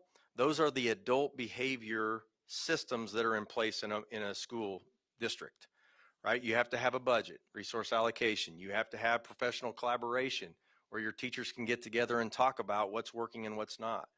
So those structures, those exist in every one of our systems across the state. We ask the same thing, knowing that this is your fundamental. Let's say they start with structured literacy. Which 1 or 2 of these structures do you want to focus on and prioritize for Kissa? So they're making some decisions, and they have a lot of autonomy in deciding what those are for their system. The lead indicator language, that's basically spelling out the adult behaviors associated with that structure, and then really important measures of progress, and not lag measures of progress. We're not asking systems where they want to be in 5 years, right, with state assessment scores. They're all going to tell us the same thing, by the way. What we're asking is, what are the short-term actions that can show how the adult behavior is changing, right? So if you're focused on structured literacy through educator evaluation, and we say educator evaluation just so we're all on the same page, that's not just when an administrator walks in and observes a teacher to evaluate them for a formal evaluation. It might be, Danny, you're a principal and you're walking through a classroom and you're just looking for certain things, right? So administrators, if that was their plan, structured literacy with educator evaluation, they might be looking for this behavior from the teacher 80% of the time. That's a measure of progress, right? A 6-month target and a 1-year target. So those are very short term. These are 1-year action plans, but I also in the same breath need to say these are stacking, right? This is stacking action. So as we move forward, I'll get deeper into an action plan example here in just a little bit. So the standard for that's school improvement. The standard for that for this year is the system has developed and submitted an action plan to our team, our action plan review team, which is a very hardworking team here at KSDE, that action plan is deemed ready to implement. And I'll show you the criteria they're using to look at those action plans. They're not saying for Topeka 501, this is the right or the wrong action. They're not saying that. They're saying, is this a clear action plan? Is it aligned to the model? And is it driven by data? So that's the standard for this year, right? As we start the model, that an action plan has been developed and it's ready to implement. The standard for next year and beyond will be the implementation of that action plan. So basically, we're in essence saying every year past this year, are you doing what you say you're doing? Are you seeing your measures of are you meeting your 6-month target? Are you meeting your 1-year target? And it's going to be different because we're not talking necessarily about student scores. We're talking about adult behaviors. So that's going to be different. But that really is the standard moving forward. Any questions on school improvement, the standard? I do want to speak into this a little bit. So I've had 2 different people out in my district come back with, which really disappointed me because you know how much I love this plan, that we're focused back on assessment scores. That's all we're doing. And I'm like, but we're not. And so I was trying to find the words, and I still need to respond to one of them. But so I talked to a facilitator, actually from Fort Hays, because I had access to him. And so I was kind of just playing with all of that with him, and he was helping me. So you tell me if we're kind of on the right. So where it comes to the assessments, we're just talking about that data that's informing what do we need to change in the adult behaviors. Correct. Because in the end, what obviously our hope is, what our goal is to see the outcomes in the students. But we know it takes the adult behaviors to move that. So sadly, we definitely got a couple, and one of them even was a superintendent. I was like, no, I don't. So I'm trying to figure out how we help that concept. Like, while yes, we have to look at the data, we have to find that starting place. We're not trying to sit on that. Right. No, I think we're coming off of Kissa 1.0, which it was a heavy focus on a SMART goal. Mm-hmm. And a SMART goal is typically, a 3 to 5 year goal. So now we're talking about backing that up. We're still saying that's real important. You have to have goals. That's very important.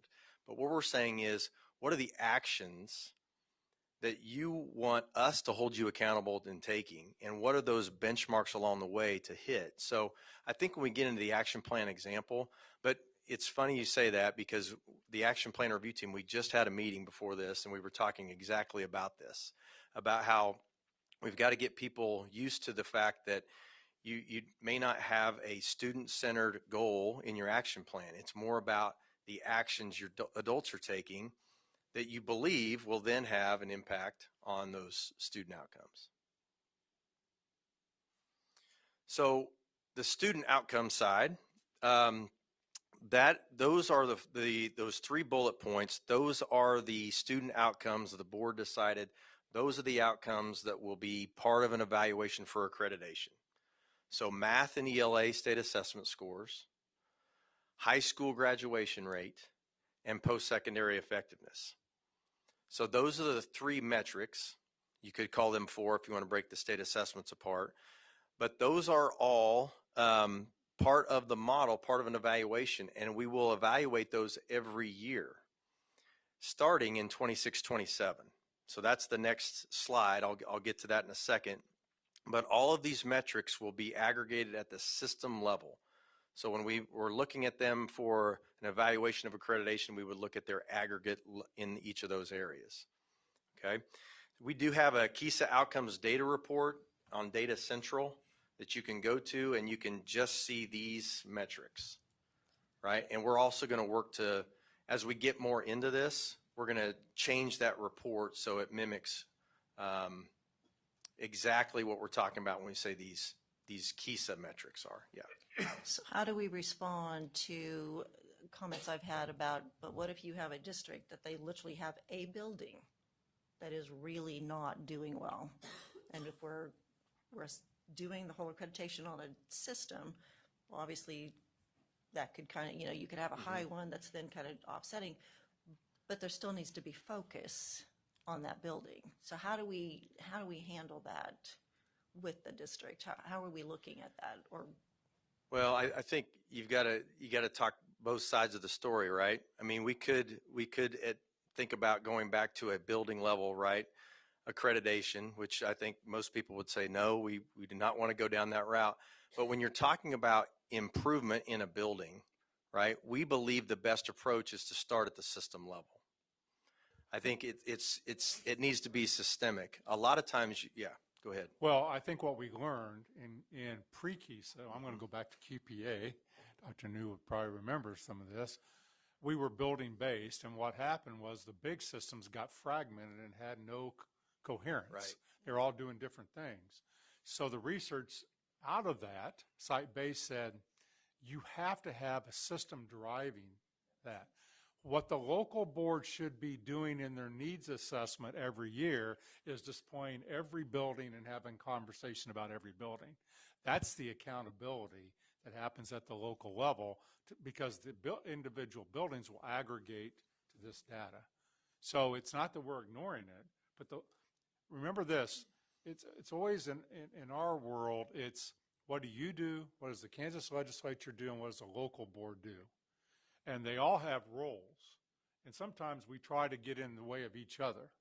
And in this case, the role of the local board is to hold individual buildings and individual classrooms accountable to the aggregate for the district. Thank you for bringing that up, Randy, because that's kind of what my question was earlier on statute 723218. Every local district that's using their own local curriculum, their own pieces of information to try to go to some type of a standard, the standards within that law are there's so much. And it's so, I think we need to revisit that, because if you go back to 1975 or 1970, if you go way back, it's just short little paragraph. Here's what we expect of the schools, and the schools could thrive locally and do the best that wherever they are, rural or urban or whatever, that's best for that area. And even in Kansas, because it's different parts of Kansas are going to be different from each other. But if you're all trying to do the very subjective stuff that got put in there over the years, there's statute after statute after statute, I don't know how you would measure that. Mm-hmm. We have to revisit how we're going to be able to measure. I mean, my personal, as a parent, standards wouldn't even align with half the stuff in there. It's like, how would you measure that? Like kind of like the definitive answers to, if you had something that was so objective, then yes. But if we're talking about things and imparting knowledge and things, I'm thinking, how do you measure a work skill or a work key skill? Who measures that? So I know I'm getting ahead of myself, but really we've got to drill down and say we have to all be on the same page, and we have to, because parents are thinking one thing, and then you use words achievement and proficient, and I'm thinking, who defines that? And who's defining that? Are we defining that at the state board? Because if we are, it's like, how do we not do that without stepping on the local toes on that? So, And I think, Michelle, we always ought to ask that question. And that's why we'd hope the Kansas legislature always asks that question, is the action that you take going to get to the desired outcome, or does it create something that doesn't get you to the desired outcome? So we were in a building accreditation model, and we didn't see systems improving, and so we built a whole model now. There's no way this model can be applied to a building by building because it's just too big. But if that local board has to look at the individual schools, and if you're small enough, the classrooms within that, and be asking the same questions you're asking from the system. And when that happens, then the data starts to move. That's what happens in Parsons, right? They said, okay, you told us to go down this direction. You're holding us accountable. Now here's what we're doing. And that's the beauty of it when it works. When the local doesn't do that, or we don't have a parent-teacher conference, then it starts to break down. But it doesn't break down at your level. It's a conversation that has to happen at the local board to do that better. So if you go out there and ask a taxpayer or somebody in the community that's not a parent that has a child in the school, so we have this relationship. So are the state assessments ultimately supposed to measure attainment of Kansas 72-32-18? I would ask every single person, go out there and read that and then say, well, how does, are we able to hire people? I mean, oh yeah, we hire great people all the time. Okay, so where are the complaints coming from? I mean, if I go into the school, my kid's doing well, and I'm banking on not accrediting a school because of one assessment or something like that. That's a bill that's over in the legislature right now that they're going to be banking, they want to just bank the assessment on not accrediting a school if they don't do well on. So again, I go back to what is the assessment outcome supposed to be for my child? I may not align with all the standards that are out there on the website. So, I mean, we just have to be asking those questions. What is it that your child, if you go into the school, is not learning? Why aren't you seeing this in real time? Why are you waiting until a snapshot assessment and then compare yourself to your own progress of your own kid? Like, if you're not seeing progress, get in there and say something. And I feel like we do that with teachers. I mean, I feel like if you have a lot of remediation going on in 9th grade because of everything happening in one class out of one school, you can pretty much pinpoint that and say, okay, we need to revisit this teacher. Everybody's going in needing remediation. There's a disconnect there. And I feel like they take care of that locally because it happens in real time. The parents are all seeing the same thing. And I mean, it happens in our area anyway. So I just feel like, I don't know, we need to revisit that. Yeah. 72-32-18 needs to be looked at. Got all these regulation numbers running through my mind. But to your point, for the standards for the student outcomes, this was something we were looking at student outcomes with Kissa 1.0, but we didn't have clear standards on what to meet. So that was very frustrating for systems. Even though we set those the state board outcomes out there, right, and everybody's improving towards those, they wanted to know, where does this put us? So we are actually developing what we're calling standards in each of those areas. So math and ELA state assessment scores, graduation, post-secondary effectiveness. We're creating standards. We've got graduation very much ready to go. We've vetted it. We've run it through several groups, and I'm planning on bringing that back to the board, the graduation outcomes, in April. But you can expect, for performance levels, exceeds expectations, meets expectations, working toward an identified need, and then you can be very, very objective with that, right? very objective. If your graduation rate is here, you're going to know which performance level you're at. So we'll set very objective criteria. We are working on those outcomes. Again, 26-27 is the first year we'll actually evaluate. That was a very intentional decision by the board to allow time to focus on implementation.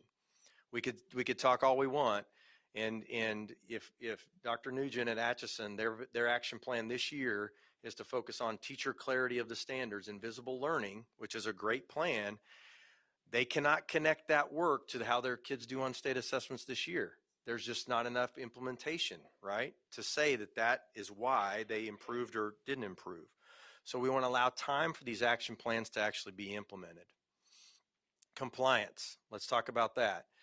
Because, I know that term gets thrown around, and there's a lot of federal and state laws that apply to schools. But in accreditation, there are only 14 that we look at. So know that as a board, that we've identified 14 areas that we feel are most connected to school improvement, and those are the areas we'll look at. There are other areas that schools must comply with federal or state law that are not part of an accreditation decision. Okay, so, and we can revisit that at another time, but this is the regulation in statute now. In good standing is the term used when we're talking about compliance for accreditation. It means that the system is in compliance with or working with the state board to achieve compliance with all applicable federal and state statutes and regulations. And I'm going to pull up our document. This is our 24-25 Kissa compliance document. We didn't have one of these until last year. Sorry, we have not updated with the new pictures, but we will for the next compliance guide. But this has everything from the definitions for in compliance, working towards, not in compliance, who's ultimately responsible. I just wanted to show the board, this is the list of compliance areas that are reviewed for accreditation. And again, this is a list that's been around for a while, and it's a list that we are internally looking at it, but at this point, this is the list of areas that we look at in terms of accreditation. And I'll walk you through an example here in just a little bit, but these are the areas. I'll just show you kind of how this is laid out. It has all of our leads. So it's not the accreditation and design team that's enforcing compliance, right? It's actually these lead teams here at KSDE that are supporting systems in meeting the standard in each of those areas. So let me give you an example. So we have a compliance area of ACT and work keys participation. And so you could see Julie Ewing, Lee Jones are our contacts, or have been in the past for those. For in compliance, this states this is the standard. So for compliance in ACT and work keys participation, this is the standard. The district has an active user in the ACT testing portal, right? So that's just an example. We have every one of those compliance areas. So more than anything, I just want to share this with the board. If you ever have questions about this, you can go to this document and check out this information. Because the law says schools must offer to any student that wants it the opportunity to take the ACT and or the ACT work keys. Must offer the opportunity. That's what being in compliance is. So you just have, if you don't offer it, you're out of compliance. If you don't afford that opportunity to anyone that wants to take it. So Yes, are we telling parents, I mean, I'm seeing some things on that list that you had on that side before. There are people that are not going to, parents that are not going to comply to some of that stuff. Like if you talk about. But it's about districts offering. That's fine. So is that training on like the Jason flat, is that for the teachers, or is that so that they can offer it, or is that? That's for teacher training. For teachers. So that's what I'm trying to be clear about, is there are things on there that the parents are going to say, I'm going in there and checking my box off. I'm opting out of that, and the school does not get hurt on. Michelle, these aren't about parents, though. These are about the districts having to follow the law to offer things. I know, but how do what I want to say is that an outcome, though, that it's expected of that child? No, within not the on here, school. it's not. No. Oh, the school. So the school must offer an opportunity for any student that wants to take the ACT test. The ACT, but I'm talking about some of those other things that were on that other page. But that's the same thing. It'd be a training for staff. Staff have to be trained, or you have to screen. You have to screen in dyslexia, and staff have to be trained on dyslexia, and those are all in statute, right? Or they're in regulation that requires school districts to do something. It's not a requirement of parents to do anything. Not the parents, but I mean, as far as the students being subjected to it. So I know it's in our standards, like IPS, for example, bullying, and I mean, some of these things are being done at the school. That's all of it. What I'm saying is, so if I'm going into the school and I say, I just don't want that to happen to my child, I feel like the message isn't getting out there of what parents can and don't have control over on their child when they're going into the school. So they're all in law and they have to be offered at the school, but where do I go in and say, how do I opt out of that? Yeah. You see what I'm saying? I do. For this moment, though, we're on Kissa, so let's get a future agenda item out there. Okay. To talk about happy those, to- so we can stay on course with Kissa compliant. Okay. We'd be happy But to make walk sure you we- through that. So Yeah. each of these areas are very different in what it means to meet the standard, just by the nature of the compliance area. But this is So- all about districts making Yes, that. districts, yes. Yeah. So We- again, the standard let's for do that. in compliance, that you saw that was that green column, right, is set by a KSDE lead team here. And here's an example, dyslexia.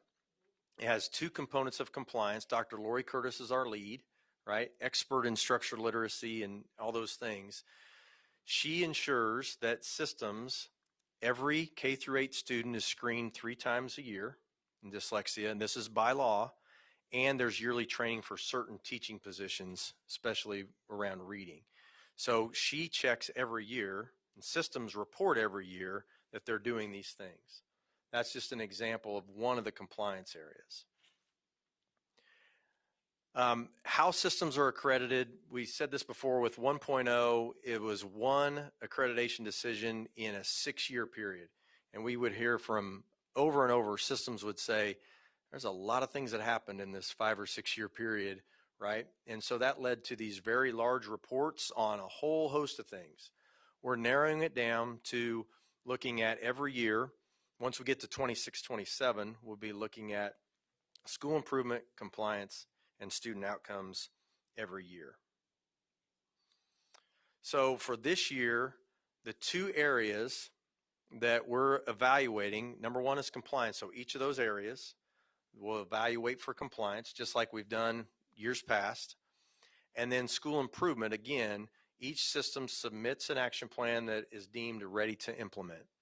And this summer, when I come back before the board, since we are making accreditation decisions every year, I'll present to you the list of all the systems that have met those standards in compliance and in school improvement. We'll report the outcomes, right? It's not that they're not important, that we will still report them, but you can see that in 25, 26 now, we will add for that school improvement evaluation, the implementation of their action plan. They put the action plan together this year. Next year we look at, did you do what you said you were intending to do? Same thing on outcomes. Again, next year we will simply report, and then 26, 27, all 3 areas come online and are evaluated every year after that. So these are the roles and responsibilities. The systems engage in the process. Our teams here, this is a new role for us. We're actually evaluating some of the information preliminarily for systems, like our action plan review team is reviewing every action plan that comes in this year. And then our team, or different teams, our school improvement work group will really be the ones to share that this system has not met the standard or they have met the standard. Then systems are reviewed by the ARC. The ARC is the Accreditation Review Council, for those of you who are not familiar with that, and that's a body of 18 people across the state, all educators, and they are the group that gets together at least yearly and reviews every system, and they'll continue to do that. In Kissa 1.0, they reviewed every system once in a 6-year period. Now they're going to review every system every year. If a system is meeting all the standards, they remain accredited. If a system doesn't meet the standard, in 1 year, they will notify them that you did not meet the standard. And then the next year, if they again don't meet the standard in that area, the ARC would then review them at a deeper level. And what we're talking about doing is, instead of a desk audit like we've done before, is an actual on-site review where the ARC goes on site with that system, digs in on why they are not persistently meeting a standard. And then obviously the state board, you all determine the accreditation, you vote on that. So this is our model of support. You can see that we have tried to personalize our support, so to speak, in Kissa 2.0. So we have the regions, which are our west, central, and east. And you can see there are team members who are responsible for those areas. Amber Miller out west, Mindy Bruce in the central, and Jean Rush in the east.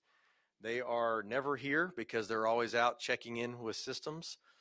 We also have what we call cohorts. And the cohorts are, I'm working with our urban systems, which would be Topeka 501, KCK, Wichita, Garden City, Junction City, Dodge City, Liberal. Those are our urban systems. Suburban, Myron works with our suburban systems. Special purpose schools, the juvenile corrections right here in Lawrence Gardner High School in Topeka, Lake Mary Center, Heart Spring, Parsons State Hospital, those all have schools that are being accredited. And so we brought them into a cohort, and then our private systems that choose Kissa, they're in a cohort. So the cohorts are really more about the specialized nature, the unique characteristics of those systems. Okay, so this is again the school improvement model, and this is what systems look at when they're determining their action plan. So what we ask them to do through a process that we've started this year is identify a component of an action plan. And what you're going to see here in just a little bit when we get into this is an action plan that has one component. One component is they're prioritizing one fundamental with one or two structures, one or two measures of progress per structure, and then they answer 3 questions. And what we've said is school systems can have 1 or 2 components. So max, they can prioritize 2 fundamentals out of the 4. Okay, so let's take a look. If you pull this up, yep. Oh, sorry. These are the questions that the criteria for an action plan review. Again, we're looking at clarity, alignment to the model, and evidence of data-informed decision-making. So the example, okay, is right here. Should have that. I'll pull it up here online. Well, I was kind of looking for the pretty colored page because then you see which fundamental, which structure, you know what I'm saying? I can pull that up. I don't have that in here. Oh, I thought you just had it up. The pretty page, I call it. Oh, are you inside something else? I'm sorry. Yes. Okay. I'm in this action plan example. Oh, right. Pull that up again. Can you just make that bigger? Yep. Certainly do that. There we go. Okay, so this is an actual action plan that's been deemed ready to implement. And our action plan review team, I asked them, send me some exemplars, and this was one. So you can see that this system is prioritizing standards alignment, one of the 4 fundamentals. They did not type in this information. This is boilerplate language that is part of every action plan. If you select standards alignment, that's the language that appears. The structure that they're working on is professional collaboration. So when teachers collaborate, it's going to be focused on standards alignment. And so what we ask the system to do is articulate the context for that action. So this is in character limits. I think we have 750 character limits to this box. So very brief and to the point. This system, focusing on standards alignment through professional collaboration, they're going to create the curriculum guides. Curriculum guides are things that teachers use to everything from the standards they're going to teach to the resources they're going to use, the pace of all that. That system does not have curriculum guides. So in an effort to get more aligned, they're building curriculum guides. Pre-K through 5, they'll develop it for reading and math at each grade level, curriculum guides. 6 through 12 in all content areas. So you can see that that's every teacher, right, is involved in this action plan. They will develop curriculum guides for at least 2 courses with priority given to their required courses.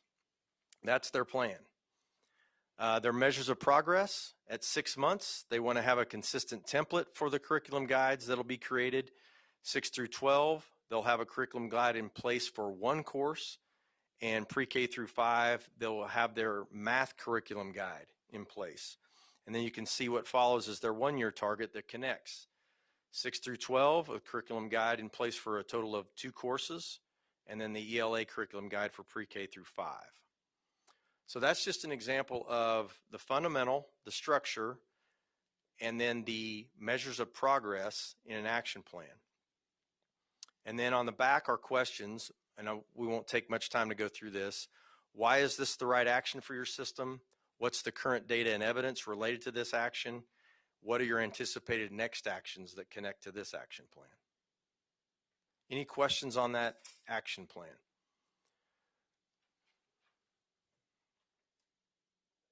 Yeah. Yeah, Dennis. On how does this work out time-wise? I mean, they have improvement days. You're talking about 6 months. You're talking. Great question. So the school improvement day, they happen throughout the year. So they started in late September. They'll end in late April. So a school improvement day is 3 to 5 systems at a time. So with the math, we have about 75 school improvement days that take place throughout the year. From the date of their school improvement day, let's say it was September 25th, right? That's their 6 months. So from 6 months from September 25th, that's their 6-month target. And our team actually checks in with the system at that 6 months to see how they're doing on that 6-month target.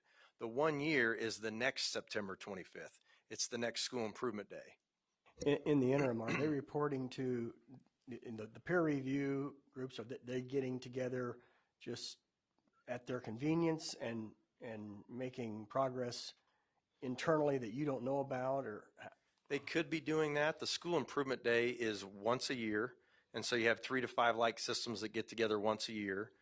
And we've had very good school improvement days to the point to where those systems are saying, hey, let's get together on our own outside the school improvement day. So we're seeing some of that. Okay. Yeah. But that's been really good. It would surprise you. I would encourage any board member to come to any of our school improvement days. We've got them from all over the state. We had a really good response. I love seeing teachers together at those meetings. We get them into like positions, and I'll ask them how often, because these are systems that are usually in the same league. Mm-hmm. They know each other. How often do you get together to talk about school improvement?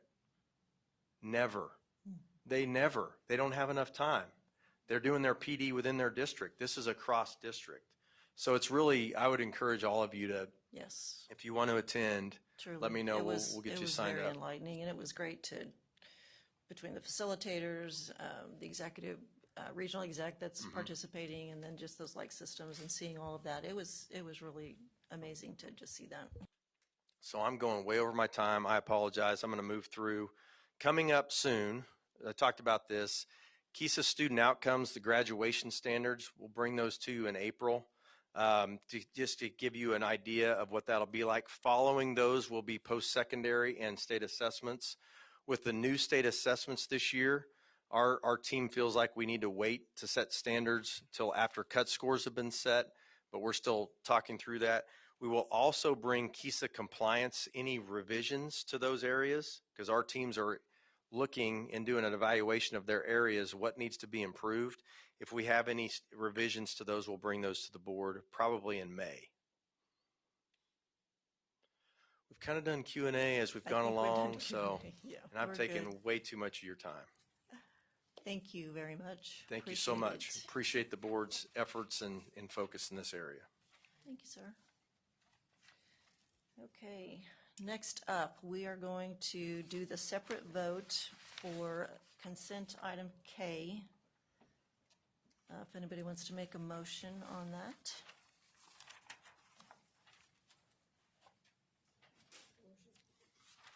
Michelle, motion. Second, anyone?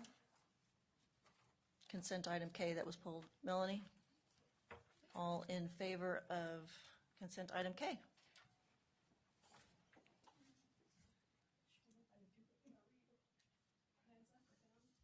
Yeah, we need to vote. What are we at? Oh, I'm sorry. We had pulled K for a separate vote, so. Okay. Okay. All in favor? We got Connie over here. We got the two online. I think.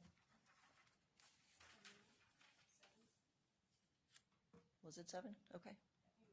Okay. And no, she's a no. So, okay, so no's and present not voting. Are you a no? Okay. No, I thought you were a yes. Where were you? Oh, present not voting. Okay, 7-2-1.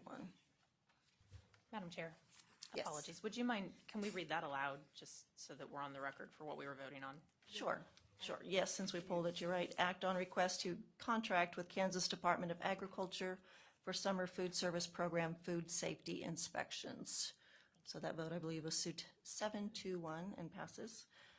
L is act on recommendations for funding Kansas preschool pilot grants for 2025-2026. And we had a request for discussion.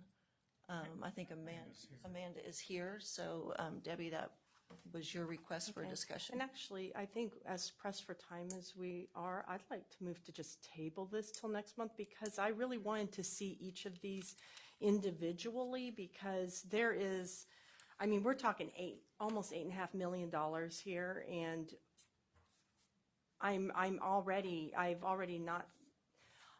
have been struggling with this whole pre-K study, and I received your response, the response back in the Friday notes, and what kind of blew my mind on that Friday notes is that in the quoted response, and I don't know that you guys actually dug into it like I did, but it says here, the roundup responses and analysis to the Tennessee study after the 2022 NPR article, and yet what was quoted was a 2015 article. So that was back when it was still considered a positive thing. That whole article, spinach versus Easter grass, is a 2015 article. So it's 7 years older than the 2022 article, which was brought to my attention by a constituent, that pre-K, it was actually the 2015 one that you quoted where they had high hopes, and then 2022 came along and they said, oh no, this isn't what we hoped it would be. It's actually harming the children.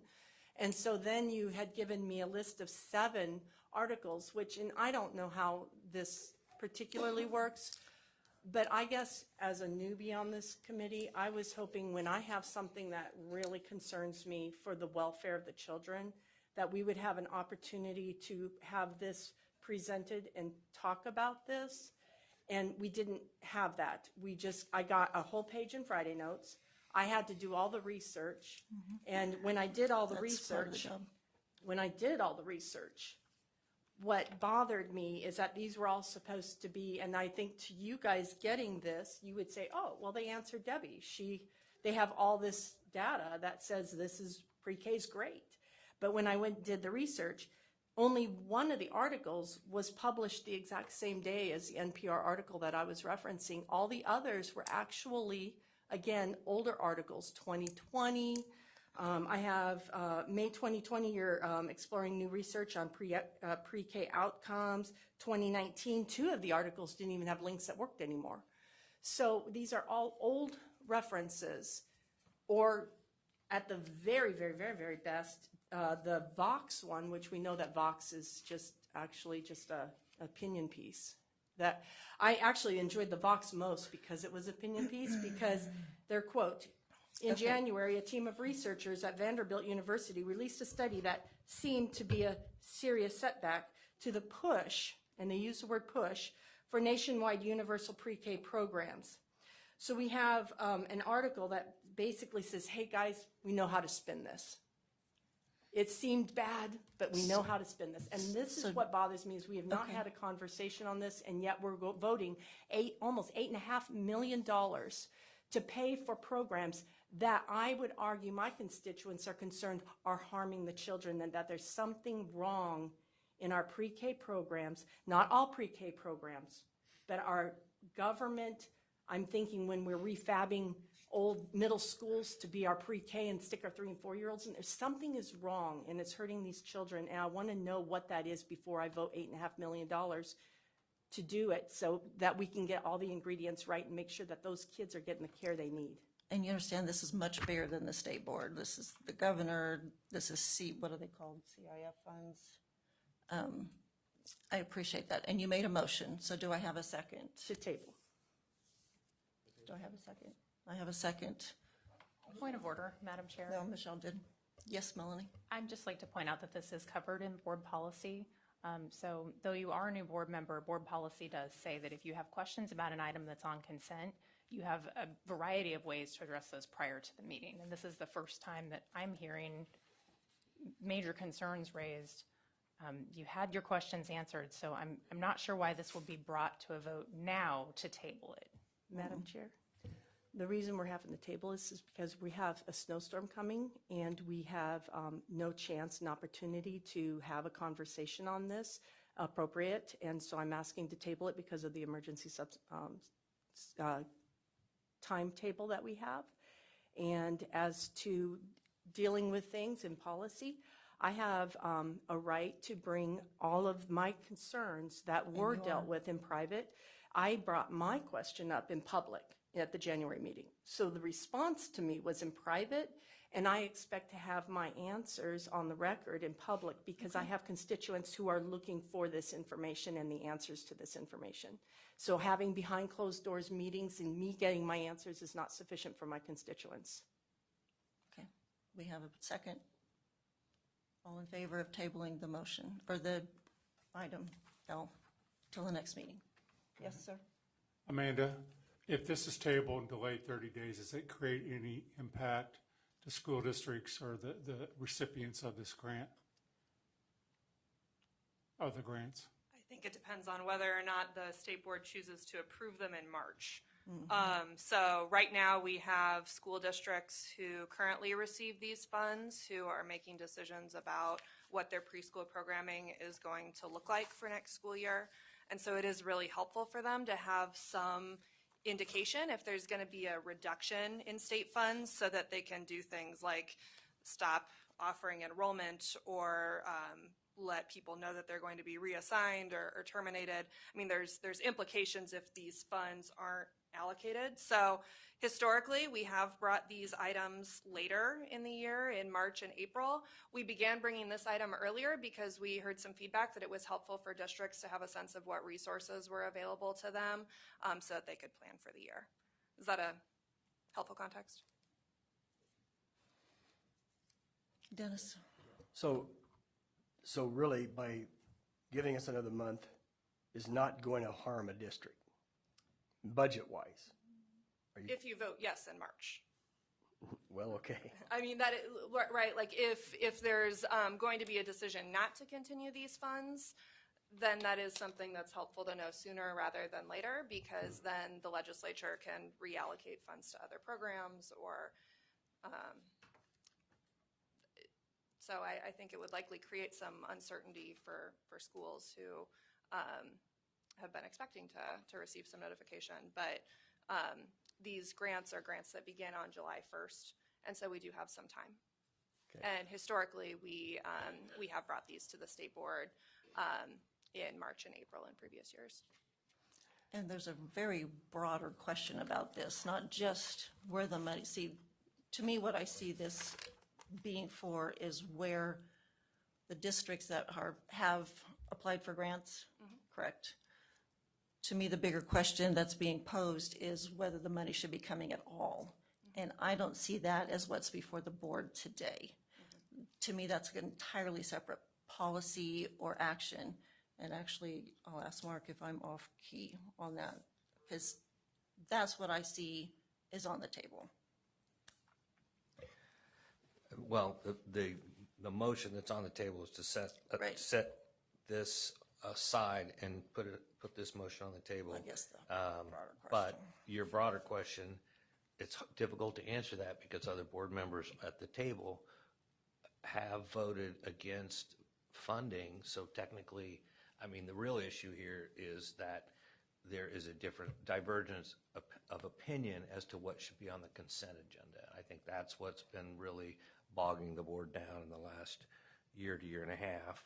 Consent is something that is routine and not necessarily controversial, but certain board members have taken funding issues for things that they don't support, and then they're getting bogged down on the consent agenda. So I have a challenge answering that because these are things that for years and years are funding issues that have normally come through because they're not at the highest level policy making, monthly decisions. But some board members have voted against them, so it makes it a challenge. But I've advocated at least to the leadership and to the board that if you're going to make decisions of that kind of ramification, I think this board needs to, just like you're doing with in other ways, I think you have to have some notice, some opportunity to pivot. There's kind of a due process thing here that needs to occur, particularly when it's continuation of funding that have major impacts, rather than just voting no. You need a plan B or a contingency plan if you're not going to vote.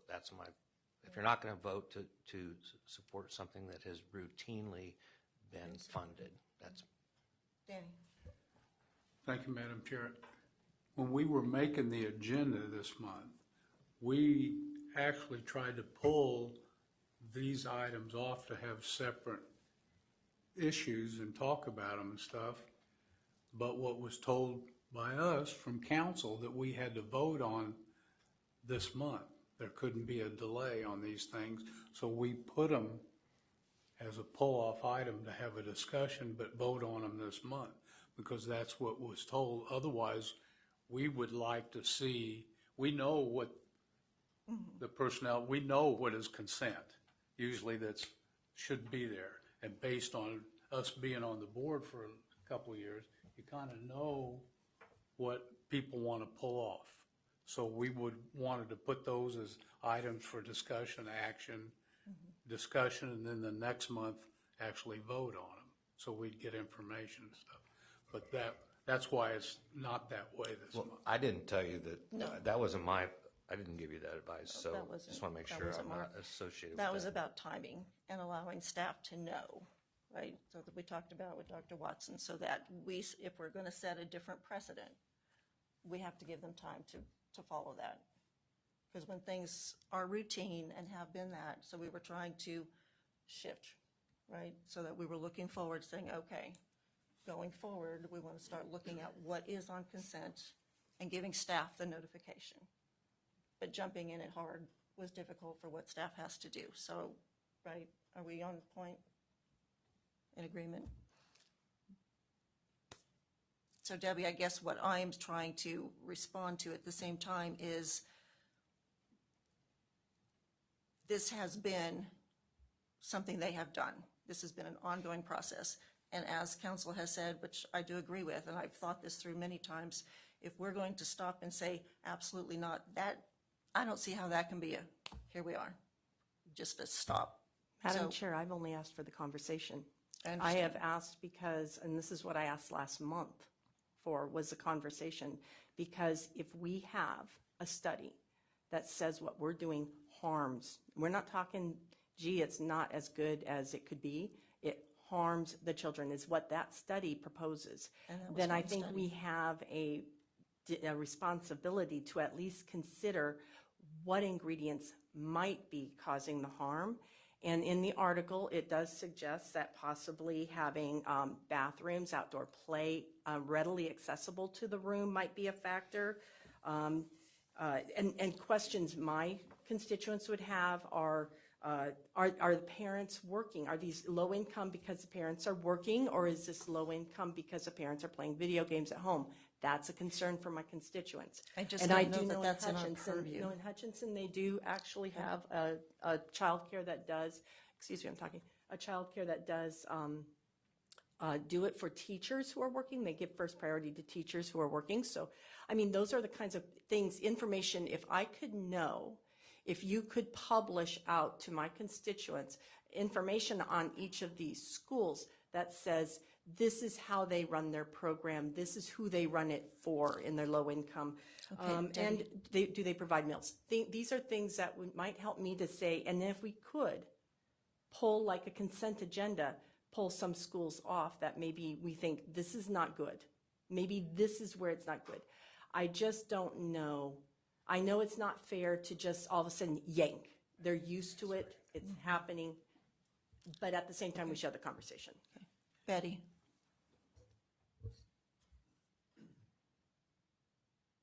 Yes. And we're discussing. We can't hear you, Betty. You're muted.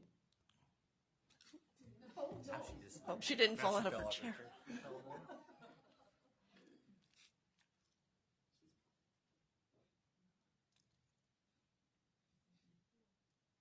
You're still muted. We can't hear you and your screen, there. There we go. Okay, now I think you're good. Okay, can you hear me now? Yes. Okay. The one thing that I would like to say, because it is each of our responsibilities to be prepared. And if that means individual research, private, talking to constituents, that's encouraged. The thing is, when we come to the table, we get the agenda, we are supposed to be, as per policy, prepared to take a vote. I'm not certain what 30 days, 60 days would do, because it's my impression that once you've gathered the information, you pretty much have made your decision. I don't know what stalling the vote would do. I don't like the idea of overstepping our lines and drilling down and all of that. So I have a concern that when Board Member Potter suggests that I want the information made public, there's a lot of information I gather, and I'm sure other board members have, that helps to prepare us individually. So it might help if you put it in that perspective, that you are gathering things that will support your individual vote. That does not mean that it's going to be where the entire board would vote, because we each have that same responsibility to do the due diligence that you've done, which is your research. You've researched it. You've drawn some conclusions. I have certainly looked into the matter, and I appreciate where you're coming from, but if you have lingering questions and the rest of the board doesn't, I'm not sure how stalling the vote would benefit this decision. Well, we do Thank have you. a motion to table and a second, so we need to go ahead and take the vote. So everybody in favor of us tabling this until next meeting, please.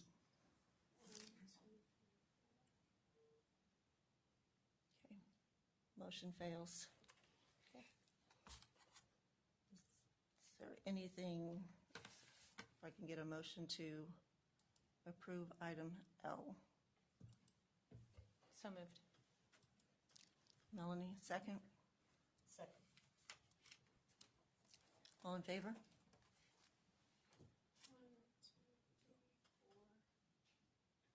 And the two on this one? Six. And no?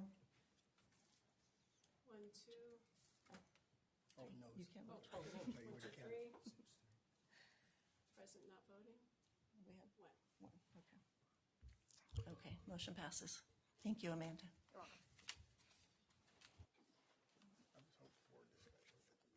I think the board just entered into something that we'll have to discuss because, Amanda, I forget the date, but you'll quickly remind me. 20 years, the pre-K pilot, is it close? 2006, 19 years.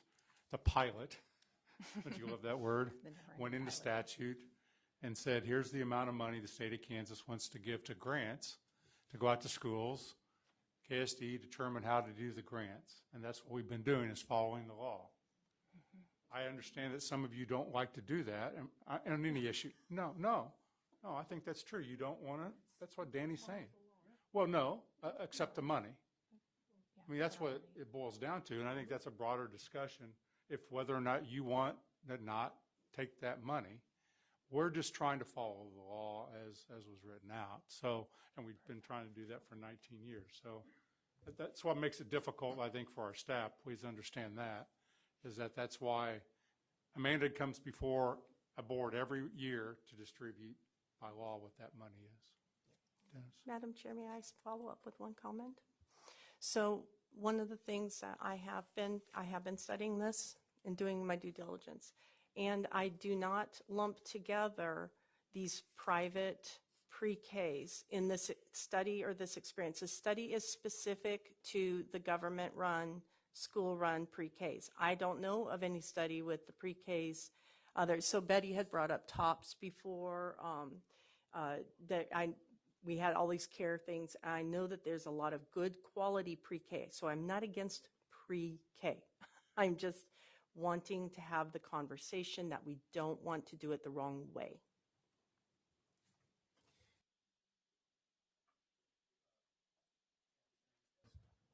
Yes, Dennis. Dr. Watson, so if I understood you right, this would take a change of statute.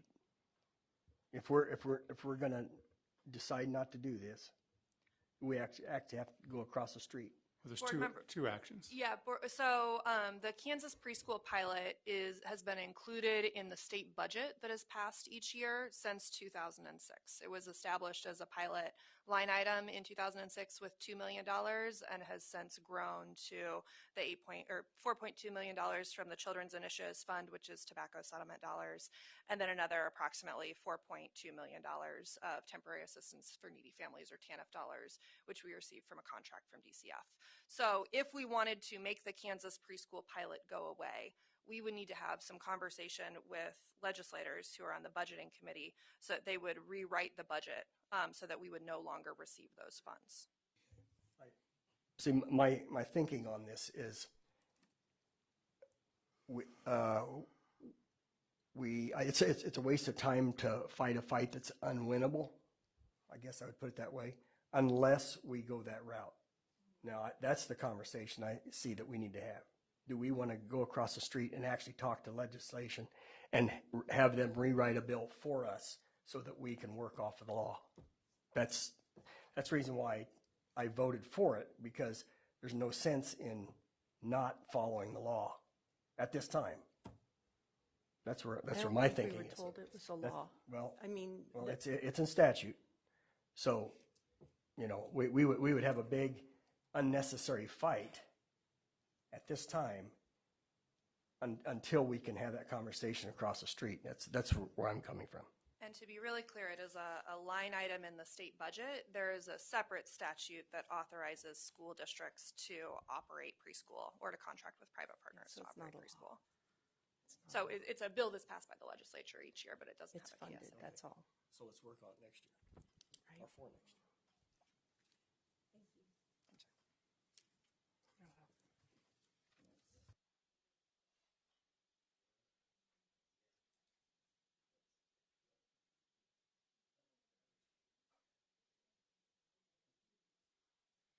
Okay, we have M off the consent act to initiate the contract bid process for investigation of special education formal complaints.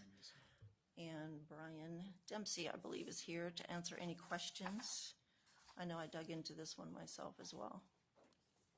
Hello, sir. Thank you.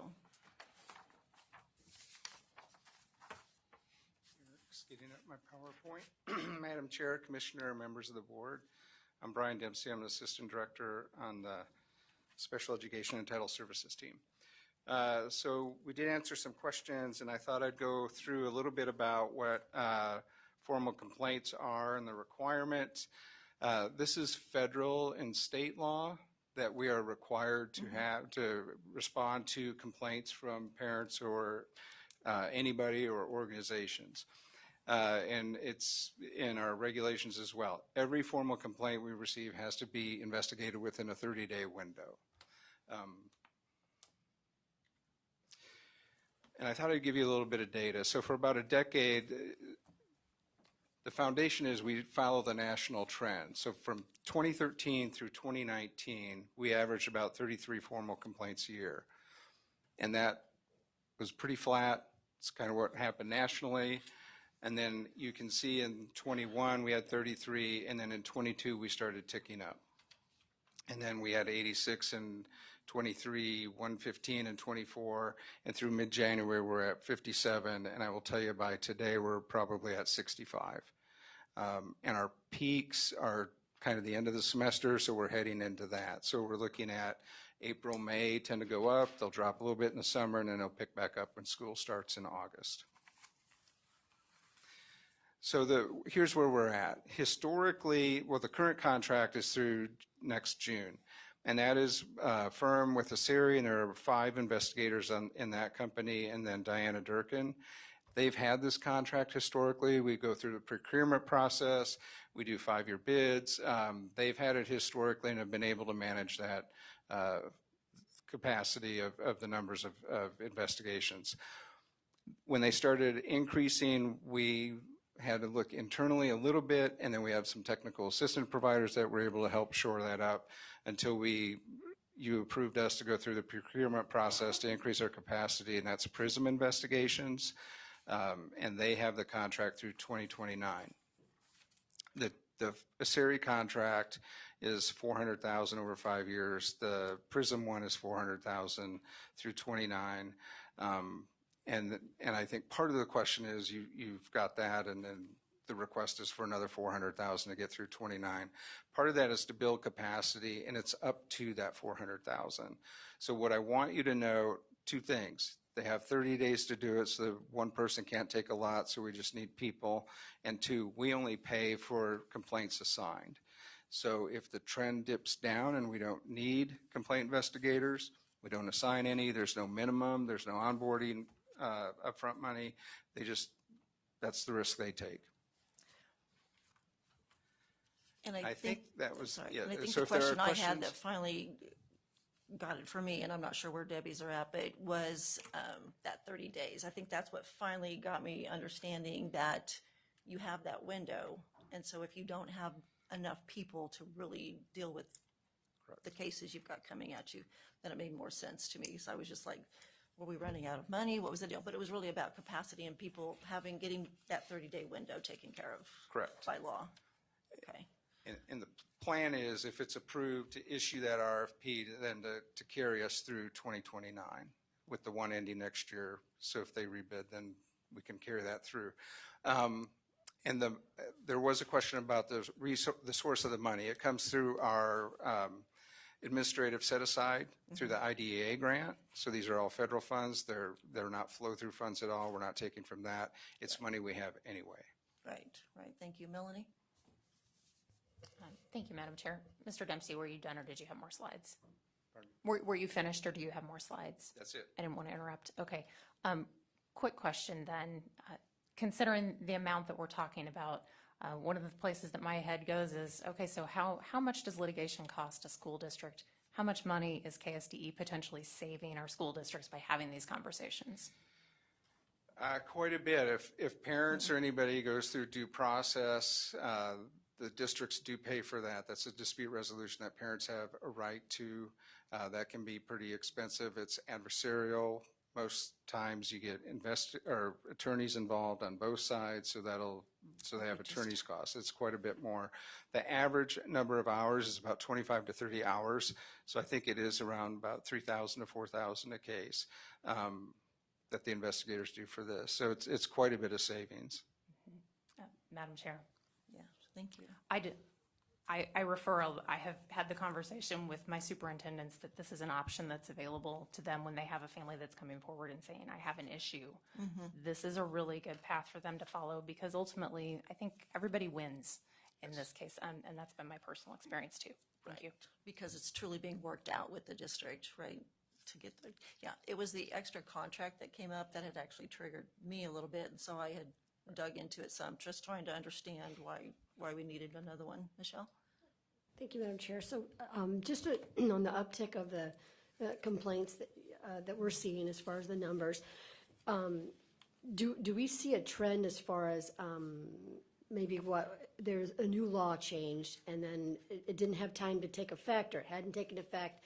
Are we seeing, as far as a board, just to understand where the complaints typically are they on merit based as far as they're finding out, oh, yep, this is a good one to investigate as far as there was a law and they explained it to the parent, or is it going into a full-on blown lawsuit? So that's a great question. And I'll start with how many findings do we make? So of all the complaints, they can have multiple allegations. Of all the allegations that are investigated, less than 50% are substantiated. So more often than not, the investigators are finding that the districts are complying with the law, everything's going fine. The uptick is not due to any changes. It's a national trend, and a lot of it originally was tied into the staffing issues that districts were seeing. So a lot of the complaints dealt with failure to implement the IEP because they just didn't have staff to do that. And then districts have worked through that with parents. So would you say a lot of it's resolved then? You feel like a majority of that gets resolved? I mean, and everybody, the majority of those cases, are you saying 50% were, what were you saying, 50%? They were not found, they were found to be in compliance. So the districts weren't violating IDA or state law. Okay, and that's good to know. That's Yep. good for us to know. Okay. Anything else? Okay. If I could have a motion. Dennis? And a second? Connie? This is for item M off of the consent. All in favor?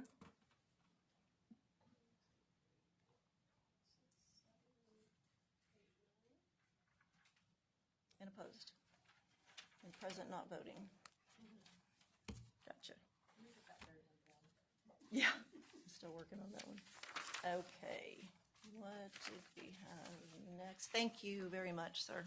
Appreciate it.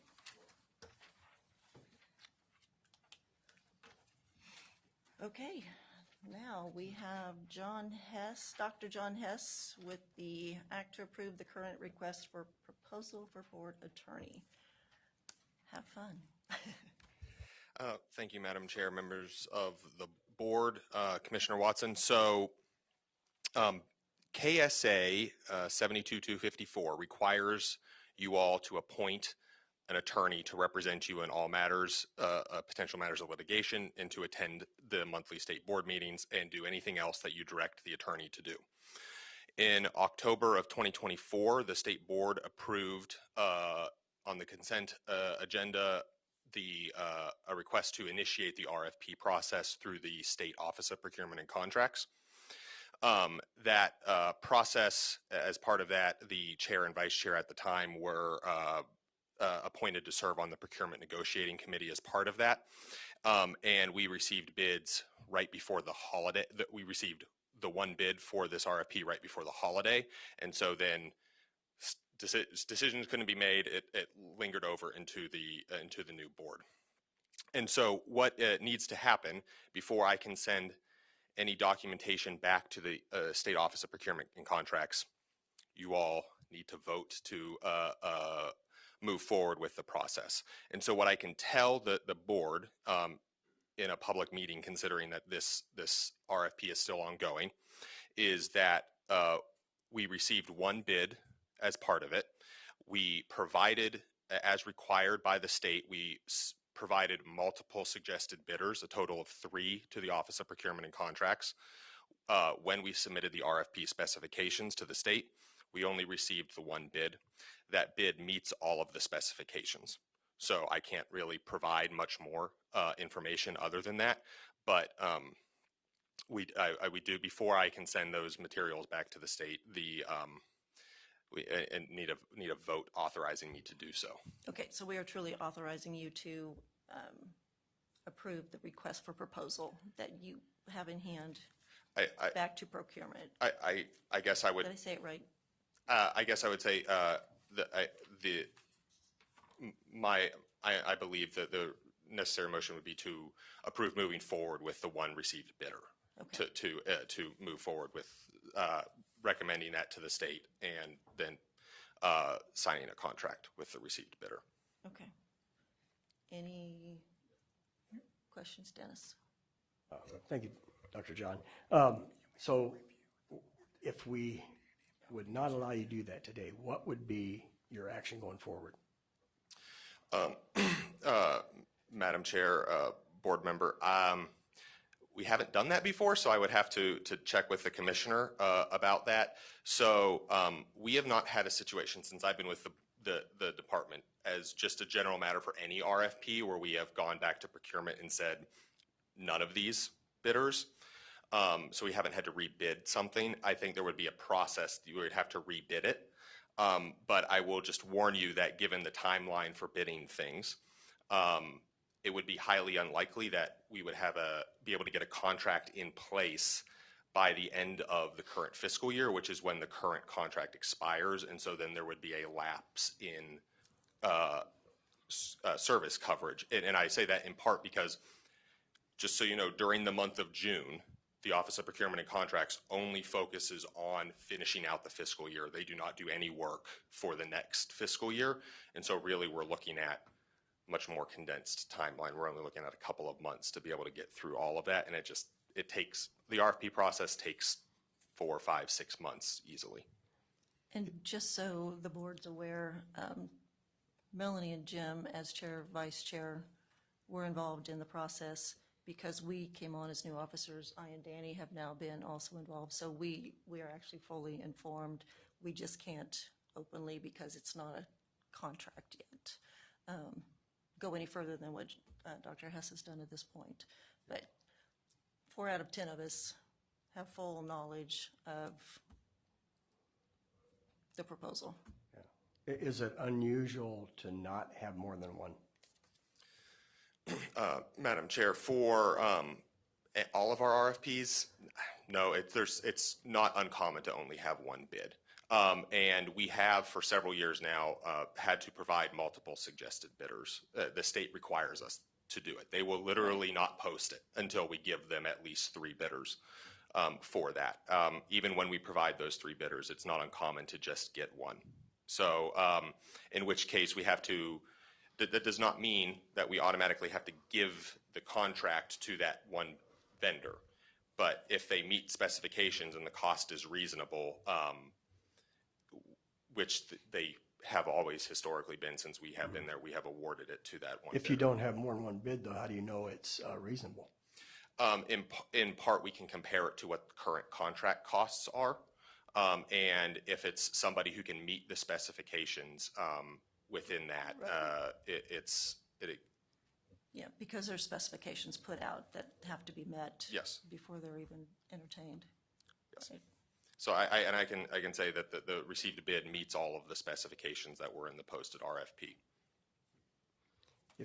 If we don't, and if we end up with no attorney sitting, if Mark's not sitting there, what kind of risk does that put us at? Madam Chair, I am not an attorney. I wouldn't opine on that. I would just state that if there's a lapse in coverage of the contract, the state board will not have attorney, will not be contracted with an attorney effective July 1 of 2025. And I can't remember exactly when the first board meeting is in July at that point, but the board would not be in, I would say, strict compliance with what that statute says. But again, I am not an attorney. I have a doctorate in history, not law. So please don't. I'm going to go to Jim real quick because I'm really bad at watching them up there. Sorry. Sorry, I haven't had my hand up very long, but Oh, thank you. sorry, I wasn't sure. I want to address Dennis's question, and this is sort of hypothetical. I was very concerned at Frank's presentation today because I saw a number of things that may come from the legislature that is absolutely our responsibility. I was especially concerned about accreditation. If some of those bills pass and are approved, I am going to recommend to us that we not do them. And it would, I think, be disastrous if we did not have an attorney on hand to do that, because that person would have to represent us. I think that if there's a time when we don't have one, at the end of this legislation, it might be the most critical time not to have one. Thank you, sir. Debbie? So this seems like it's been a moving target to me, because I was understanding that we were just voting to put this to an RFP. So now we're just voting on the attorney. So when I asked to delay the appointment, it was like, oh, don't worry about that. We have the RFP, we have time, blah, blah, blah. And I thought, okay, yeah, we're voting on the RFP now to put it to an RFP. Just say, hey, go ahead and put it out. But we're actually voting on our attorney today. Okay, because I misunderstood that when I'm even reading this. That was done in October. The RFP was put out. Okay, but see, I'm just I know, saying. it's difficult juggling as you come on. I totally understand, because I walked it, and it's a difficult place to be in. But And honestly, I mean, we have one, and I'm thankful we have one willing to do it. So that being said, though, that is, I don't think, a very appropriate timeline for anybody new or old. That you start a new board in January and all of this stuff is just it's just the processes that have to keep it. Like It's we're the way just, it I works. mean, I know. this is the definition of bobblehead right here. That's just like the definition of it. I appreciate that.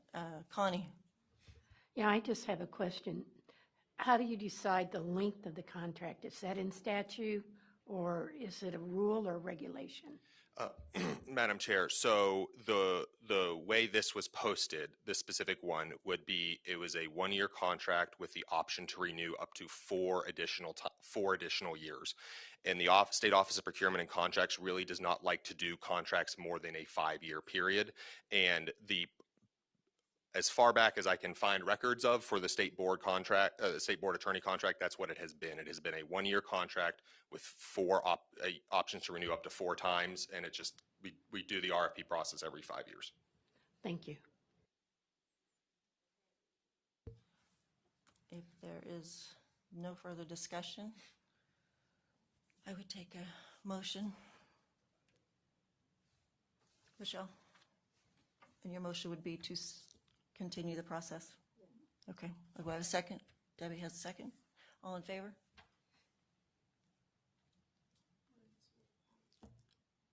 Betty, are you there? There she is. Okay. We got us all. Wonderful. Thank you. So I'll just take a breath. Okay. Or at least I need a breath. Okay.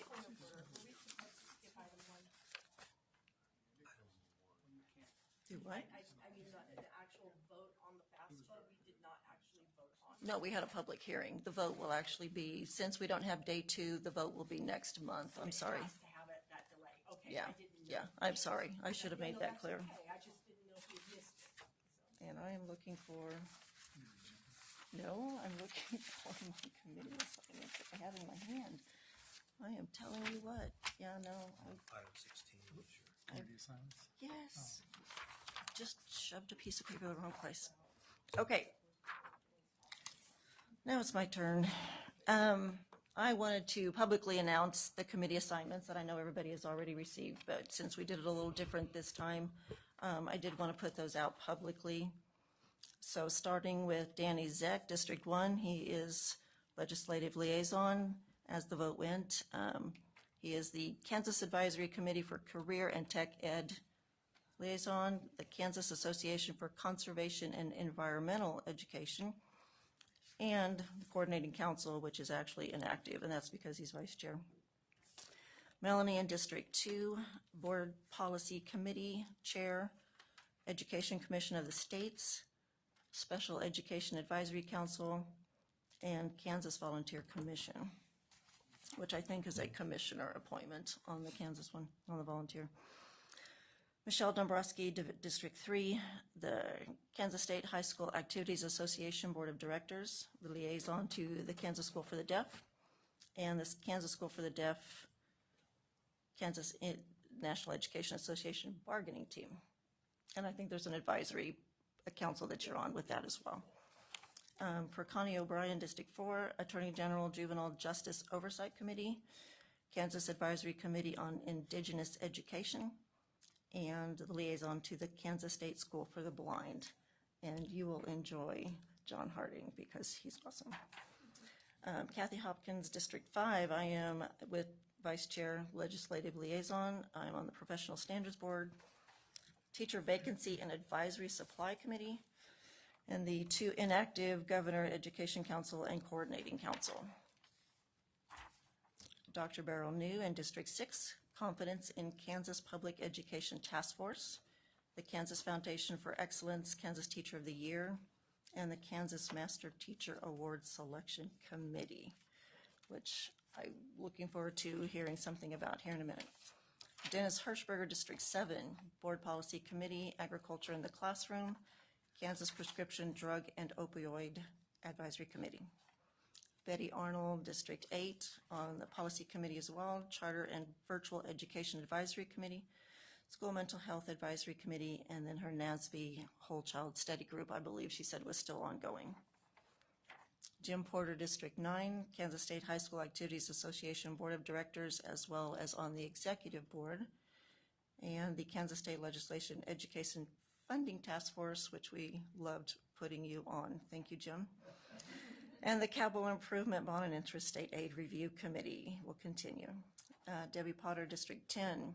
I look forward to your input, Debbie, with the Teacher Vacancy and Supply Committee and the Kansas Council for Economic Education, which I was on and didn't really have much going on at the time, so I'm hoping you get to actually hook into that better, as it sounds really interesting. I do, there's an email that we'll have to make sure you get because they are, we just I missed a meeting before the whole thing. I also want to just say for ongoing, really looking for reports from the board when they have a committee meeting. The reason we're on these is to report back to the board. So let's really make sure that we're really watching that. I would love it if you would actually reach out to me and say, I did, so I can actually put you on the agenda and make sure we have those conversations so that it's on the record. We want to make sure what we're engaging in outside of this room makes sense and is helpful. So I really want to hear from you because if it's not, it's not. Then we need to just ask them. Debbie, did you have a comment? Yeah, I was just going to suggest, Madam Chair, that if on the agenda, on the very first item, when we have our call to order and we're prior to just approving the agenda, you can receive written reports and give just copies to everybody, and that might save you some time. Yes, but I want to hear. But you want to hear it out loud. Yeah. No, I think those are important so that we're all engaged. And in the future, I don't know that it will be next month because next month we will only have a one-day meeting and then our second day will be Kansas State School for the Blind and School for the Deaf. But in the very near future, Vice Chair Zek very much wants us to have a time at the end of the meeting where we have an open mic basically of board member comments. So if there's something pressing that you just want to put a comment out in public, it's not going to be a massive discussion, just something that you are wanting to speak, whether it's something that went on during the meeting, something that's been on your mind, not a future board agenda, just a comment that you're wanting to make. We just want to give you that voice, and so hopefully we can get that going very soon. Yes, Dr. Watson. I have an appointment within the committee assignments to the migrant education. Betty Arnold has served on that. Betty has asked to step aside. There is some travel outside of the state that is involved in that. I would be happy to make that appointment next month. If you're interested, let me know. Otherwise, I'll be contacting someone. And if you want to talk to Betty, she can give you more information as to what that does. But there is some travel that would be involved at least once a year, yes. let Dr. Watson know on that. I did want to ask Beryl, Dr. New, if she wanted to give us any input. I think she's already been involved in some of hers with the awards, right? Yes, so last Tuesday, I was privileged to sit on a screening committee for Kansas Teacher of the Year. Prior to that, I had the privilege of reviewing about 27 applications, but these were from individuals who, many of them had been nominated by their principals to apply. And I learned so much about the state of Kansas, a lot of our school districts, rural, urban, small, large, and I will say the 7 individuals who are selected to represent our state are phenomenal. So looking forward to the official release. Right now it's embargoed on who has been selected, but looking forward to you all learning who they are and hopefully meeting them as well. So we have a lot to be proud of in our state. Thank you. I appreciate that. I filled in for Danny Zeck on the CTE meeting that they did have recently. And the one thing I can say, lots of information. Chamber of Commerce gave out a lot of information. I told Danny I didn't do a great job of taking notes, but it was really good information. One thing I did really catch that they were having to do was make some changes. Because apparently with the welding class, it gotten put into some ag stuff that was then having prerequisites, which was killing the welding class because these kids just want to learn how to weld. So they made a vote and pulled that out and made it a standalone once again, which I thought was a very good decision. So they were cleaning that up a little bit, but it was really good. And I know Danny will look forward to really hooking into that in the future. So I think we have to approve board travel, and then I think we might be good, unless I'm missing something again like the minutes. Oh, Mr. Porter, please. Oh, maybe you had a KSDE meeting? Yeah, I just want to add, the next meeting of the task force has been scheduled for February the 24th. Okay, great. And we are planning to meet about once a month for the next 2 years. Wow. That's why we love you, Jim. So I appreciate the appointment, Kathy. Oh, we voted you in. You got it from all of us. Should maybe think of something and I just lost it. Oh, we did have a final meeting on the ESSER task force, right, Jim? Do we want to speak to that? Did you want to speak to that at all? Well, I just want to, for a future agenda item, I think it would be good since the board was involved in that each time for us to have, whenever we have time. It may not have time in March since it's a one-day meeting, but I think that would be good for Dean to come and give us the whole story. Yeah, get that final conclusion. Okay, thank you, appreciate that. So may we have a motion to approve board travel requests? Melanie, second. Michelle, all in favor? Passes 10-0. Awesome. And I do have written from just what we were, kind of things that came out today. Michelle, you talked about parents and that knowledge to know that they can opt out of pretty much anything they want to, I think. I mean, I think we can have that, but we want to make sure the parents know that. So we want to look for time for that. Betty, you talked about data and it being accurate and how we know it's accurate. I think it was Representative Hubert talked about computing science. So just some things to think about. Was there anything else anybody wanted to throw in the mix? Yes, Michelle. The very large law, the 72, the one that just keeps growing and growing and growing, and then that puts pressure on the districts to figure out how am I going to measure all that non-subjectively, for every student. Okay, and I know you've said it too many times, I should have wrote it down. 72. Oh, yeah, so one. I know, I should have written it down. They'll find it faster than I do. 30 something. Oh, I figured you had it memorized by now. No. Okay, 72, 32, 18. 32, 18. And I think that would be really good, and I think we can definitely work on getting some legislators involved and have some conversations. I would look forward to that. And we're definitely working hard to build those relationships across the street and learn how to work together, because it's important. So, thank you. Are we good? Debbie, Yeah, I comment? was just going to ask those 4 that I submitted last month, if you can just kind of keep that on your radar. Okay. Okay, and I'll look to Deborah to help me with that. And, sir? I just wanted to say that I appreciate Dr. Hess wanting to be, comply with the open meetings and open records and be, circumspect in his reporting, but you'll find if you haven't worked with me, I'm pretty transparent. I'm happy to answer any questions. So, I'm going to stick around, and it doesn't have to be today. I know we have weather, but I'm not afraid to answer any questions. So just hit me up. Okay. All right. Thank you. With that, board, we're only, 30 minutes late? And I want to give a lot of kudos to the new meteorologist, Kathy Hopkins and Danny Zeck, who correctly called that the governor may just declare inclement weather, which means had we decided to have a meeting tomorrow, we would have had no staff because they are to take tomorrow off. And so we'd have been, Eric would have been saying, good luck. And so smart move. Smart move. There's a future in a green screen near you to do the weather. So. That's great.